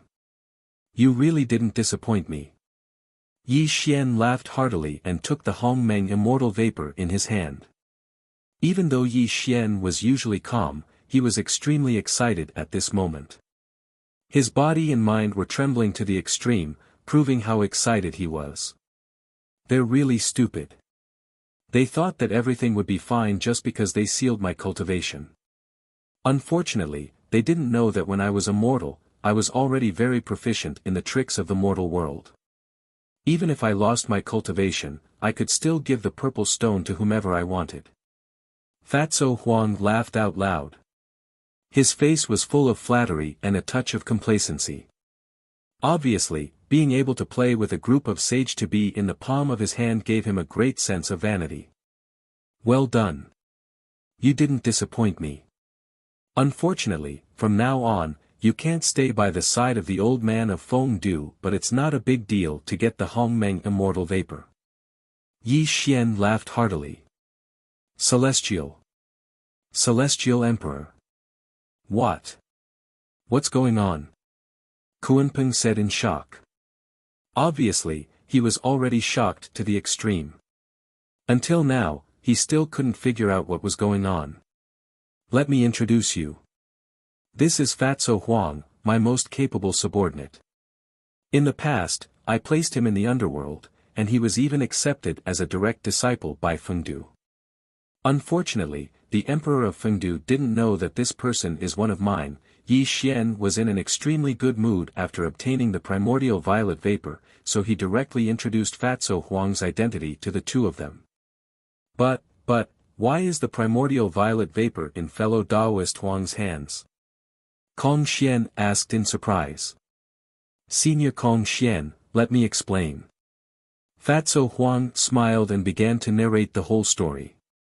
It turned out that when the primordial violet energy appeared, Yi Xian had sent a voice transmission to Fatso Huang, asking him to act according to the situation and seize the primordial violet energy if he had the chance.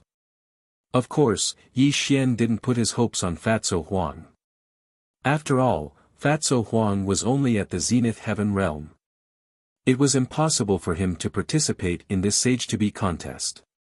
But he never expected that the primordial violet vapor would belong to someone by drawing lots in the end. And Fatso Huang's timely appearance gave him the best opportunity. Fatso Huang was not from the earth immortal realm.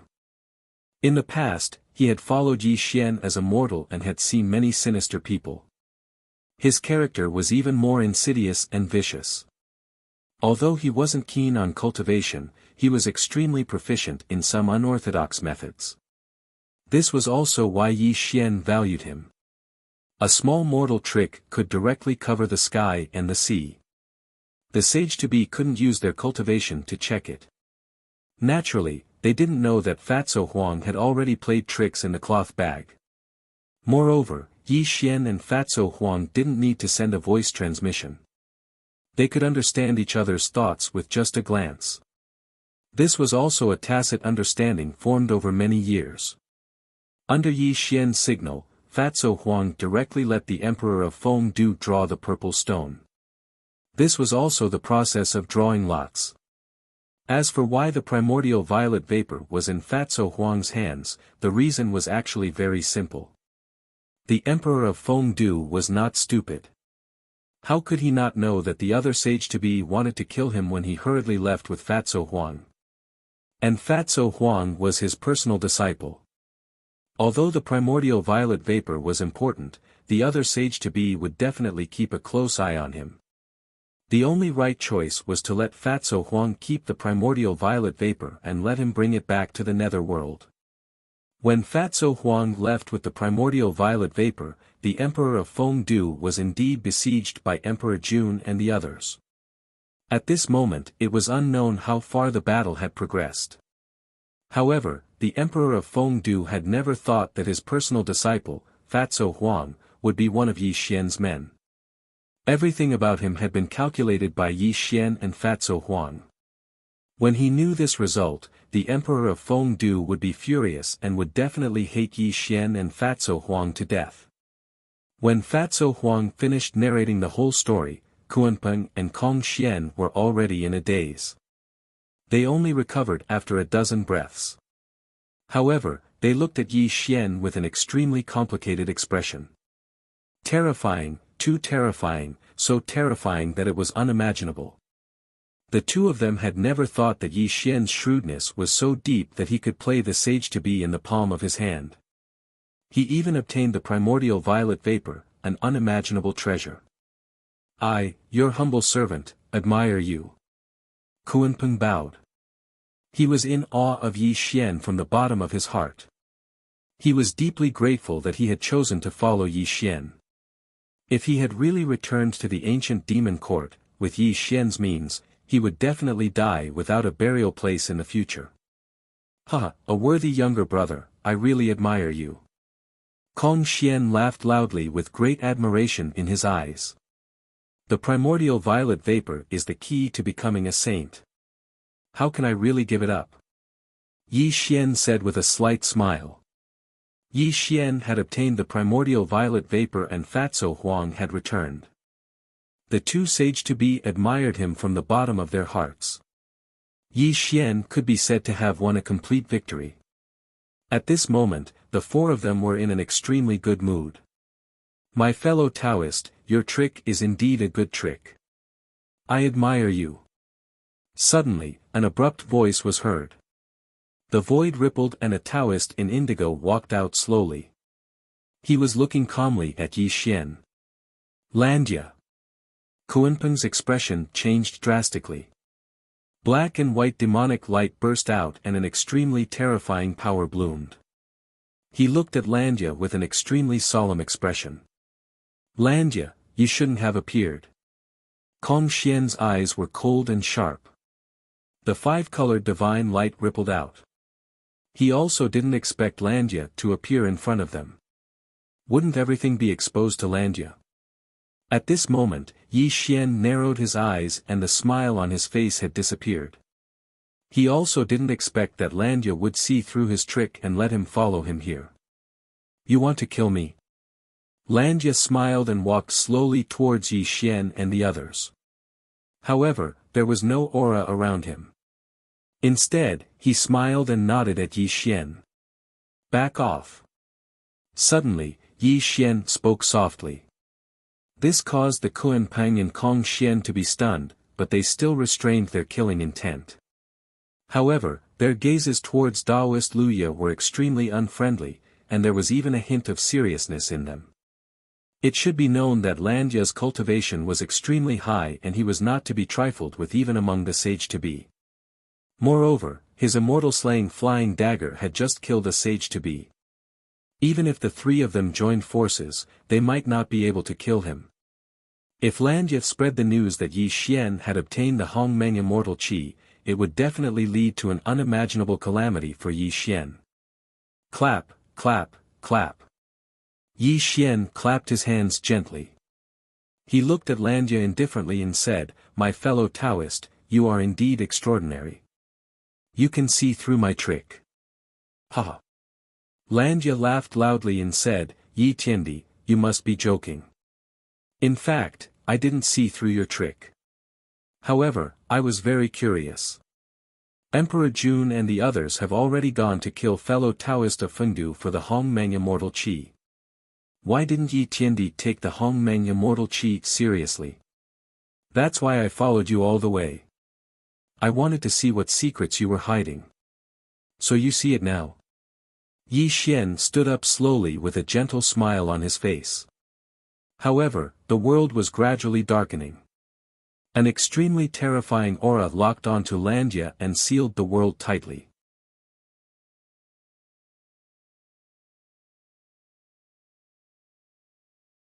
Chapter 721. Do you think you can kill me? Landia smiled. Only a dead man can keep a secret. Yi Xian said softly with a smile, but his smile was filled with endless killing intent. He looked at Landia with a cruel gaze. Dong, dong, dong. The void rumbled as killing intent overflowed. Kuan Peng and Kong Xian stepped forward, faintly blocking Landia's path. Their terrifying chi locked onto Landia, obviously not letting him leave this place. Obviously, the Hongmeng immortal vapor was of great importance. If this news were to spread, it would definitely bring endless trouble to Yi Xian. Only by killing Landia here could this secret be kept. Wait. Before Yi Xian and the other two could make a move, Landia suddenly spoke. The smile on his face disappeared, and the gaze he looked at Yi Xian with became solemn. Yi Tiandi, can you listen to me? Landia said in a deep voice. Oh. Yi Xian narrowed his eyes and did not make a move immediately. He felt that Landia was strange. He knew that there were 3 sage to be on his side, but he still dared to appear in front of him. This was a big question. Do you think that as long as you kill me, the news of you obtaining the Hongmeng immortal vapor will not be leaked? Landia said leisurely. Is that not the case? Yi Xian sneered. Fellow Taoist, your intelligence is indeed unparalleled. However, fellow Taoist, if you recall carefully, even though you did not reveal anything, this Huang Maji was unable to conceal his whereabouts. Lu Ye pointed at Fatty Huang and spoke with a deep voice. As Landia finished speaking, Yi Xian's expression changed slightly, as if he had thought of something. His aura instantly became gloomy. Landia sighed and said, it seems that you've guessed it. Although Huang Maji is fellow Taoist's man, fellow Taoist, don't forget that the Emperor of Fengdu gave him such an important item to bring back to the underworld. How could he not do something to him? Moreover, you should know that Emperor Jun and the others have been blinded by greed. They are currently besieging the Emperor of Fengdu. When they wake up and realize that there is indeed no Hongmeng immortal vapor on the Emperor of Fengdu, they will definitely know that you have obtained this item. Sir, this.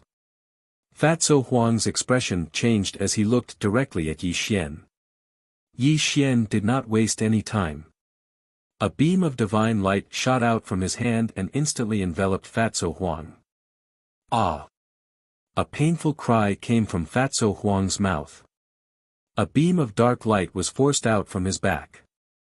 However, it instantly dissipated in the void as if it had never appeared.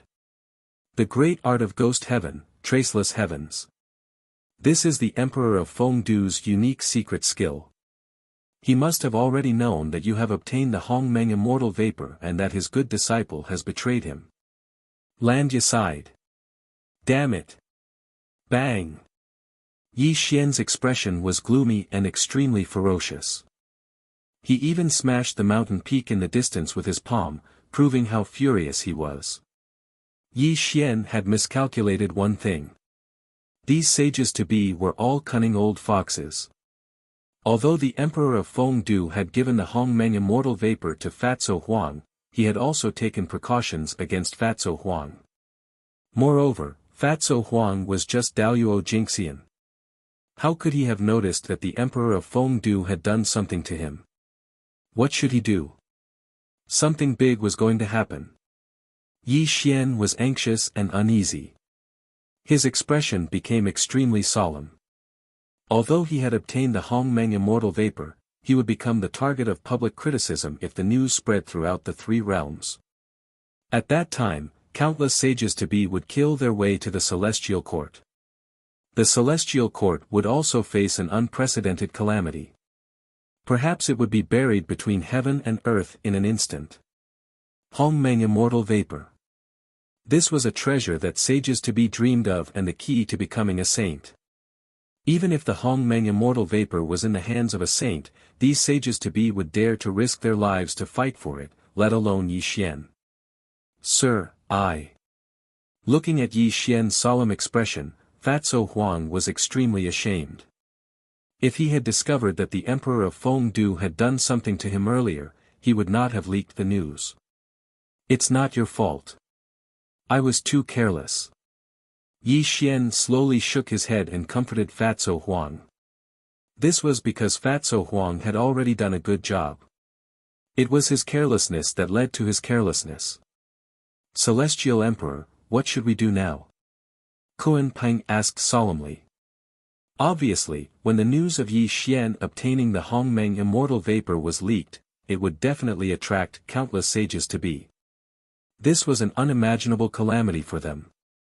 A worthy younger brother, do you have the heart to cut off all means of retreat?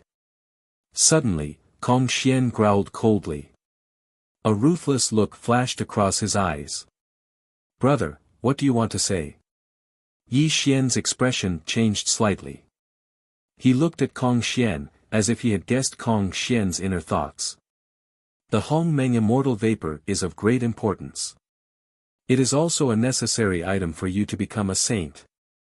It must not fall into the hands of others. If a worthy younger brother is willing to give up the entire celestial court, Kuan Peng and I will travel the world with you. We will even become your protectors until you become the seventh saint in the world.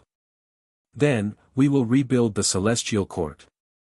As Kong Xian's words fell, the world became extremely silent. Kuan Peng looked at Yi Xian with burning eyes. Obviously, he agreed with this proposal. The position of Celestial Emperor and the 33rd Celestial Court were just empty titles.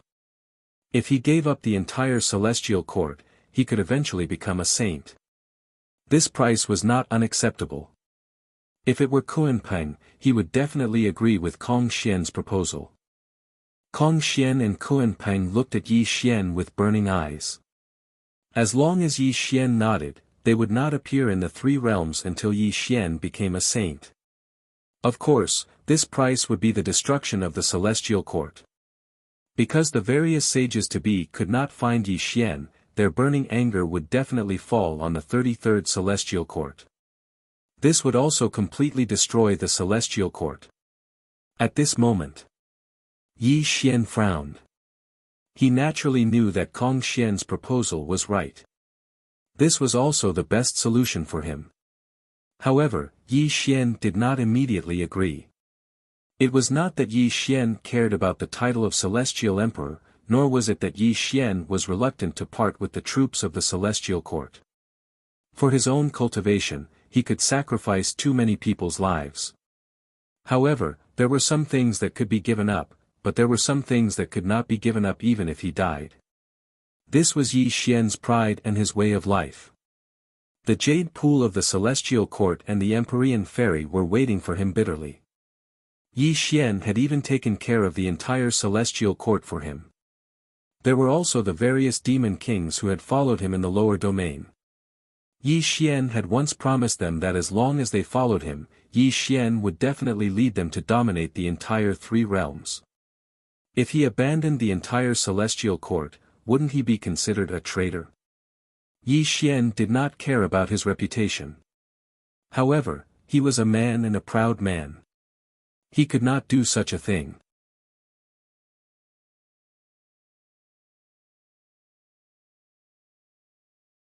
Chapter 722. The most important question was whether the Hongmeng immortal qi could make him a sage. As everyone knew, there were three ways to become a sage in the world. The other two were needless to say. Becoming a sage by relying on Hongmeng immortal qi was also called becoming a sage by virtue. This kind of saint ascension technique was the simplest. It required one to have primordial violet qi as well as an enormous amount of merit to support one's body. Only then could one become a saint. However, don't forget that Yi Xian walked the path of using strength to prove his Tao, not some path of virtue to become a saint. Even if he gave up on using strength to prove his Tao and chose to become a saint through virtue, where did this virtue come from? No, we can't give up on the Celestial Court. Suddenly, Yi Xian came back from his thoughts and rejected Kong Xian's suggestion. Kong Xian and Kuan Peng's expressions changed slightly as anxiety flashed in their eyes. A worthy younger brother, you have to understand that now is not the time to act on impulse.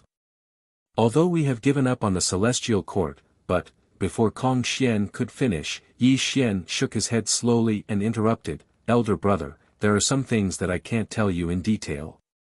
This method won't work at all." As Yi Xian's words fell, Kong Xian and Kuan Peng sighed helplessly and could not continue to persuade Yi Xian. "My friend, don't worry. In fact, there is a solution to this matter." Landya smiled and said. Yi Xian looked at Landya with a gloomy look in his eyes. He said in a low voice, "What solution do you have?"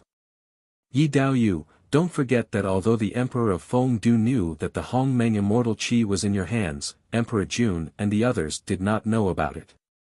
Even if the Emperor of Fengdu told them that you had the Hongmeng Immortal Qi, as long as you deny it, they can't do anything to you. And don't forget that the Hongmeng Immortal Qi was taken away by Fengdu himself. He is the biggest suspect."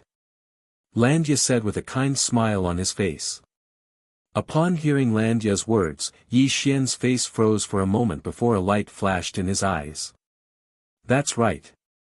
As long as he didn't admit it, even if the great Emperor of Fengdu revealed the news of him obtaining the primordial violet vapor, so what? One had to know that the primordial violet vapor was taken away by the Emperor of Fengdu himself. He was the biggest suspect. Yi Xian suddenly realized that he had overcomplicated the matter. If it weren't for Landya's reminder, he probably wouldn't have been able to walk out of this dead end. "Why are you helping me?"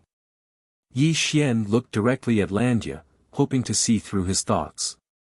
However, Landya was still smiling, so no one could tell what he was thinking. "Fellow Taoist, you're the seventh heavens will saint.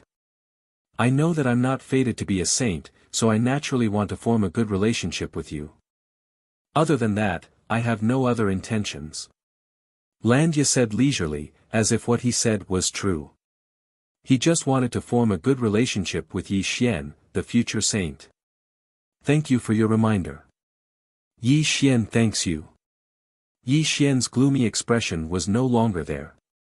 A smile appeared on his face as he cupped his hands and bowed to Landya, as if he really believed what Landya had said.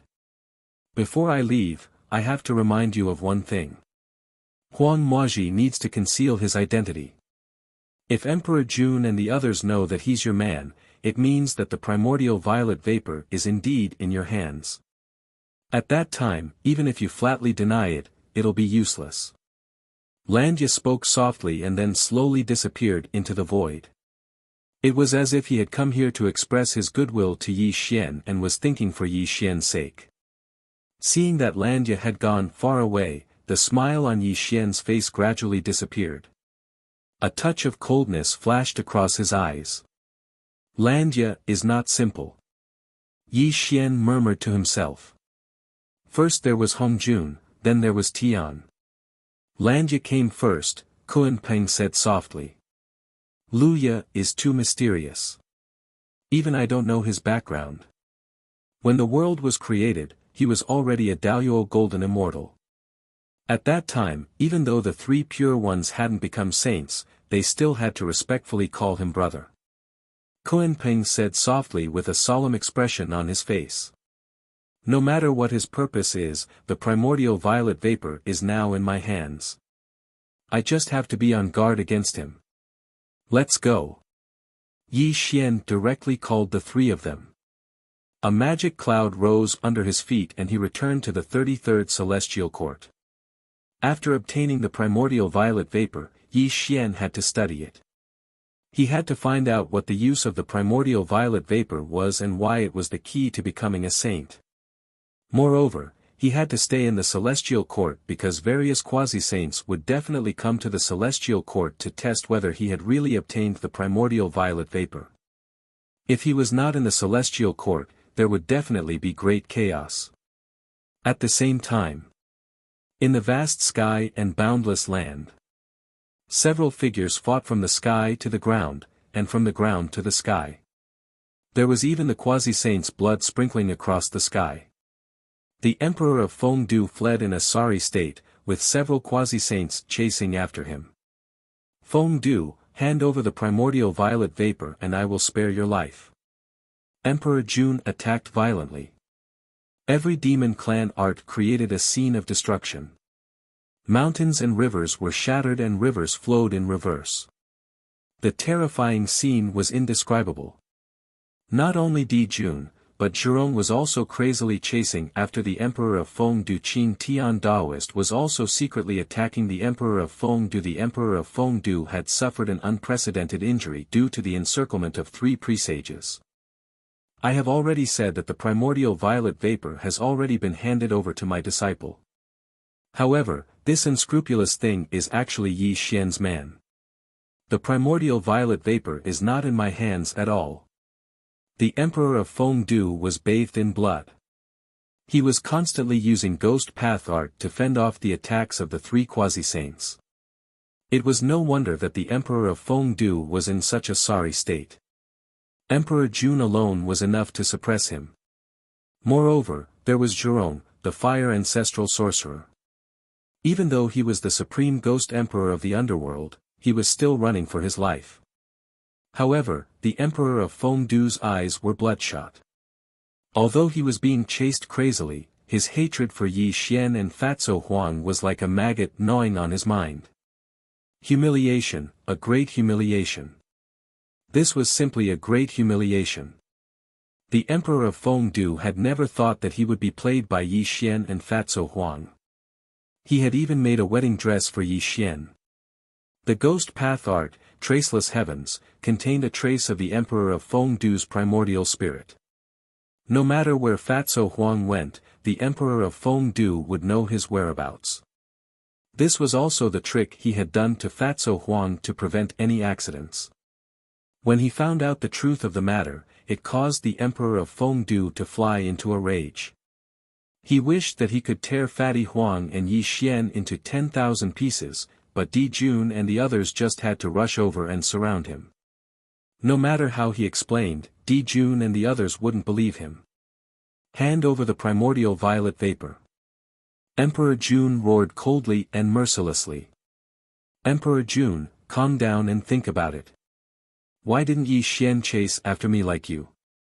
Does he not care about the primordial violet vapor? The Emperor of Feng Du fled crazily and roared loudly, "You're tuning in to the Han Li's Wuxia Adventures YouTube channel.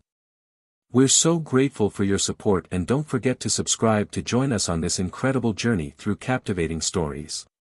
Your generosity through donations truly makes a world of difference, as it's the primary source of revenue that allows me to expand and enhance this channel for you. Thank you from the bottom of my heart for being a part of this adventure.